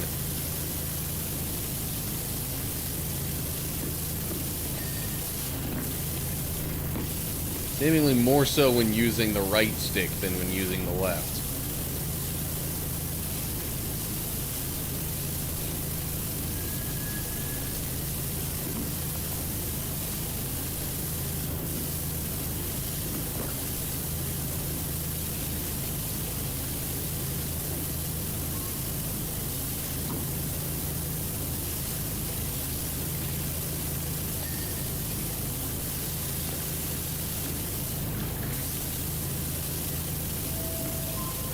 Put in a request for a book discussion channel regardless of if it takes or not. I've read a lot. Who knows? Someone might like some of the books I've read.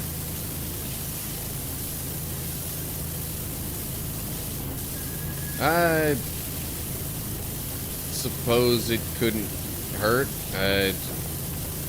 If you think you'll be posting in a thread like that a lot, then I might as well, because I would want to make it a separate thread.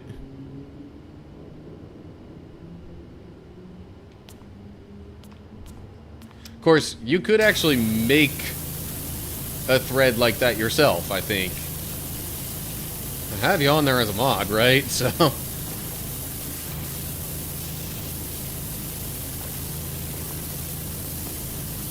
pretty sure you have that power. If you so choose.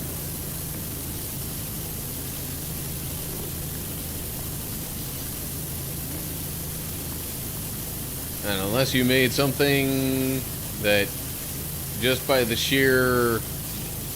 Unless you made some sort of thread that just by the sheer name of it was clearly out of the question and inappropriate for a server like mine, I'd be like, okay, let's at least give this a chance. See what happens with it.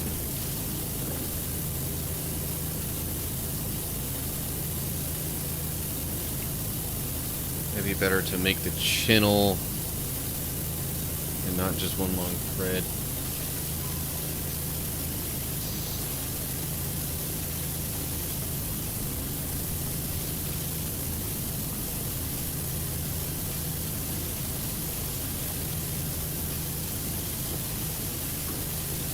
I try to do this in an organized way, and it still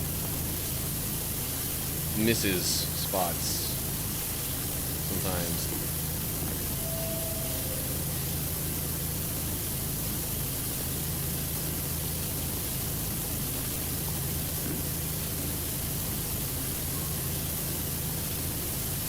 Yeah, I think the assumption is that most of it can go under the hangout area, unless it's specifically stuff related to gaming or Bible study type stuff. And yeah, at least for now, pretty much everything else fits under the hangout banner.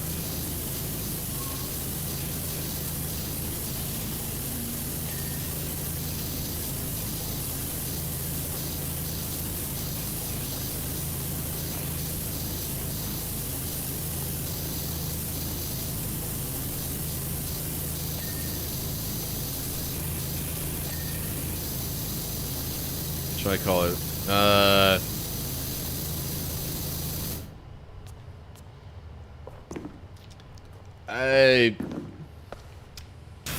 Book talk or book discussion, I'd be fine with either.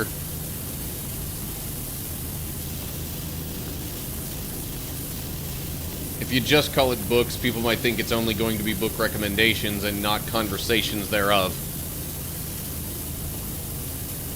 It will only let me do just a normal text channel. Oh. Were you thinking you'd want to make like a voice channel connected with that too?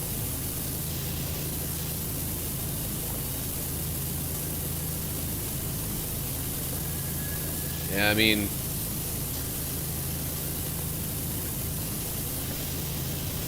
most of the time I would figure a text channel is sufficient.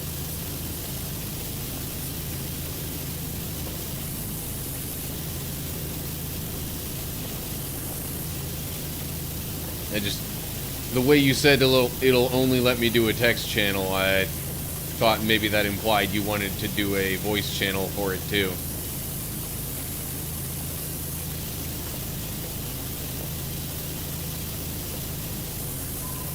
That was why I made that comment like I did.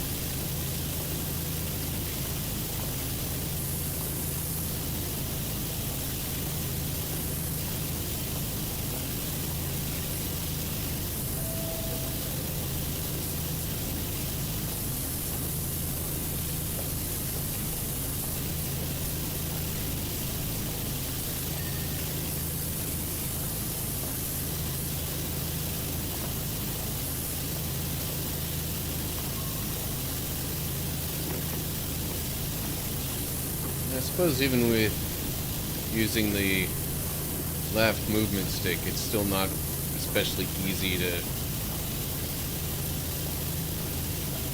spray in a straight line, although it does still seem a little bit easier than...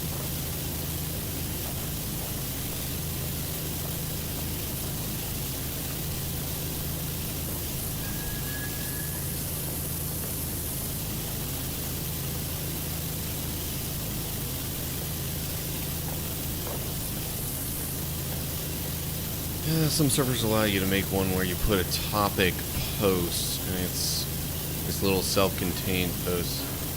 Individuals who do different, kind of like that.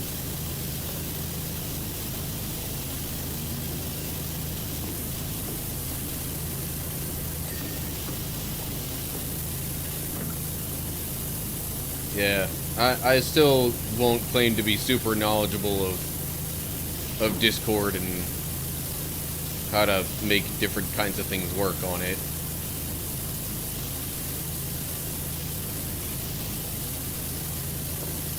Guess I did get all that.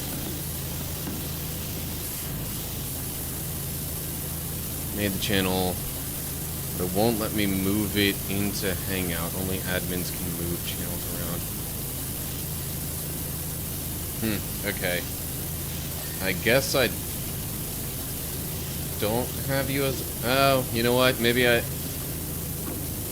didn't have you as a mod in there.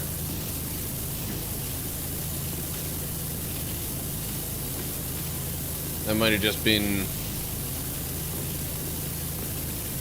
some of the guys that I had connections with before I even made that. Pretty much would have been, let's see here. Yeah, that probably would have been like 3 other people. Or a mod just don't have the permissions to move channels around. Oh, okay.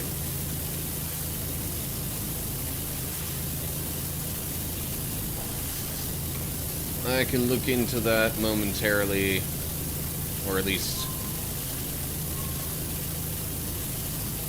after I wrap up the stream for sure.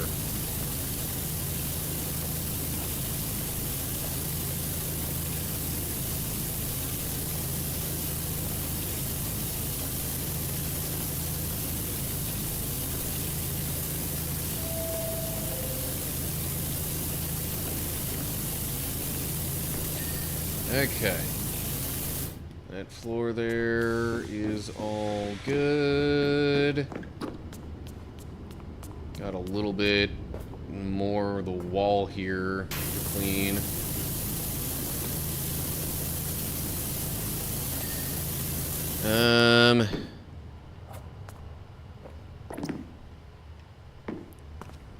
I could try and do these parts of the ceiling. But honestly, on the whole, I feel kind of like I've done enough. Also did a description for the channel, making it clear that only family-friendly books and stuff are allowed. I think I found a way to add it to hang out the buttons in a different place for... Ah. Alright, well, if you figured it out, that's...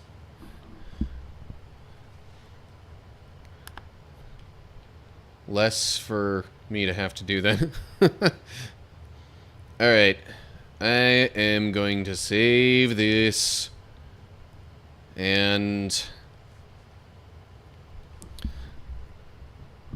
I think that's a reasonable enough spot for me to wrap this up. I've pretty much just got ceilings here and like this section of the tunnel, and then maybe a few finishing touches on some other things. Okay. Well.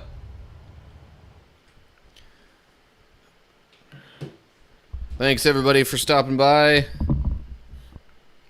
watching, lurking, chatting, however you have engaged.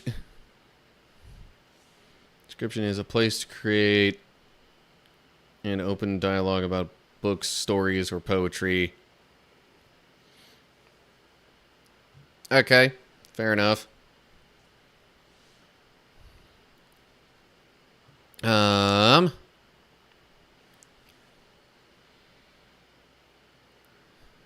Any requests for the raid?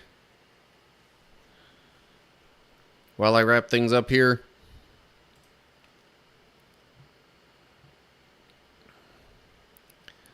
Either way, that'll do it from me.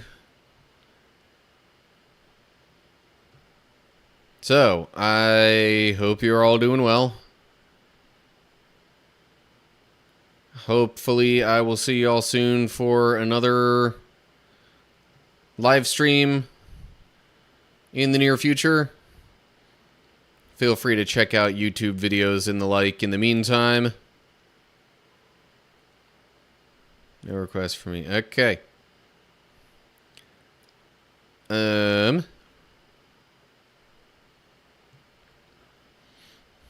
So yeah, I'm still figuring out somebody to raid.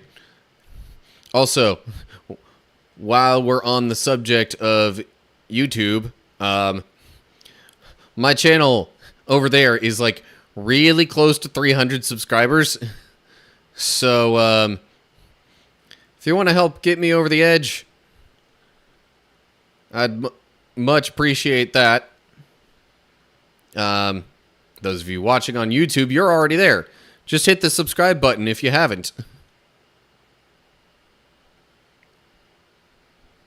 And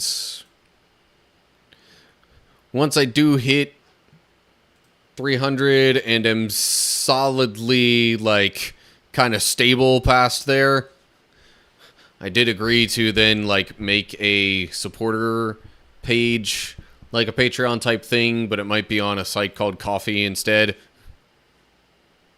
Don't know if I can help much with that. All my friends that would be interested are already fine. Yeah, no. If you're doing what you can, that's all I can expect. But long story short, any support there is appreciated. Alright. I have picked a raid target just for fun. We're going to be hopping in, at least on the Twitch side, we'll be hopping in on somebody playing Stumble Guys, which is kind of like spiritual successor question mark to Fall Guys. Very much a similar kind of thing. So like I said before, hope you're all doing well. Hopefully I'll see you soon for another stream. But whatever ends up happening, till next time, stay cool, everybody.